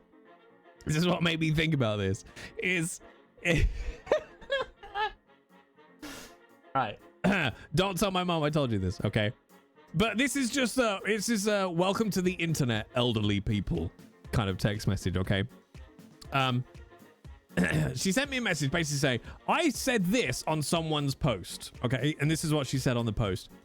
And so in quotes, for goodness sake, leave the poor woman alone. I am ashamed of all the women bashing other women on here. It's not okay. All right, so I'm guessing some bullshit was going on, as it always does on the internet. And my mum was like, hey, let's not be dicks, okay? And some wise guy replied with, don't forget your pronouns. What's wrong with my sentence as I have no clue? Wait, chat. So my reply was just, Mum, don't bother arguing on the internet, period. And then this is the bit where you're like, oh, Mum, I love you, but damn, you're old. Is, no, I'm not going to reply. I was just intrigued as to what is grammatically incorrect with what I wrote. And I'm like, oh, no. I was like, Mum, no, that's not what they're getting at with where are your pronouns. This is what my reply was, which I think sums it up quite well. And I'm sorry if you're gonna get offended in chat. I don't care. I said, the number one rule of the internet is don't read the comments. There isn't anything grammatically wrong with what you wrote. They're making a political joke that people like you are lefty liberals who care about pronouns. In other words, they're probably a right-wing transphobic piece of shit. And then my mum was like, oh, okay, thanks.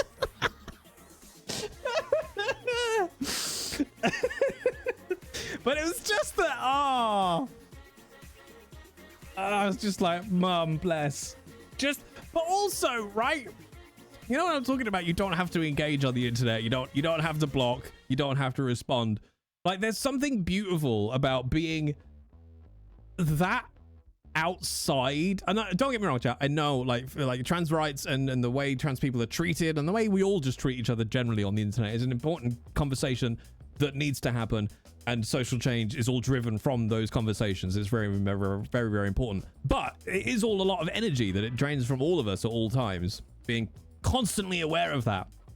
I was like, imagine just not being aware of the discourse at all, to the point where someone says, don't forget your pronouns, and you think you've made a grammar mistake. Like, that just sounds so relaxing. I was like, that just sounds so relaxing. Yeah. So I was like, oh, that's me mum. That's me mum. Can your mum adopt me / would you like a sister? I've already got a sister. Sorry.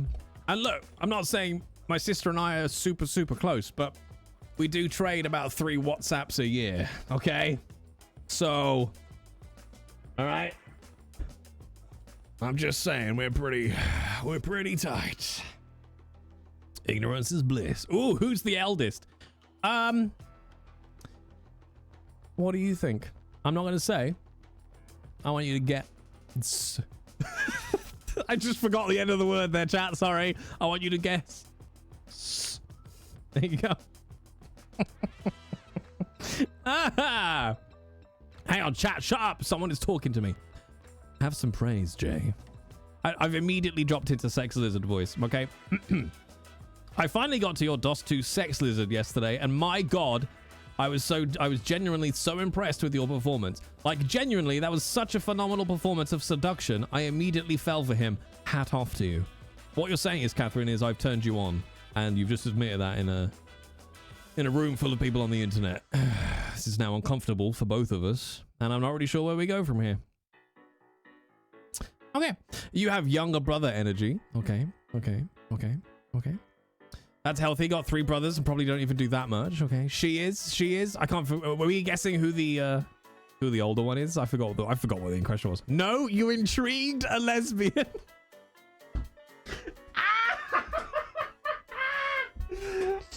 Can I put that on my CV? TV.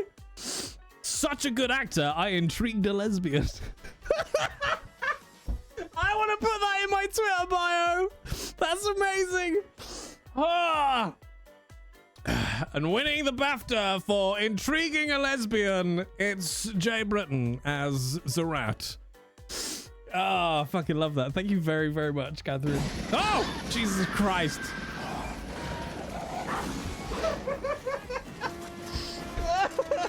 Fuck me. Oh, that has tickled me, chat. Let's go to the news.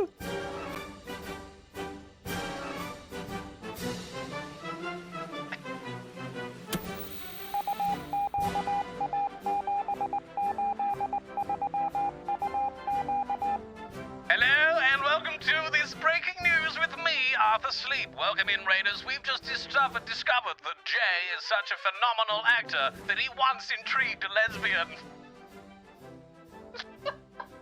Oh my god! I'm sorry, that's incredibly unprofessional of me, this very serious newsreader. Unlike that lesbian intriguing Jay Britton.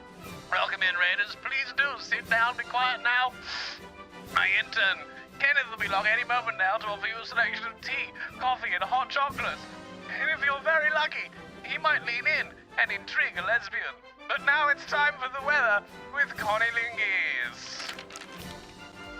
Oh, why is that such a funny sentence? Why is that such a funny sentence? I can't cope, Jack. Welcome in, Raiders. You join us as we are and have been chatting shit now for 3.5 hours. I almost considered a man might be worth it. I mean, have you finished that mission, Catherine? Because I don't want to tell you that he's not worth it. He's not worth it. Jay, you're the younger brother, right? Correct. Yeah. I am the younger brother. I am the younger brother. But thank you, Catherine. Thank you for the very kind comment about my performance. Because I often think I'm an absolutely fucking atrocious actor. So I appreciate that very, very much. It's funny that you picked Zerat, though, because that was the only... well, two things. It's the only recording session where I've made a writer blush, and I did things to Millie. And I'm going to elaborate on that further, okay? I'm going to elaborate on that further. But welcome in, Raiders. Thank you very much for the raid, Susie. Can we get a shout out, please, for Susie G, if we haven't already? I'm going to come and press the button. I'm going to press the button anyway. I'll do it anyway. Look, I did it. No, it's the wrong button. I mean, go and follow Tabletop Horde as well. Your faces are right next to each other, okay? On my stream deck. There we go. Everyone go, oh, you're playing Elden Ring. Everyone go give Susie G a follow. Where are you at in Elden Ring, Susie? I need to go and play it again. I've got to do another playthrough. Ready for the DLC. But everyone go and follow Susie. She's much better than I am. Although, I don't know if Susie has ever once intrigued a lesbian, so... that is the fucking peak of my career, chap. That is it. That is it now. Like, Millie might be getting a BAFTA, but fuck off. All right? I'm winning. So, yes, actually, recording for Zerat was quite late in the recording process for DOS 2. I think what actually happened with Zerat, and I'm trying to remember because it's a long time ago now, that I think I recorded him like a few months before, and then like they didn't like, not necessarily the performance, right, but like they didn't like where we had gone with it, like the way we'd done it, so they pulled me in again to do it. It was about like 4 or 5 days before launch or something to redo Zerat's lines, but it was the day that Millie and I both, just by pure happenstance, we already knew each other, but we had sessions at the same time. We were both pulled in. She was back in to do some bits for Malady, and I was back in to do Zerat and a couple of others at the same time as well. So I think Millie was in first, and then I arrived. So Millie was like, if you go to London, you know that unless you leave at a certain point, there's no point leaving. You might as well stay around for a bit. So Millie was like, you know, it's like 4 o'clock. If I leave now, I'm going to hit rush hour. So I might as well just sit in on Jay's session. Because, you know, we all knew the audio directors and all that kind of stuff. It was fine. So Millie sat in whilst I recorded Zerat. And yes, I made the writer blush, who was, I think, over in Dublin at Larian on Skype. She blushed quite heavily when I was doing Zerat. But for Millie, it was like, this is weird. That's my friend Jay, and he's being all sexy in a booth. I don't know if it did anything to Millie, but it was weird because it was just like, there's my mate being all weird and horny at a microphone. I don't even remember what Zerat sounded like. I know he had a voice like graveled honey. Sexy in a booth. Oh, yeah. Sexy in a booth. You must have intrigued. No, we're not allowed to make that joke anymore, okay? Elmo said it. Elmo said that it's a dead horse, and I gotta stop. I gotta stop doing it. Act 2 or Act 3, Jay? I don't know. I think Act 2? I want to say Act 2? I don't remember. I don't know, to be honest. It should be 2, yeah. Like, I think my favorite one in that, in DOS 2 is probably Magister Locke. Like, he's the one that's like the most actual actor-y, I guess. But like, I played like 34 people in DOS 2. I must admit, I don't remember most of them. I just remember Migo, Zerat, Magister Locke. I mainly remember Migo because he kills everybody in Act 1 because he's like the first-ish fight. The squirrel was amazing, Jay. Wait, did I voice a squirrel? I don't know. I don't remember any of this. Yeah, Migo's really dead. Sorry, Jay. You could have let me live. I'm just saying. You didn't have to kill me, did you, you asshole? Wow. Assholes. What squirrel did I voice? I have no memory of this. I couldn't even tell you what they sounded like.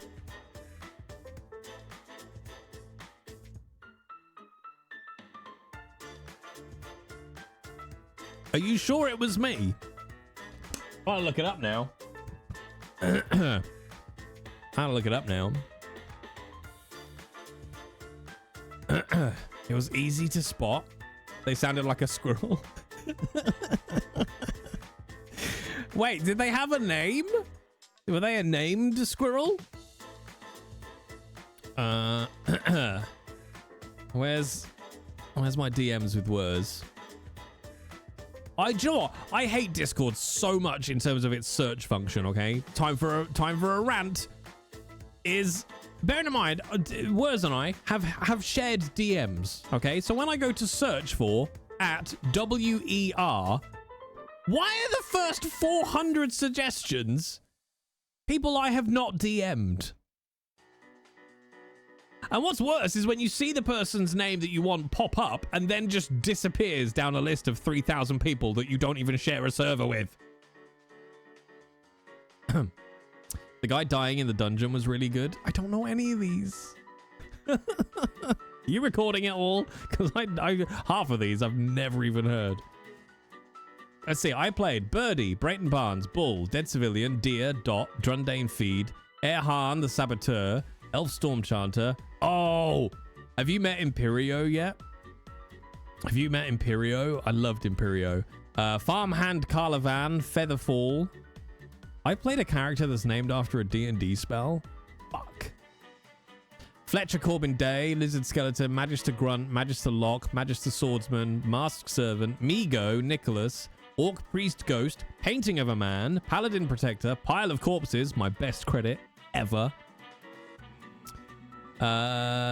Pilgrim, Pox, Priest, Psalm, Squirrel, oh yeah, Stranded Merchant, The Spirit of a Remorseless Sinner, Trader Glass. I love Trader Glass so much. I don't think you'll find him until Act 3. Trophy, Verdas, and Zerat. Well, now I'm intrigued. Hang on. Verdas, DOS 2.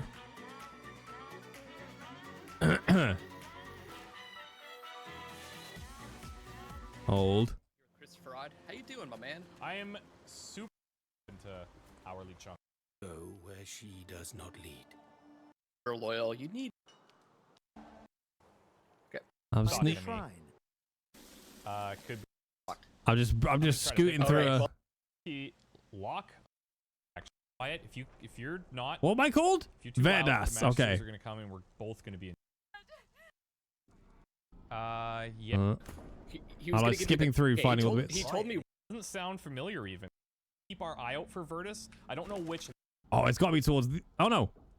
Okay, here I am. Stone is pale as a corpse's, but his face contorts with inscrutable emotion. Joy, horror, Are you and sure this rapture is me? flash over him like the changing surface of a pond.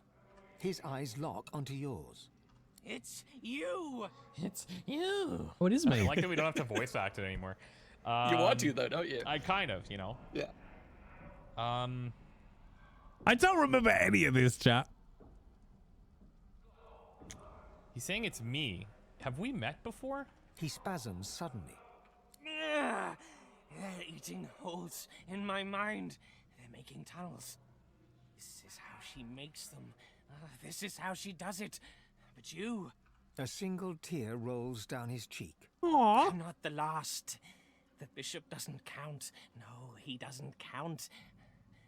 I'm done for, but you... There's still hope. See, I'm listening to this and I'm like, this is He's shit. referring to Godwoken. Man, I have no idea. I think he might be because the bishop's Godwoken, right? And I'm Okay. getting the impression that maybe we are also. Maybe. Who do you think we are exactly? He screws up his face, as though trying to see a small dot on a far horizon. Method acting. You? Why, Yeah, okay. you're everything. Of course we are. Why? You're everything. Okay, I didn't even know I played that guy. All right, fine.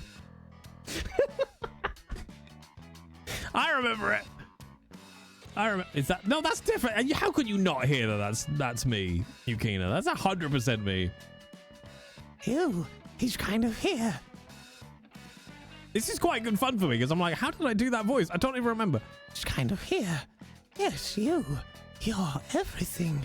Oh dear, it's a little bit poo. Oh dear. Oh my god, is it just high poo? I think it might be high poo. If I take poo, but I make him up here. Yes, you. You're everything. Oh bother. Oh dear, it's high poo. I love talking like Winnie the Pooh, chat. It's so nice. Oh dear, I appear to have pooped myself. High poo, not low poo. Oh dear. High poo, low poo. I knew. Oh, that works. Okay. Right, what were we talking about? I should probably play DOS 2 at some point. Chat, we haven't played any Final Fantasy tonight. And I blame you. I'll be honest, if I hold anybody responsible, it's you. Meth head poo. I don't understand. Oh wait, here we are. I don't understand where my teeth have gone. Is that a crystal? You haven't played anything. That's not true, Tom. I played Alan Wake. And I played Star Wars Jedi Survivor. And I didn't technically play Red Dead Redemption, but I opened it. So I've played 3 games tonight. 3 games. Yeah. All I can think of now is Matt Mercer saying it's high poo. Wait, does Matt Mercer say it's high poo at some point? And we're not even one bit remorseful. No.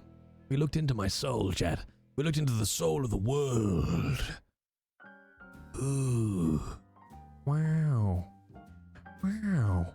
I saw you're back on with RP. Having any success on Ranch? Yes. That's the most loaded reply I have ever delivered in my entire life. Yeah. Yes? I don't know. Yes? Question mark? We'll see. Want to give that another read? Yeah, no, I am actually, Susie. It's been really good. Like, it's good. I hate saying this because my experience there wasn't great, but it's not wild, right? It's tricky, but then nowhere is wild anymore. Not even wild is wild anymore. Like, I think genuinely, what has happened is like I've had okay roleplay on Ranch. Like, there's a lot of variation in like sound quality, which is a bit tricky, and there's a couple of little things like mechanically on the server that I find a bit frustrating. But you know, I'm still having fun riding around and doing a bit of fishing. I've got an interview for Lore with Obi tomorrow, but I don't know.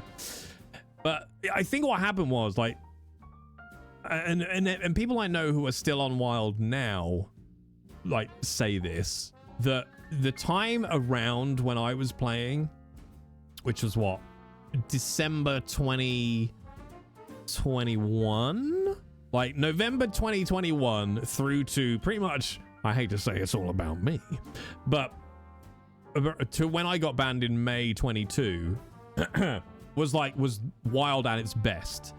But during that period, December to May, so many of the great role players got banned. So many got banned. And I don't really understand why. I still don't really kind of get it. But like, it wasn't just me. So many of the really core, really, really good role players got banned. And they kind of all moved off to different servers. And like, I think a lot of the people that were really, really in Red Dead RP a few years back, they've all gone off and they've all burnt out. And none of them are really, myself included, none of them are ever really playing anymore. And like, what's happened is generally the quality of roleplay has then kind of just sort of gone down across the board, really. Like, I've tried so many different servers since Wild, and none of them has had that same level. Why do role players get banned? I mean, it's such a myriad of reasons. Most of the time, it's like, it's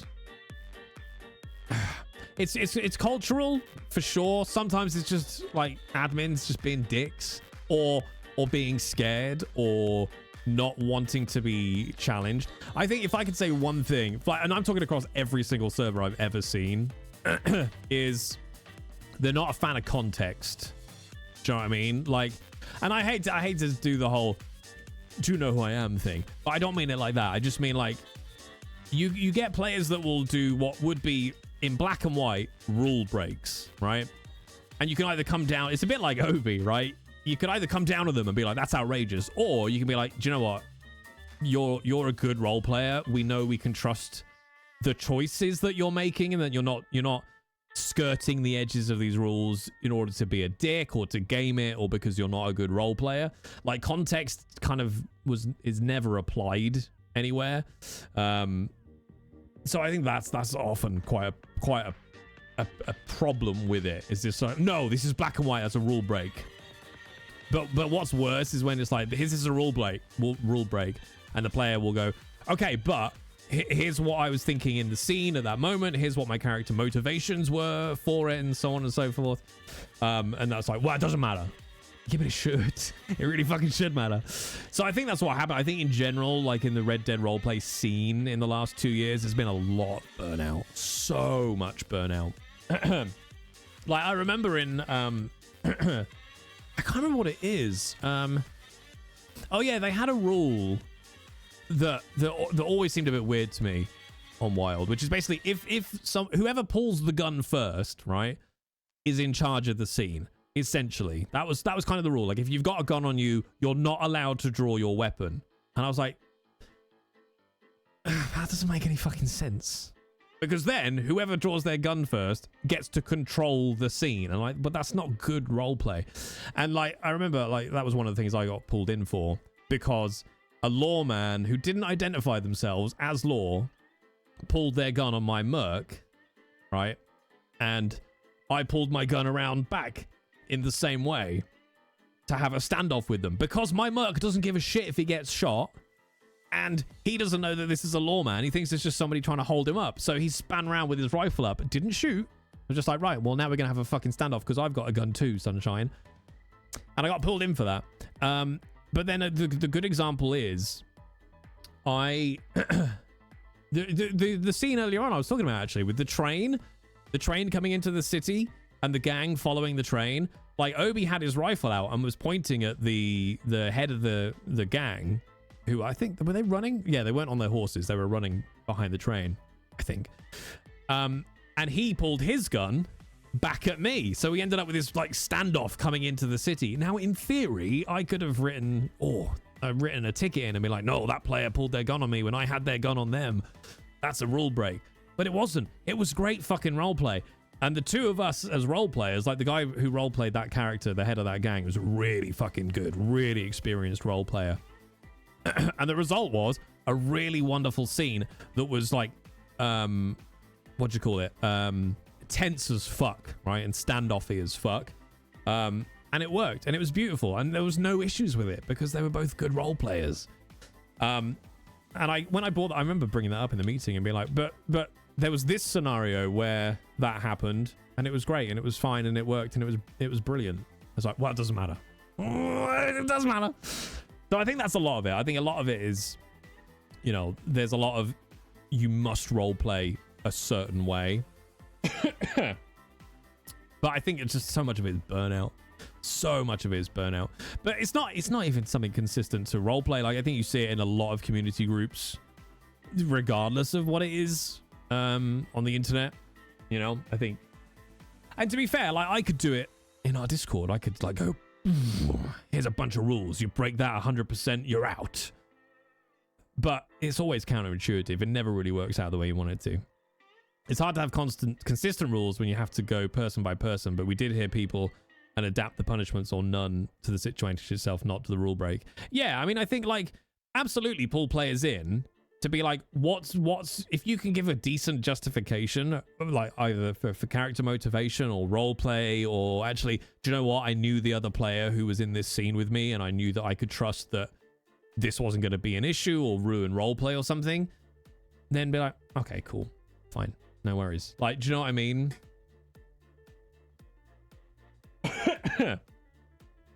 But that's nuance, Chad. And people don't like nuance. I always miss Sundance, where I was first got to... Yeah, like, Sundance was weird. Like, the way Sundance went down was insane. Terrifying, almost. I've never heard of a digital riot before. But that was weird. What happened on Sundance? That was crazy. Better, which is a shame because Sundance had a lot of potential as well. I miss being able to camp on Sundance. So Sundance was another roleplay server. I think that's where I went to after Wild. I think I can't remember if there was an interim one and then I went to Sundance. I don't remember. But Sundance, you could take a tent out with you and a campfire and a bed, and it was great and a hitching post for your horse. So I used to like taking Heath off up into the mountains and like putting up my tent and a campfire and my hitching post. That was great. I love being able to roleplay that. How do you deal with my character as a racist? Really easily. Racist characters aren't allowed in Red Dead roleplay. Because why make more interesting character choices? we don't need, I mean, not that it's disappeared. We don't need it in the game. Like, if you need that as a crutch for your character, just be more interesting. Jesus Christ. Bam, bam, bam, bam, bam. But yeah, Sundance was wild, like, when it went down, because essentially you just had like loads of random deathmatch started happening. A bunch of players just running around, just shooting. Basically, it became Red Dead Online for an evening, and people just started running around shooting everybody. And they had to literally just pull the plug on the server, which was insane.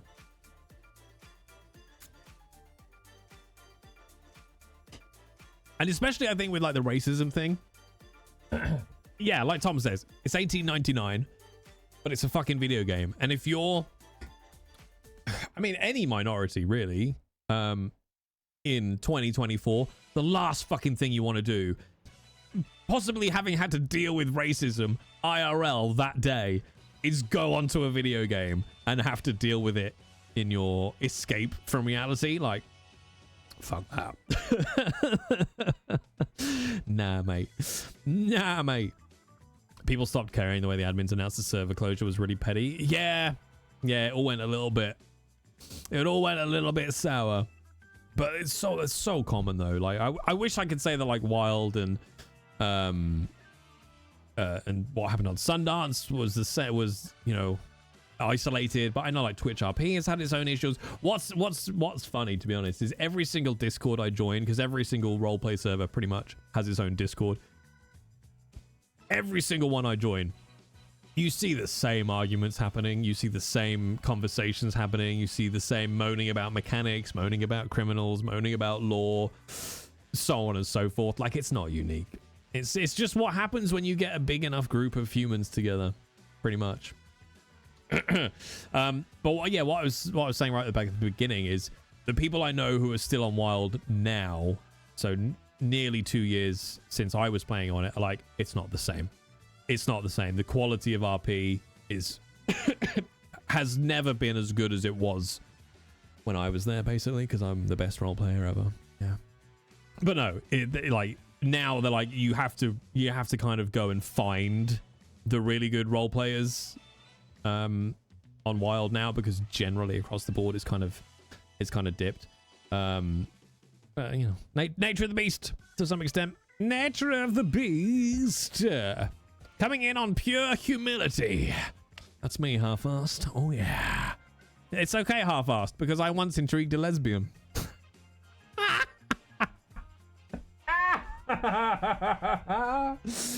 Ever considered offering online RP training courses? I can't imagine anyone would be interested in that. I can't imagine anyone would be interested. That's going. I'm putting that on my. This is literally my greatest achievement ever. Yeah. I'm on a very nice roleplay server in Lord of the Rings Online. Oh, I like that. Oh, I like that. Keep it secret. Keep it safe. I remember all the good faith vibes from Elite Dangerous before release was gone, and a few weeks after it launches, issues in the game carried over to the forums, and issues on the forums. Yeah. Like, I'm really sad that Elite Dangerous has gone the way it has. As far as I'm aware, like, it's still like up and running and being developed and stuff, isn't it? But it feels like the Elite Dangerous community now is never going to be the same again. Like, again, is it me? Do I just keep wrecking stuff, chat? Like, I feel like the time I entered the Elite Dangerous community as like a voice actor, because I was in Elite Dangerous the first time voice got added in any narrative way. I think they had like station voices and stuff, but I was some of the first narrative voice that went in. So as part of that, I kind of got to know the Elite Dangerous community, and I went to one of the oh god, up in Hull, what's it called? Fantasticon, I think. And it was a great community, and then now it doesn't seem like it's, like, because of issues in the game to a large extent, I believe. It's kind of not what it was when I got to hang around and meet the Elite community. So it's me, basically, chat. It's me. I've ruined everything. Yeah. I've I am the destroyer of worlds. Yeah. I am the destroyer of worlds and communities. Yeah. Yeah. Okay. Seriously, LOTRO is free. Wait, what? And Land Rover server is still super wonderful. Is that like a private server, Barb? Or like, you know what I mean? Or is it just completely open and public? That's some bullshit talk, Jay. No, let me destroy worlds, Amelia, please. Please. Maybe one day I'll find the one with all the royals on it. Do you know what, Daddy? Millie and I still think really fondly of Fantasticon. Like, really, really fondly of Fantasticon. It's one of my greatest, and I don't know why, because Hull's a shithole, okay? And it was such a small convention with fans. In fact, though, that's where I picked up that Iron Man. You can just about see it. Just in there. That's where I picked up the Iron Man schematic. Was it Fantasticon? I had the best fucking slice of cake. I had the best slice of cake at Fantasticon I've ever had. I got to do some on-stage acting and stage combat. It was great. So happy. I got served coffee. Yeah, because I was a star, obviously. I got served coffee in a paper cup and burnt my fucking hand. Chat, do you want to see it? I could bring it up because I think it's on YouTube. Do you want to see Millie and I doing a scene? I mean, I could just drop the link in chat, to be fair. But basically, Drew Wagar, one of the writers for Elite, who like sort of wrote all the lore around Elite, approached Millie and I because we had both voiced stuff he'd written for the game to act out one of the scenes from one of his books. I think I've got a signed copy of his book actually in the cupboard behind me. So Millie and I had to sort of come up with this stage fight. And then do it. Like, you can't really hear it, like, from an acting point of view. because somebody was flying a drone, and all you can hear over the audio is.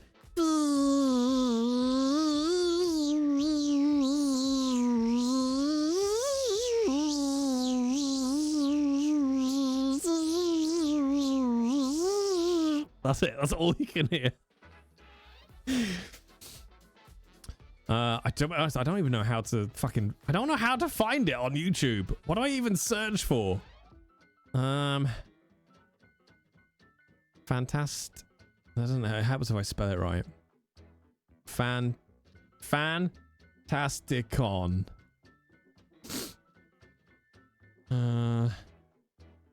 What was the character called? Saloon? I don't know what you call it. What was my... I don't even know what my character was called. Oh, have you got it? Is that it? Oh, God, there it is. Okay. Okay, you ready? Let me pull that crossover this one. Written actors extraordinaire. Ah, chat, the memories. The memories. Okay, you ready? Thank you, Sales. He's a good egg, isn't he? He's a good egg, but don't tell him. Look how young and positive we look about everything. Look how thin I am. This is probably me at my fittest, I think. All right, you ready? A huge round of applause, please. All right, I'm going to go for a pee.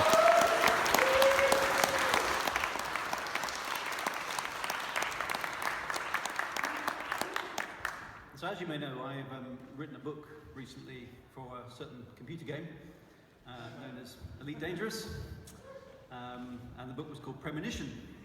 Now the book featured a lot of in-game events for the player base to get involved in. One of those was the dark and sinister mystery of the Formidine Rift. And towards the end of that escapade, we had the opportunity to tweak aspects of that mystery for some of the new capabilities of the game that came out in version 2.3, and one of those was the arrival of the megaships. And not only were the megaships vast, huge spacecraft floating around in space, very, very sinister, but Frontier was able to, for the first time in the game, embed voice acting for the characters rather than just text messages that we'd seen before. And I was very privileged that Frontier selected my little mystery to be the first aspect of Elite Dangerous that got that voice recognition.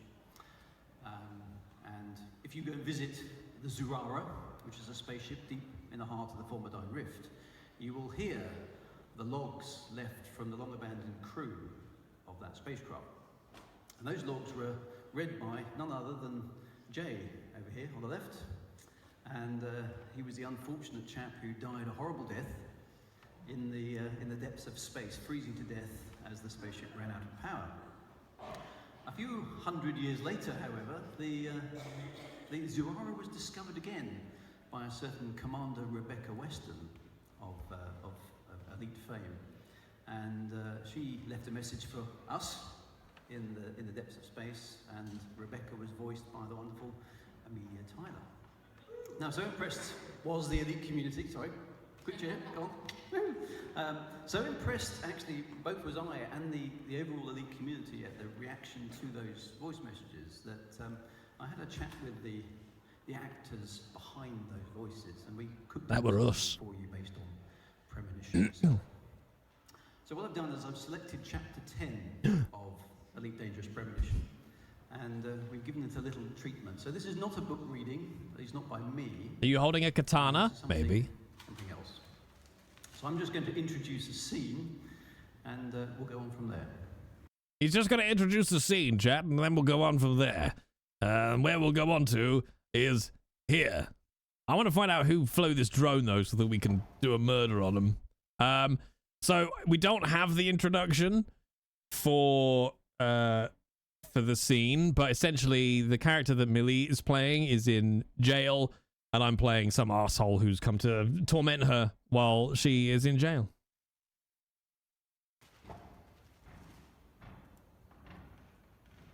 Forgive the intrusion. No, I do not. See, they're sending all manner of torments for me. you come here to kill me ahead of time in retribution for this ridiculous accusation? I merely wait for the wheels of justice to turn in their grooves. Grooves which you have aligned for your own benefit, no doubt. Do you honestly think I annexed the prison system out of spite? That I did not consider long and hard how best to manage incursions from the Federation? It was not the Federation we feared. We could have handled the situation without the benefit of your influence. It was my influence that saved your little world from annihilation. Is that what you tell yourself? Is that the justification you use for all of your acquisitions, that you were just saving them? You appropriated my wealth without so much as a by-order, not even a common courtesy. You exploited it, using it as a staging post on your rise to power, wrestling with all the other members of this sordid little power-playing clique of yours. To add insult to injury, despite the cost to my home, you didn't even succeed in your vainglorious quest to become emperor. Our play for power. A game, nothing more. A game with a purpose. Your games cost the lives of thousands. As did yours. I had just cause. And those who survived, those worth saving? The pure who survived the refiner's fire. Those who overcome the crucible of war. And those who die. Cost worth the price. Do not assume this is all idle posturing. There is a means and a purpose to all this. The purpose to still elevate you to emperor, no doubt. But your ambitions were thwarted, were they not? That must have been a bitter pill to swallow for one such as you. I do not deny such a rise would have pleased me. But it is the Empire itself that's my concern. You care for nothing but yourself. The same could be said of you, Kahina Tiani Loren, Salome, or whatever it is you wish to be called. You saved by the prison, yet you abandoned it to chase dreams and myths. You instigated a conflict that cost the lives of thousands, yet the lives of those in your precious little mood remain largely unchanged. Your people would choose Dodriol Ambassador Cutherick over you. In fact, you know nothing. Oh, but I do. Perhaps we are not so dissimilar after all, you and I. Forced by events, duty, and society to project an image of ourselves that is at odds with reality. I am nothing like you. You think I am a warmongering fool, out to expand the Empire's military conquests regardless of the cost. It's true.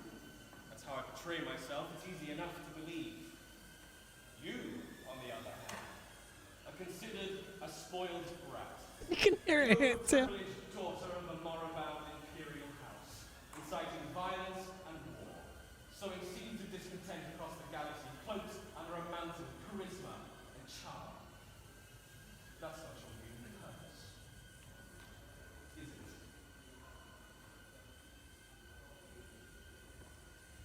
Start down this path and be prepared to meet your end. I know how to handle a sword. I do not boast. I do. So I have heard. Perhaps I offer you a more honorable name. Not for you the ignominy of sentence and imprisonment, servitude, banishment, or recondition.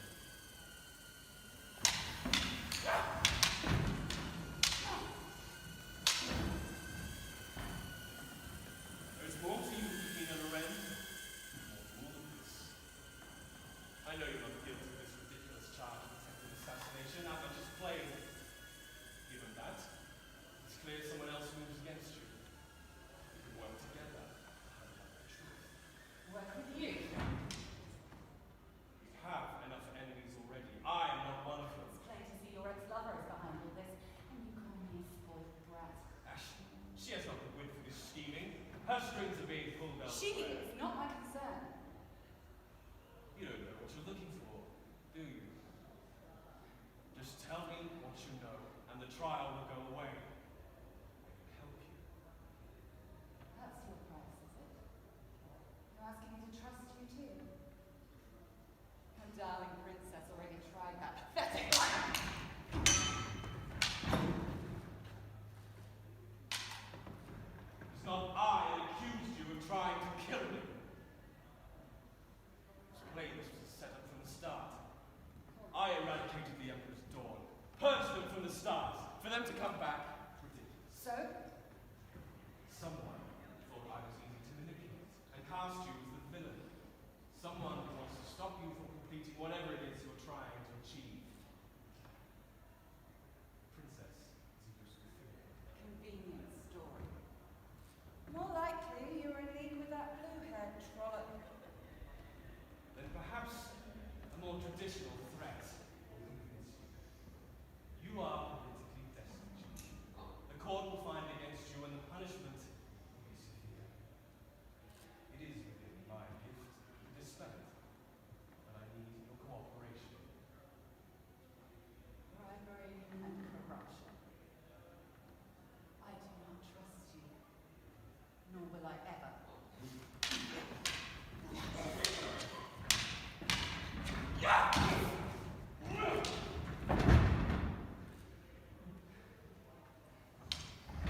Just tell me what you know and the trial will be forgotten.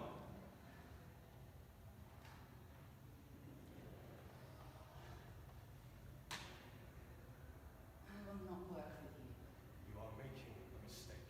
Signing your own death warrant. Worse. So be it. I will see you on prison then, Lady Deacon, for your trial and the final chapter in your story. The story never ends. Indeed.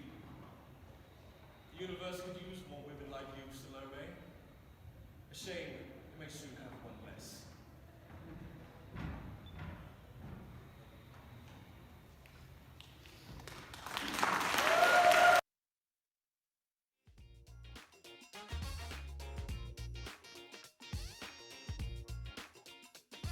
Hello, I'm going to speak now. Hello.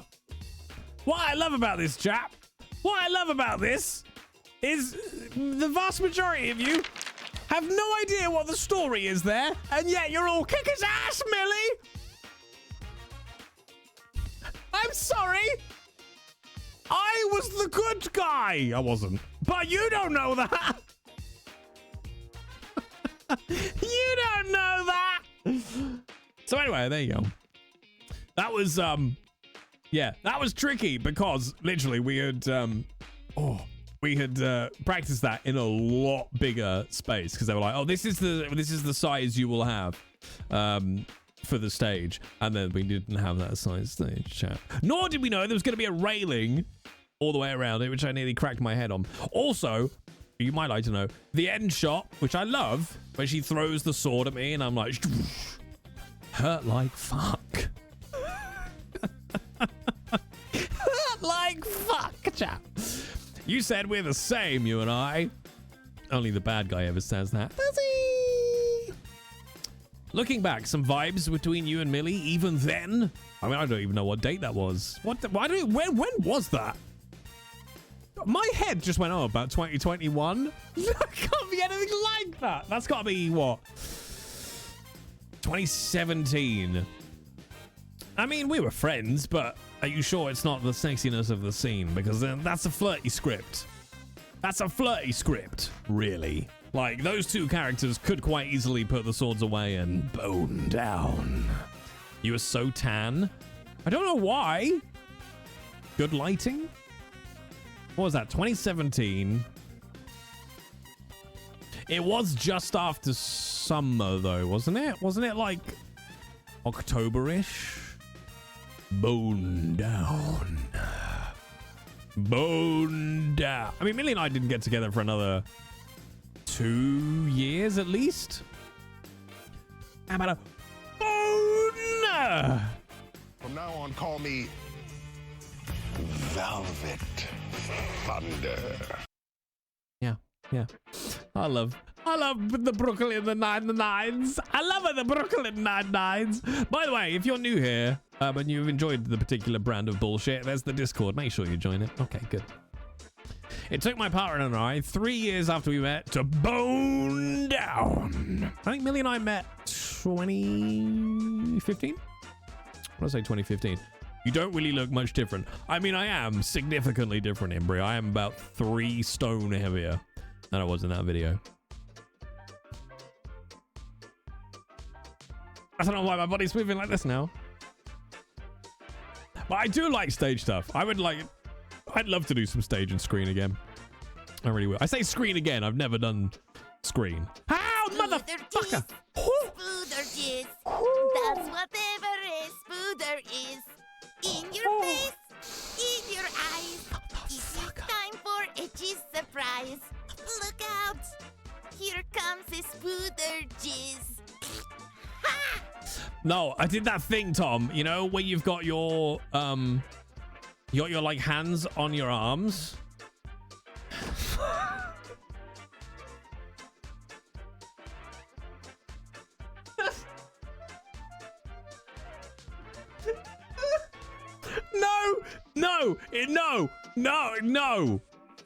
No. It makes sense. The hands on the arms of your chair, chat. The arms of your chair, not the arms of your body. the arms of the chair, okay? You've got your hands on your arms of your chair, and then you wheel forward and you squeeze it, like you just catch your finger between the chair and the desk edge. That's what happened. You got your hands on your arms, chat, you know? Shut up. Shut up. What were we talking about? Maybe should we just look, chat, why don't we have let's just keep the stream going. I'll just turn off all the cam and everything and all the alerts, and I'll just go on as Obi. We just do that, couldn't we? Old Obadiah Cold. I can tell I've been talking for 4 hours though, because I can't reach Obi. Jay, did you ever play a game today? No. Chat distracted me. We did a lot of very smart talk today though, I think, chat. Chat, do you want streams like this on the YouTube VODs? Because I haven't, like, ones that don't really fit, I haven't really added much in. I haven't really put them on the VODs, but I can do. Thanks for playing all those games you played. Though, Cypher, we did do the rounds. We did Red Dead Redemption benchmark tests, Red Dead Redemption 2 benchmark tests. We went into Alan Wake 2 and ramped up all the RTX and frame generation and everything like that. It's flawless, Cypher. Thank you so much. It's flawless. I was getting 120 frames consistently on Red Dead 2 with everything ramped up. Alan Wake, smooth as butter with like high RTX and frame generation. You just didn't want to play Final Fantasy. I am struggling a little bit with Final Fantasy to find a driver, I guess, to keep going. Like I don't know. It's tricky. Like I want to finish it because we're really quite close, but I am getting a bit of Final Fantasy fatigue. I don't know what it is. I think it's because it's just everyone sounds like this. I don't know. But I like chatting shit with you anyway, chat. I like chatting shit. Bored? Or maybe that's the word. I need to go. Thanks for the stream, Jay. Awesome and silly and irreverent and cathartic as ever. You too, Daddy. And Daddy, thank you for hanging around. Like, I keep meaning to say this on stream, but I also have been reaching out to people privately. Like, if you're new here, and I mean like in the last 6 months, just shut up. This isn't about you, okay? But talking about parasocial relationships that go both ways, it does catch me out, okay? In that, when this channel got bigger, right, and I made partner and everyone flooded in from BG3, which is fucking great, and I love it, and I love having a bigger channel now, and it's awesome, and the Discord is great. A lot of my OG community who have been with me for 4 years left, which I totally get because some people like much smaller communities and smaller streams and all that kind of stuff. And but I will say, like, as the guy this side of the camera, that does, you know, if you don't keep a tight rope on it, like that can hurt a little bit. You're like, oh, okay, I'm sad they've left. So I just wanted to shout out, like, people like Daddy and Saronlin and Fluzz who are all here and have been here for years. I just appreciate it. So thank you for still being here, even though the vibe has changed a little bit. Into Knight's here. Knight's been here for years as well. It's a well-timed night. Welcome to my show. You turned up for your praise, didn't you, Knight? I won't thank Tom though, because he doesn't count. Tom doesn't count. So, well, the mods don't count either. Imbri, you've been here for years. Is that why the group changed? Well, no, I get it though. And Black Cats as well. I totally get it though, Willow, because like for some people, like they don't act. And I wouldn't say that chat is that much busier than it used to be, if you know what I mean. But I get it. Like some people don't like bigger streams, even if it's just a feeling, so I totally get it. But equally, I just wanted to give a shout out to the people that have been here for years and are still here, because it's appreciated. Tom doesn't count because I know Tom outside of stream. Do you know what I mean? Like, Tom's a chum. Tom's a mate. Tom DMs me. Tom can come to my house, okay? So I'm not gonna be nice to him in public. Half-assed, years as well. I mean, Raph, you've been around for years as well. Oh, that checks out. See, exactly, Tom. Although Tom didn't care enough to DM us this weekend. No, he was DMing somebody else. We'll just wait, Tom. We'll just wait. Although Tom's going to be DMing here every Tuesday in a few weeks' time. Aren't you, Tom? And mods are just mods, exactly. You're just a function.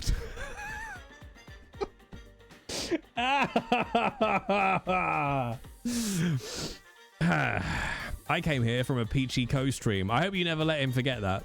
Night. I hope you just blame him now. Blame him. Yeah. Does this mean if I show up at your house, you can be my friend? No. If you show up at my house, you'll get an arrow through your chest. Yeah. Yeah.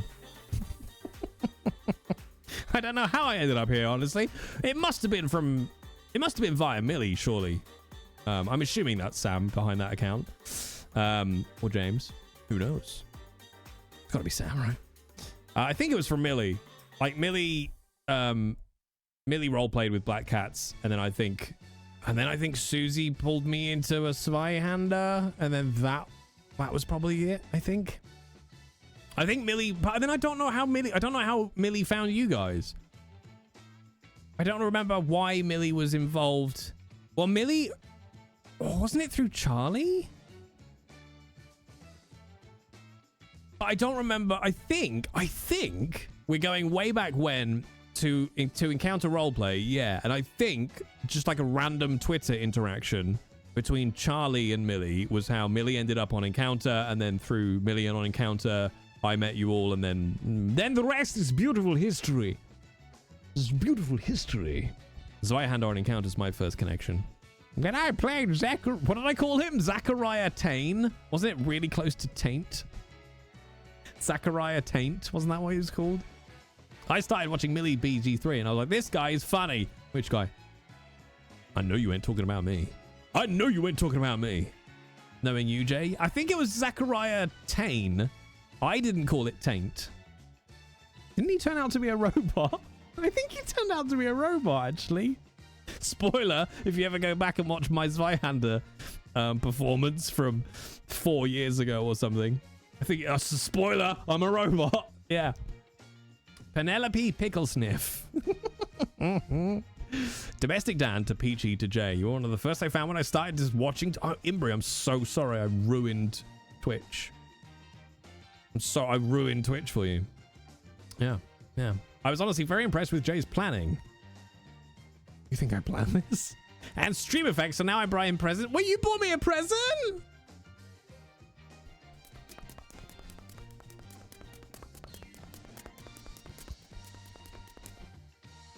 Oh, excited then. I thought that was a cat. God damn it. Damn, I'm still here. Night. Parasocial offer to come see all my military kit at the Defense Academy still stands. All right, but only if you salute me. It's dib. Dob. Where's Arkayla? In the pub. I don't know why that's there. Can I take any home with me, Daddy? We'll discuss offline. I want to know what free MOD kit I'm going to get. Yeah. I don't know. But that's not a thing in the States, is it? Scouts. Like dib, dob. Was it Arkayla? Is that what a Scoutmaster was called? Or is that a Badger Master? Arkayla in the pub? That was you. I don't know. I don't know what the actual story was. Dib, dob. Where's Arkayla? That was Badgers? Oh my god, I'm showing my age. I think I got expelled from the Badgers. Wait, what is it? Was it Cubs, Badgers, Scouts? That was the progression, right? Or was it Badgers, Cubs, Scouts? Rainbows was for girls in my age. Of course, you couldn't have boys and girls mixing. Rainbows was like Scouts for girls, I think. I thought it was Beavers, not Badgers. Yeah, it was Beavers! Fucking Sam, you idiot. It's the same difference, isn't it? It's the same thing. Scouts and Brownies. That was it. Was it Rainbow Brownies Guides? That's it. Girl Guides. The Scouts. But I got kicked out of Beavers because they annoyed me so much. I wrote a really passive-aggressive essay. Because I didn't agree with the application of their rules and what they were trying to teach me, okay? Because I was a nerd. I was a very well-behaved child, chat. This is surprising nobody, okay? I was a very well-behaved child. And we were playing a game of Duck, Duck, Goose. And I may have momentarily lied about whether the goose was up my ass or not, okay? I may have went, no, I ain't got a goose. All right, I got the goose. Okay, that was it. That was the extent of my vicious betrayal of the societal bonds that keep us all from throwing feces at each other. Okay? So I was told to write an essay about what a lie was. And I was like, no, mate. I know what a lie is. I want to be patronized too by someone who doesn't have anything better to do with their time than hang around with a load of minors. All right? Just check your hard drive. That's all I'm saying. So I wrote them an essay, and I sort of prefaced it. I'm writing this because I need to explain to the Beavers organization, or Badgers. I forgot what it is. Badgers? Beavers? Whatever. I need to explain to this youth organization what a lie is. A lie is a lizard. Oh my god! Chat, it's all come false. This essay was the first ever random fact. Oh no!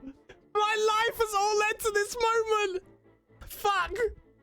Because the essay I wrote them was about how a lie was a lizard from South America that has four feet and 9 heads, and it was just a stream of consciousness. And they kicked me out. Holy shit! Wow! Wow! The first ever Jay Britton fact. The OG fact. Yeah, how dare they kick me out for just spitting facts? What? Oh, Jesus. Wait, your facts are streams of consciousness? No. My facts are completely accurate. They're actual facts. You can look them up.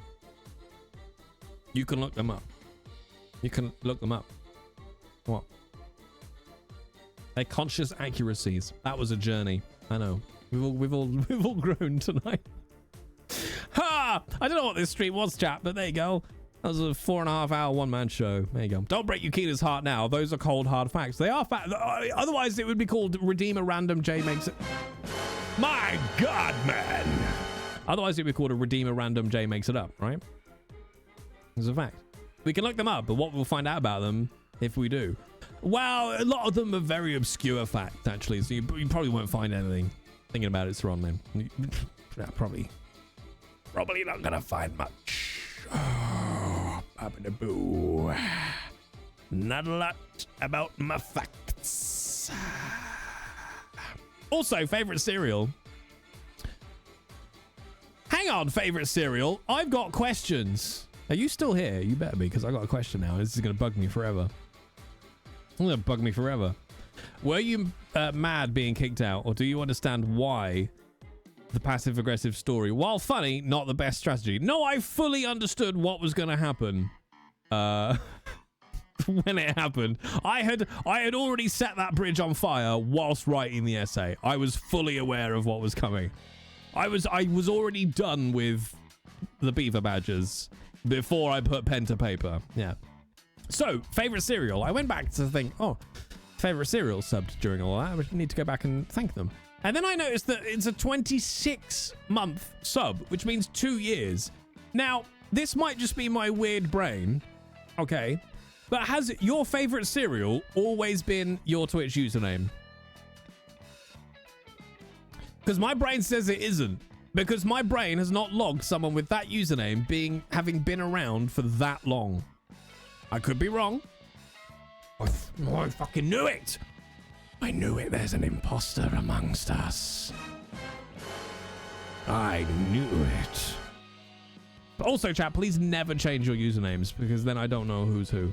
Investigation time, or my favorite cereal. Who could be cereal based around here? Well, Tom. But Tom's there. Okay, cereal. Frosties. Rice Krispies.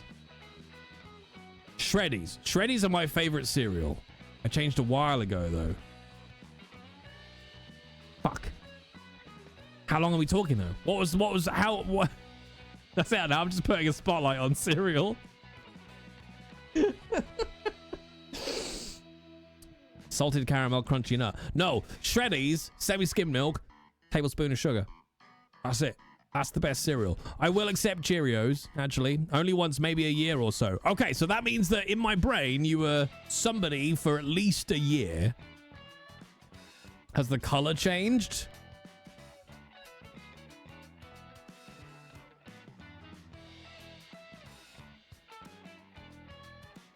Possibly. I feel like it's always been blue, but maybe not that shade of blue. Welcome to Jay's fucking weird brain, okay? I might not remember to say hello to everyone in the exact moment that they're here, but I will remember if you change your name at some point being part of this Twitch channel. Ha! I'm gonna have to call in the squad.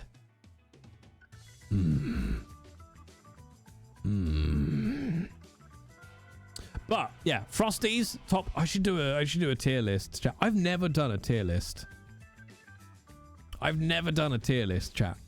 Does that make me a failed person that exists on the internet?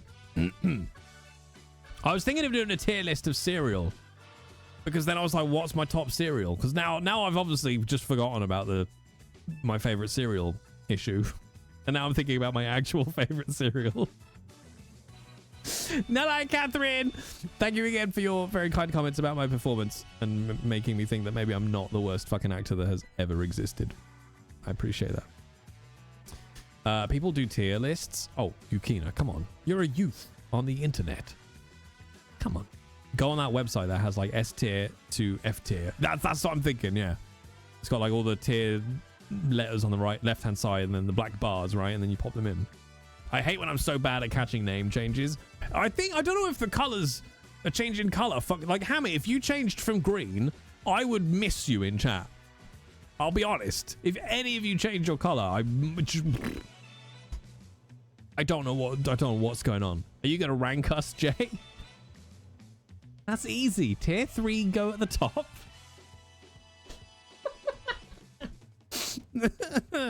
I'm old. What's a tier list? It's ranking. That's it. It's just ranking. I'm always purple. It's like Lady Purple. You've been here for years, Purple, haven't you? Well then, yeah. All you tier 1s, get in the fucking bottom. All right. Jesus, sort it out.